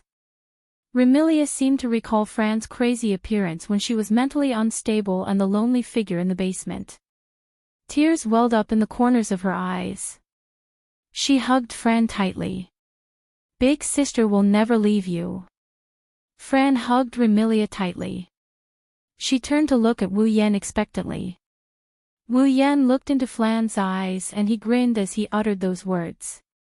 Our lives have long been fused together. Neither of us can leave the other. Fran giggled. She hugged Wu Yan tightly and leaned her body against Wu Yan.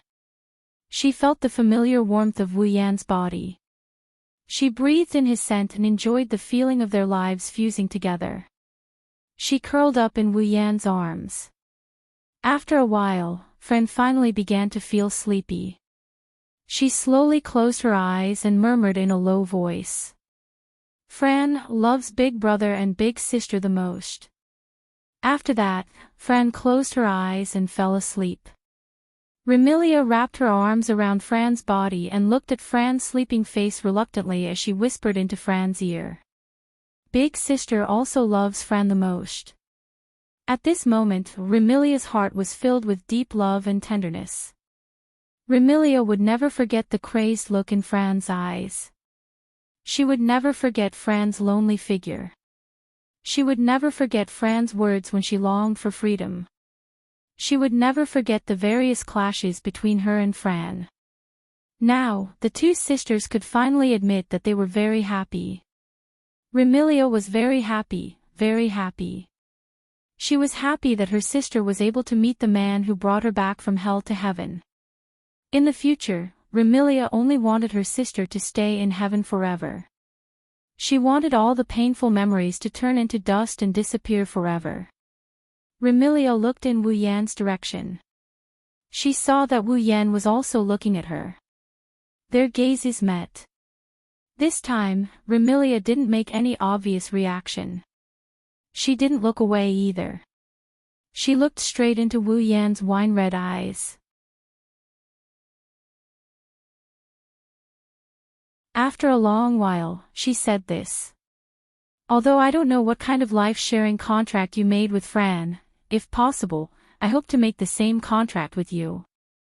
This was the first time Remilia expressed her inner thoughts without holding back. Not only for Fran's small wish, but for herself as well. Needless to say, Remilia wanted to make the same contract with Wu Yan to fulfill Fran's wish for the three of them to be together forever. If others knew that Remilia actually took the initiative to make a life-sharing contract, they would definitely be shocked. However, Wu Yan didn't. Because he also understood Remilia's feelings. I will. Wu Yan patted Remilia's head and responded to her wish with a powerful voice. I also hope to be with you forever. Remilia smiled as if a heavy burden had been lifted off her shoulders. She slowly closed her eyes. Remilia believed that tonight would definitely be the most comfortable sleep she had in her 500 years of life. There was no other reason.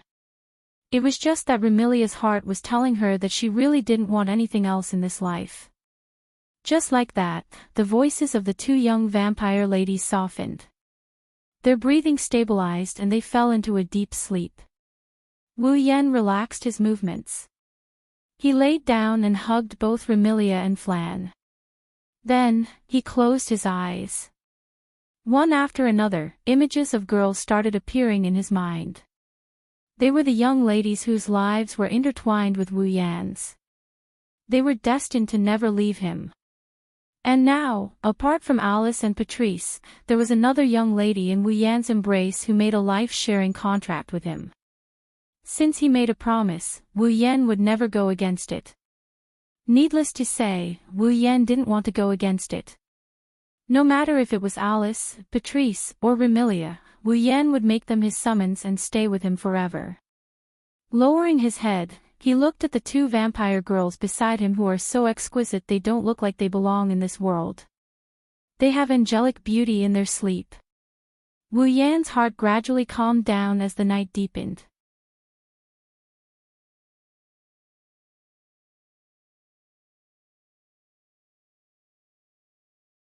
Chapter 1844. The next day, with no sunlight shining in, no lights pouring down, no alarm clock ringing, and no one waking him up loudly, Wu Yan woke up. Next to him, Remilia and Fran hugged each other tightly. They were still sleeping and showed no signs of waking up. Last night, although Wu Yan slept with Remilia and Fran at the same time, he only stayed in the room and did not participate in the banquet held in the Red Devil Mansion like Remilia and Fran. Remilia and Fran, one enjoyed a long time at the banquet, and the other played crazily for an entire night. Even if they were vampires, their physical strength was not as weak as that of ordinary people, and they were mentally exhausted. In addition, vampires were nocturnal creatures and could not adapt to daytime life, especially Remilia and Fran, whose bloodlines were not very high. Therefore, after sleeping for a while, they should not be able to wake up in a short period of time. Wu Yan yawned, pulled himself together, and straightened his body. He glanced at Remilia and Fran who were sleeping beside him. He first moved Fran's little feet away from his body, then helped the two little girls cover with the quilt, and then got up and put on his clothes. Originally, at this time, Wu Yan should go back to sleep. But today, Wu Yan still had something to do. Therefore, at this time, even if he continued to sleep, it was impossible for him to sleep. He might as well get up and finish his work as soon as possible. Of course, it was still unknown whether or not this matter could be carried out smoothly. Today's Red Devil Mansion was a little quiet. There was no other way. After all, last night's banquet, the fairy maids were busy until the morning before they finished cleaning up the mess. The fairy maids in the Red Devil Mansion were ordinary. They all worked during the day and at night. But because the owner of the Red Devil Mansion was a vampire, there were more fairy maids working at night. And this phenomenon was even more obvious when the banquet was held. Once Remilia decided to hold the banquet. That day, many of the fairy maids working during the day in the Red Devil Mansion would be transferred to work at night. In order to cooperate with the banquet, the number of fairy maids working during the day was greatly reduced the next day. So, today, the number of fairy maids working in the Red Devil Hall would be surprisingly small, no more than 10. And of course, among these fairy maids who were still working, there would definitely be a dutiful and perfect fairy maids. When Wu Yan entered the Scarlet Devil Mansion's main hall, he saw that the long table, dishes, cutlery and whatnot from last night had all been cleaned up. Just like before, nothing has changed. In such a vast and quiet hall, Yi was wiping the round table on the platform with a rag alone. He didn't stop until he sensed someone approaching and looked over. Lord. After seeing the full appearance of the person who came, Yi was startled for a moment and stood up in surprise. You're up. Even though they didn't spend a lot of time together, Sakuya had a rough idea of Wu Yan's daily routine. She also knows how lazy Wu Yan is in the morning and how much he likes to laze in bed. In the fairy maid's understanding, Wu Yan should have woken up in another 2 or 3 hours. But now, he had woken up so early. It was no wonder that the fairy maids were surprised. I have something to do today, so I need to go out for a while. Wu Yan smiled at the fairy maids. So, I woke up a little earlier today. Are you going out again? The surprise on the fairy maid's face turned into helplessness. Then, Lord Bai, please come back early today. There might be a banquet tonight, a banquet. Wu Yan's face fell and he said angrily. We already had one yesterday. Do you plan to have one today? With young Miss Personality, it's not impossible. The fairy maids explained. It mainly depends on young Miss mood. If young Miss wants to have a banquet, it's not strange to have one at any time. There have been times when young Miss was in a good mood. At that time, there were banquets for 7 days. 7 days. Wu Yan was speechless. Banquets every day. The Scarlet Devil Mansion is really rich. To be honest, Wu Yan still didn't know where the Scarlet Devil Mansion's money came from. The fairy maids who worked in the Scarlet Devil Mansion all had their own wages. Although Hong Meiling's wages had been deducted by the fairy maids, she was still paid. Only the fairy maids didn't receive a salary. This was because Remilia had already handed over the management of the finances to Dreamy. Moreover, if Dreamy wanted to take from it, it didn't matter how much he took. But where did all this money come from? Remilia and Fran were the type who spent money and didn't work. Patrice and Imp were hiding in the underground library all day. They didn't receive a salary nor did they go out to work. Apart from these 4 and the fairy maids, the rest were all paid by the Scarlet Devil Mansion. If that's the case, it's no wonder Wu Yan is wondering where the Red Devil Dojo got the money to pay their employees. Also, where did the Red Devil Dojo get the money to support its operations? They even held banquets from time to time. If there was a chance, he must ask Remilia about it. After making up his mind, Wu Yan found a seat and sat down. I'll go make breakfast for Lord Bai. The fairy maids immediately said after seeing Wu Yan sit down. Please wait a moment, Lord Bai. Just as the fairy maids wanted to use his ability to stop time, Wu Yan spoke up. No need. Wu Yan looked at the fairy maids and frowned. You must have been busy from last night's banquet to the end, right? Yes. The fairy maids tilted his head and asked suspiciously. Is there a problem? There is a big problem. Wu Yan's frown deepened. Since you've been busy for so long, aren't you tired? One must know that the fairy maids of the Scarlet Devil Mansion were busy until dawn to clean up the mess and go back to rest. The fairy maids must be the same. But even so, Yi still had to start work so early. This burden was not ordinary. Actually, Wu Yan wanted to say it a long time ago. Sakuya, it seems like I can see you working whether it's day or night. Wu Yan looked at Sakuya with a serious look in his eyes. Do you really have a good rest? This. The fairy maids hesitated as if he didn't know if he should tell the truth. But after seeing the serious expression in Wu Yan's eyes, the fairy maids knew that if he concealed the truth, Wu Yan would be angry. So, the fairy maids hesitated and answered truthfully.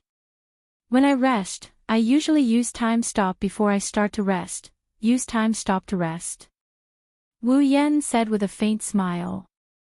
In other words, you're still using your ability when you're sleeping. The fairy maids nodded nervously, which made Wu Yan stare at him. How can that be considered rest? When people sleep, they will enter a state of deep sleep. This is the best way to keep the body in good condition. The fairy maid said that he had been using time stop when he was sleeping.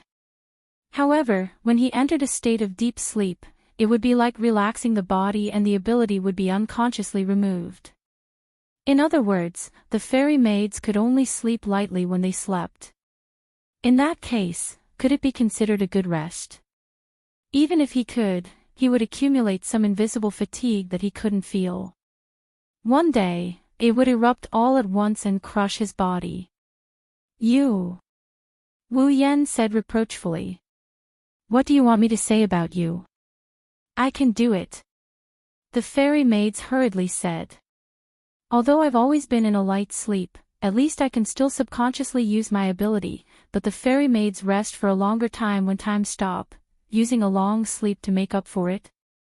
Wu Yan couldn't get over it. But you don't have to do this, right? Can't you take a good rest? This. Cui Yi began to falter, and his voice became lower. Without the fairy maids, a lot of work in the Red Devil Hall will be delayed. Work is work. Rest is rest. Wu Yan raised his voice.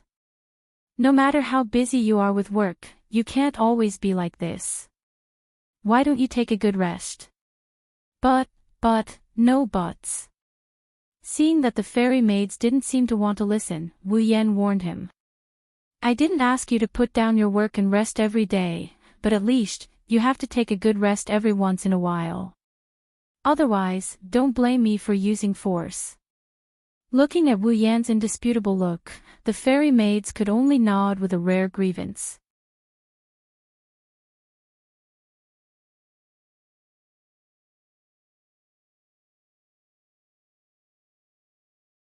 Chapter 1845. In the sky, a stream of light quickly flew past, like a fleeting meteor, with a long light tail, flying in another direction at a speed that was difficult to be seen by the naked eye. The direction this stream of light flew was the opposite side of the Monster Mountain, which was the opposite direction of the Monster Mountain, as if it was flying towards the depths of the fantasy town. In fact, the fantasy town did not cover a large area, so the mountain that people and monsters talked about referred to the Monster Mountain, because this was the only famous mountain in the fantasy town. The forest referred to the magic forest, the bamboo forest referred to the lost bamboo forest, and the village referred to the human world. Flying at such a high speed in the fantasy town, which did not cover a large area, it would not take long for it to reach the border of the fantasy town, which was the location of the Holy Great Barrier. With the speed of the stream of light, it should not take long for it to reach the Holy Great Barrier. However, when the stream of light was about to reach the Holy Great Barrier, it was very close to the edge of the Holy Great Barrier. The speed of the stream of light began to slow down slowly. If one observed carefully, they would find that when the stream of light slowed down, it happened to be when an endless, dazzling, orange-yellow grassland appeared in front of the stream of light. It was obviously a grassland, but the color of this grassland was an incredible orange-yellow. And that orange-yellow color was actually a field of sunflowers that grew on the grassland, almost taller than a person. It was because of this field of sunflowers. Looking down from the sky of the fantasy town, this grassland was a golden orange-yellow color. Moreover, the color was very dazzling, and one could tell at a glance that these sunflowers were. They were really good-looking. This field of sunflowers. It was called the sunflower field. Originally, sunflowers were a kind of flower that would rotate with the movement of the sun, also known as the sunflower field, and this field of sunflowers was called the sunflower field. It could be said that he lived up to his name. This sunflower field was located to the south of Fantasy Village. It was a bowl-shaped field, so it was difficult to see it from a distance. It was quite far from the human realm, so not many people would come here. It could even be said that no one would come here.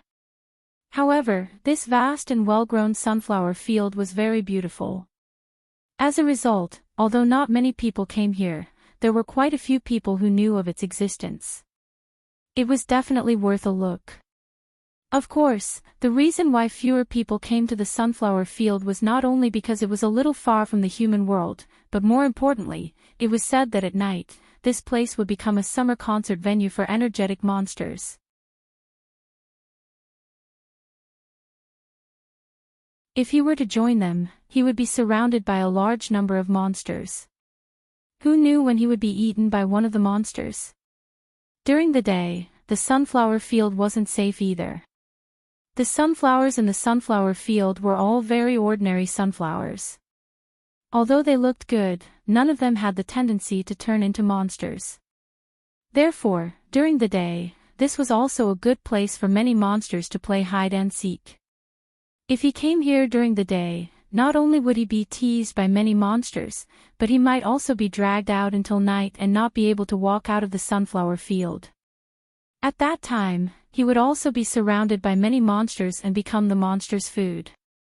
In general, this was a rather dangerous place, at least for humans who had no strength to truss a chicken. Only the body of the streamer that flew over knew that the rumors about the sunflower field were somewhat wrong. In fact, this sunflower field wasn't as lively as the rumors said. It wasn't as lively as a summer concert venue for energetic monsters. During the day, there were almost no fairies who would simply come here to play games. Because this seemingly extremely dazzling sunflower field was the territory of a certain monster. As long as one knew the true identity of a certain monster, one could not help but be afraid of it. Including the former monster sage Yakumo Yukari and the brain of the moon, Yakumo Yonglin. It was unknown if it was fearful of this extremely powerful monster, but the speed of the flowing light gradually decreased. When it arrived at the edge of the sunflower field, it made a turn and fell down, smashing heavily into the ground. Pang! In the dull sound of impact, smoke and dust filled the air, shrouding the place where the streamer hit. Vaguely, a figure emerged from the smoke and dust that filled the air and slowly walked out, exposing itself to the air and sunlight. Cough cough. Choked by the smoke and dust, Wu Yan coughed twice and waved his hand with a look of disdain. If I knew this would happen, I wouldn't have landed and directly entered the sunflower field. This sentence was just casually said by Wu Yan. After all, the monster that occupied the sunflower field as its territory really couldn't be rude. If he flew in casually, he was afraid that he would accidentally anger the monster. By then, not to mention whether he could achieve his goal of coming here, the monster might even kill Wu Yan directly. Although Wu Yan was a true ancestor and theoretically an existence that couldn't die, the monster in the sunflower field wasn't someone to be trifled with. It wouldn't be surprising if the monster had some means to kill undead creatures.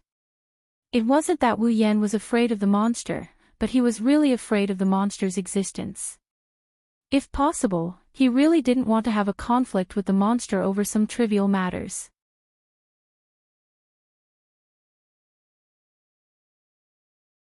Lifting his head and looking at the endless sunflower field in front of him, Wu Yan was amazed by the beautiful scenery, but at the same time, he was secretly speechless.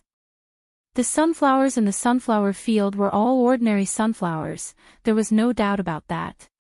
However, Wu Yan acutely felt an extremely majestic aura from the vast sunflower field in front of him. It was the demonic aura that belonged to a monster.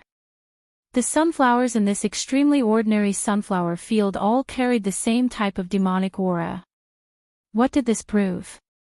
It proved that although these sunflowers were ordinary sunflowers, their owner had used some means on them to turn them into sentinels. In other words, Wu Yan was now facing a large number of cameras that couldn't be counted no matter how hard he tried. The owner of the sunflower field was definitely using these cameras to observe every visitor that came. It's really a big deal. Wu Yan collected his emotions and muttered to himself. Today, Wu Yan came to the sunflower field mainly to meet the owner of the sunflower field. However, the owner of the sunflower field not only had amazing strength, but also had an unpredictable personality. She could turn hostile at any time. If he just barged in, it might cause unnecessary trouble. Therefore, after thinking for a while, Wu Yan chose the most conservative way to meet her. I know, you must have noticed my arrival. Looking at the golden sunflower field in front of him, Wu Yan spoke loudly. Can you come out and meet me? The Lord of Flowers of the Four Seasons, delicate fragrance in the wind. When the words delicate fragrance in the wind were spoken, the demonic aura attached to every sunflower in the sunflower field fluctuated slightly. For a moment, the surrounding air seemed to have solidified, becoming heavier than a rock, but then it loosened and returned to normal as if nothing had happened. Of course, Wu Yan noticed this change as well. However, even though he noticed it, Wu Yan didn't pay attention to it. Instead, he turned his gaze to the center of the sunflower field. Rustle, rustle, rustle. Suddenly, the sunflowers in the sunflower field swayed slightly. There was no wind blowing in the sunflower field, but the sunflowers in the sunflower field moved by themselves, twisting their roots as if they were worshipping something, lowering the big flower head.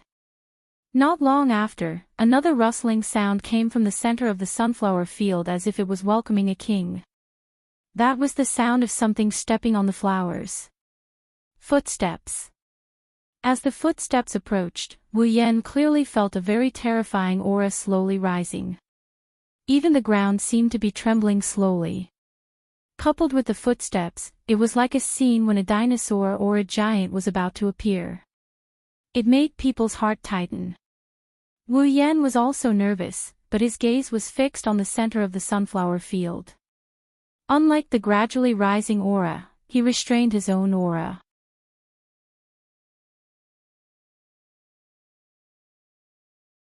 In the midst of this farce, the owner of the footsteps seemed to have lost his patience and appeared from the sunflower field.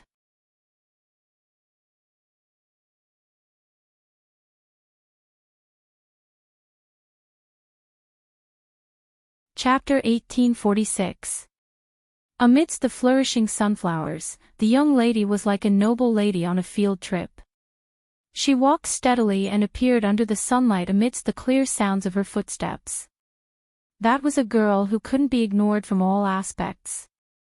The young girl had the same color as the grassland, emerald green shoulder-length hair that was full of vitality. Her short hair was not soft, but slightly curled. As the young girl walked, it swayed with the wind, flashing a dazzling arc under the sunlight. The girl's figure was very tall, not to be outdone by Yukari and Yonglin. She was considered to be one of the taller girls of the opposite sex that Wu Yan had seen so far. She wore a red and dark red checkered waistcoat and a knee-length skirt of the same color. She wore a yellow bow tie and a white long-sleeved shirt under the waistcoat. She looked very energetic when matched with the checkered waistcoat and skirt.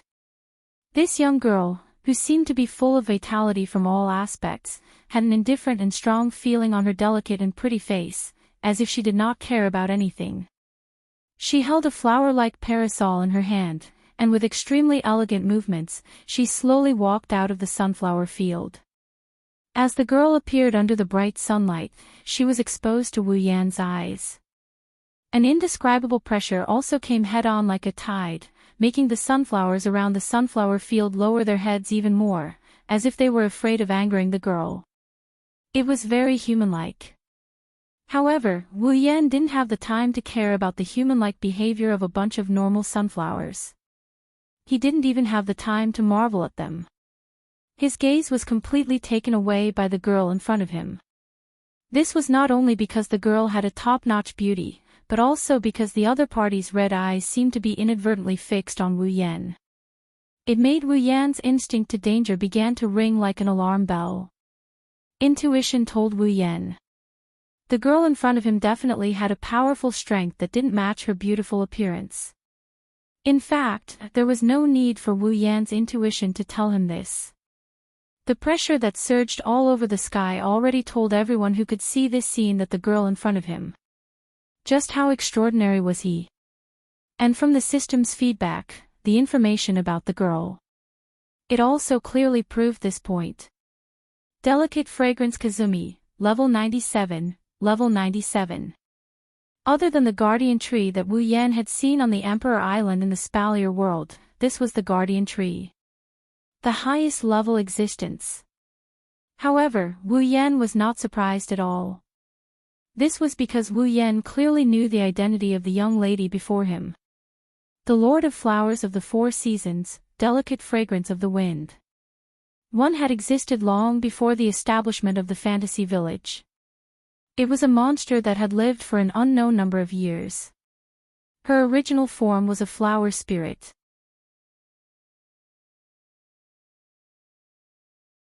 Compared to Yakumo Z, who was the only flower spirit in the entire race, she could be said to be the lowest level flower spirit.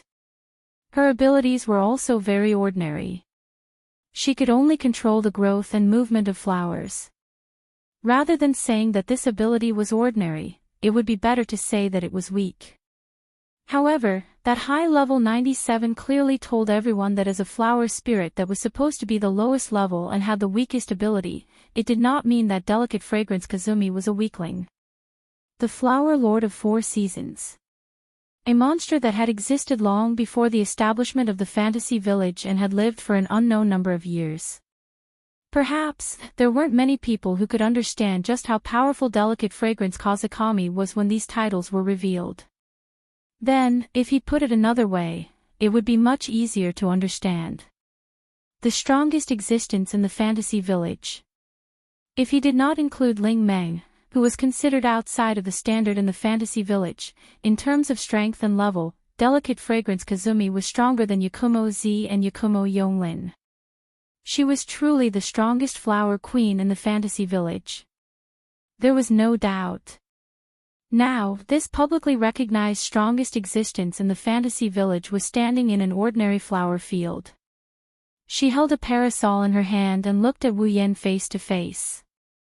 Her red eyes flashed with an indescribable light. However, this light gradually dimmed after sensing Wu Yan, who was standing outside the sunflower field. There was even a trace of dissatisfaction. In the next moment, a clear and cold voice came from the mouth of the strongest existence in the fantasy village, Delicate Fragrance Feng Jian. She gently echoed. "You are very boring." This was Delicate Fragrance Kazumi's impression of Wu Yan when she first met Wu Yan. It was because Delicate Fragrance Kazumi had deliberately used her powerful aura to suppress Wu Yan. Not only did Wu Yan not counterattack, but he also restrained his aura and did not collide with Delicate Fragrance Kazumi's provocation. Delicate Fragrance Kazumi was a very self-centered existence. Basically, other than paying attention to flowers, she was very indifferent to other things. In addition to flowers, the thing that could arouse Delicate Fragrance Kazumi's interest the most was fighting. Delicate Fragrance Kazumi was a battle maniac through and through. In this way, Delicate Fragrance Kazumi naturally felt bored that the other party did not resist her provocation. This was also one of Delicate Fragrance Kazumi's shortcomings. No matter who it was, even if it was the first time they met, Delicate Fragrance Kazumi would want to test the other party to see how strong they were.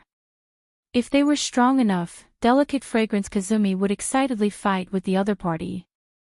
If they were too weak, Delicate Fragrance Kazumi wouldn't even look at the other party.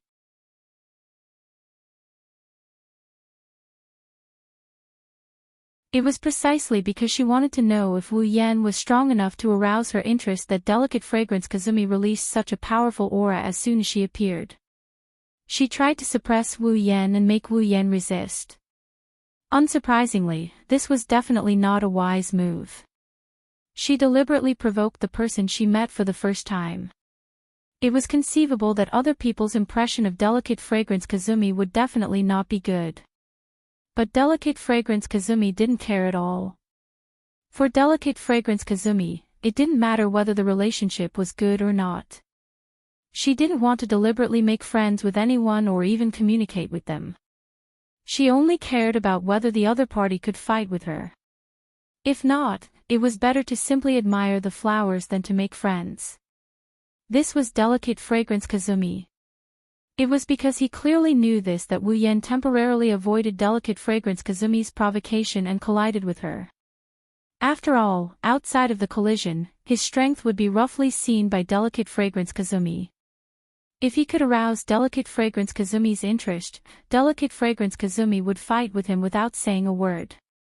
If he couldn't arouse delicate fragrance Kazumi's interest, then delicate fragrance Kazumi would leave without saying a word. In that case, wouldn't there be no way to talk? That's why Wu Yan used this method to prevent Yukari Fujimi from determining his strength. That way, before she can determine his strength, Yukari Fujimi wouldn't attack him recklessly or run away. That way, they would have a chance to talk. Therefore, Wu Yan's face showed a smile as if he had everything under control and said such a sentence. I don't mind accompanying you to do those things that you think are interesting, but I came to you for some things that you think are quite boring. In that case, why don't you accompany me to talk about these boring things first, then do those things that you think are interesting? How about it? Getting a chance to talk didn't mean that delicate fragrance Kazumi was willing to talk to Wu Yan. Next, if he couldn't arouse delicate fragrance Kazumi's interest, he was afraid that she would leave without saying a word. Therefore, since the purpose of letting delicate fragrance Kazumi talk to him had been achieved, in order to arouse delicate fragrance Kazumi's interest in him and not to leave by herself, Wu Yan didn't need to hide anymore. Buzz! In the next moment, a rich scarlet light burst out from Wu Yan's body with a suffocating blood aura. In the rich scarlet light, Wu Yan's deep black short hair gradually elongated until it reached his waist. It dyed golden at a speed visible to the naked eye, mixed with a trace of blood mist, floating in the air. At the same time, Wu Yan's pair of wine-red pupils also turned into a gem-like purple.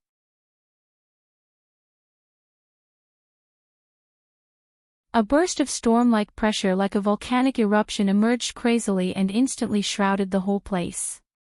The third red jade mode, Yakumo violet mode, was fully activated. The violent pressure pressed down without warning, making delicate fragrance Kazumi's shoulders sink, but her eyes suddenly lit up.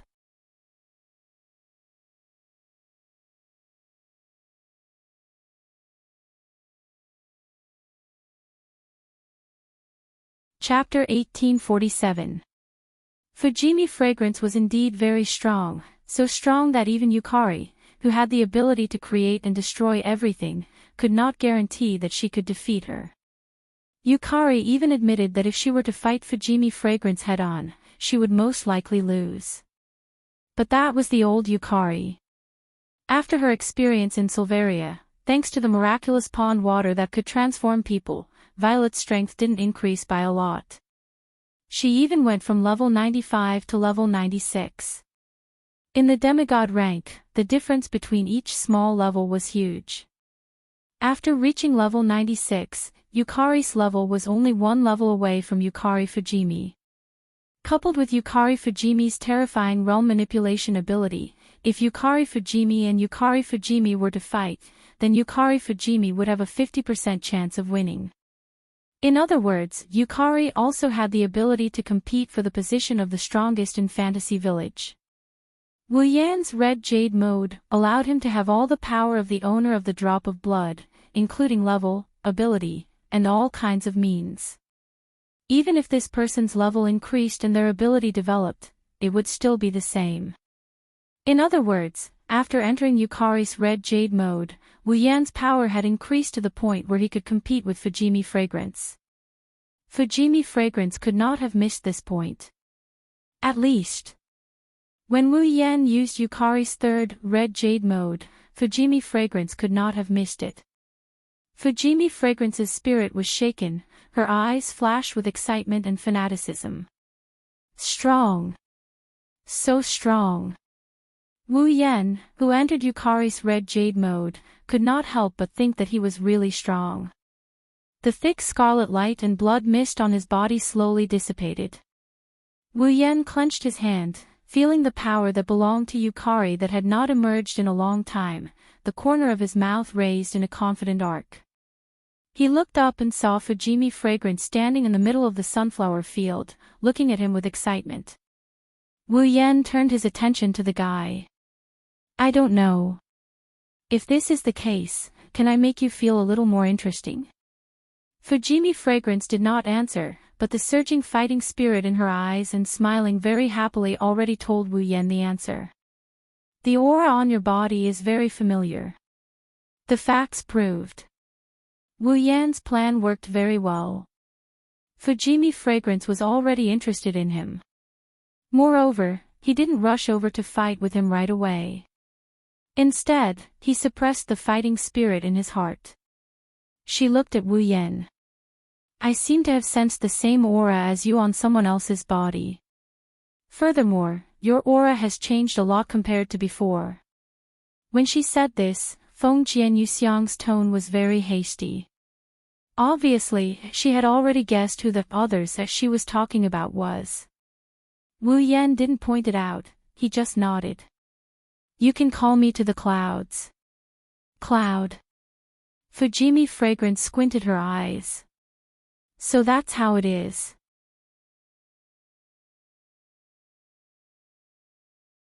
Although I don't know why you have the same aura as her and why it has changed so much, it doesn't matter as long as you are strong enough. It is indeed as you said, let's put the interesting things aside first. Fujimi Fragrance's expression returned to the initial indifference, gently glancing at Wu Yan. Why are you looking for me? It's very simple. Wu Yan didn't beat around the bush. If he beat around the bush, he might attract the disgust of someone like Yuka Fujimi who does things her own way. Thus, he directly stated his purpose. I want a drop of your blood. As a flower demon that was supposed to be the lowest level and did not have the ability to compete with Yukari, how did Fujimi Fragrance sit in the position of the strongest in Fantasy Town? The reason was very simple, Fujimi Fragrance's fighting ability had nothing to do with her own ability. The combat ability that delicate fragrance Feng Jian relied on to survive was her close combat ability that no one could compete with. In other words, Fujimi Fragrance's real strength was the terrifying physical ability hidden under that seemingly soft and tall body. Moreover, Feng Jian Yuxiang's demonic power was almost endless. As a flower demon, Fujimi Fragrance could obtain vitality and vitality from nature. Her existence itself was inseparable from nature. In addition, she had lived for a long time. Fujimi Fragrance was equivalent to the embodiment of nature.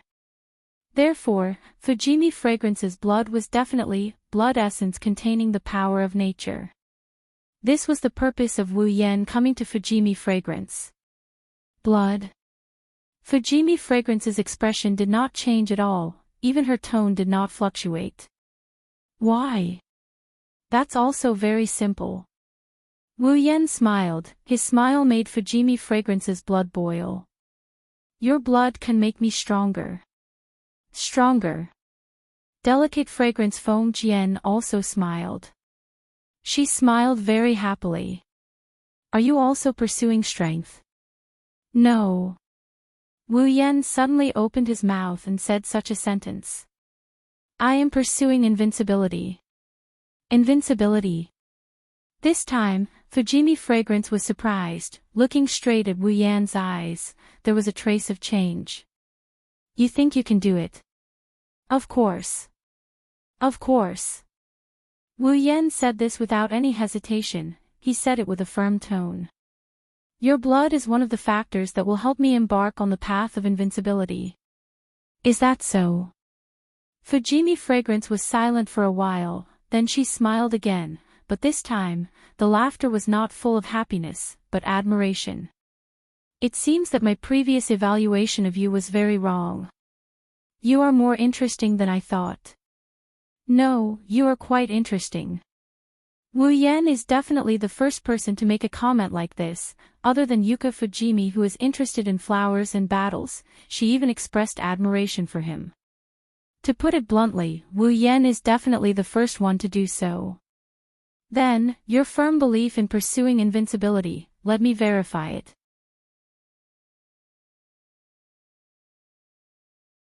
Of course, admiration is admiration, but Fujimi Fragrance is not the kind of person who will accept others' existence because of a word. At this moment, Fujimi Fragrance slowly put down the parasol in her hand and closed it, like holding a weapon, pointing at Wu Yan. Her red eyes surged with fanatical fighting spirit. Defeat me. I will fulfill your request. For Yuka Fujimi, a drop of blood was nothing at all. With Yuka Fujimi's personality, she would not be like Mount Pinglai Bright Knight and Yonglin Hachiai. She would not worry that her blood would be used by others to perform evil means and harm herself. This is not because Fujimi Fragrance does not care about her safety, but because Fujimi Fragrance is confident that no one can put her in danger with just a drop of blood. Therefore, giving Wu Yan a drop of blood is nothing at all. However, delicate Fragrance Feng Jian wasn't so generous that she would obediently hand over her blood just because a person came out and said a few words that she admired. But if he can defeat Fujimi Fragrance, then it is a different story. After all, Fujimi Fragrance is a battle maniac through and through. Feeling the powerful aura gradually rising from Fujimi Fragrance's body, Wu Yan closed his eyes, and when he opened them again, his eyes were calm. The defeat you mentioned shouldn't be referring to the rules of rune cards or bullet screen games, right? That's natural. Fujimi Fragrance nodded. If you are weak, then I don't mind playing a game with you. But now, there is no reason. Fujimi Fragrance recognizes Wu Yan's strength, and also recognizes that Wu Yan is a strong person. However, Fujimi Fragrance obviously did not consider it seriously. With the strength of the two of them, if they fight here, then the entire fantasy paradise is likely to be affected, and the Great Boli Barrier is likely to be destroyed. At that time, fantasy paradise will also be destroyed. It is precisely because of this that the Great Boli which set up the rules of rune cards to prevent fantasy paradise from being destroyed. However, Wu Yan knows that if he uses this excuse to avoid a direct battle, Fujimi Fragrance will treat it as an escape. So, Wu Yan raised one of his hands. On top of it, rich realm power suddenly emerged like an invisible wave. Realm, Eternal Night's four-layered barrier. The moment the words fell, the invisible realm power fiercely spread out, as if the whole world was dyed in color, quickly turned into a cage, and built four transparent barriers around it. Fujimi Fragrance immediately understood the meaning of Wu Yan's action. She stretched out her tongue and licked the corner of her mouth. Let's fight. You're tuning into the LoveLore Library YouTube channel. We're so grateful for your support, and don't forget to subscribe to join us on this incredible journey through captivating stories. Your generosity through donations truly makes a world of difference, as it's the primary source of revenue that allows me to expand and enhance this channel for you. Thank you from the bottom of my heart for being a part of this adventure.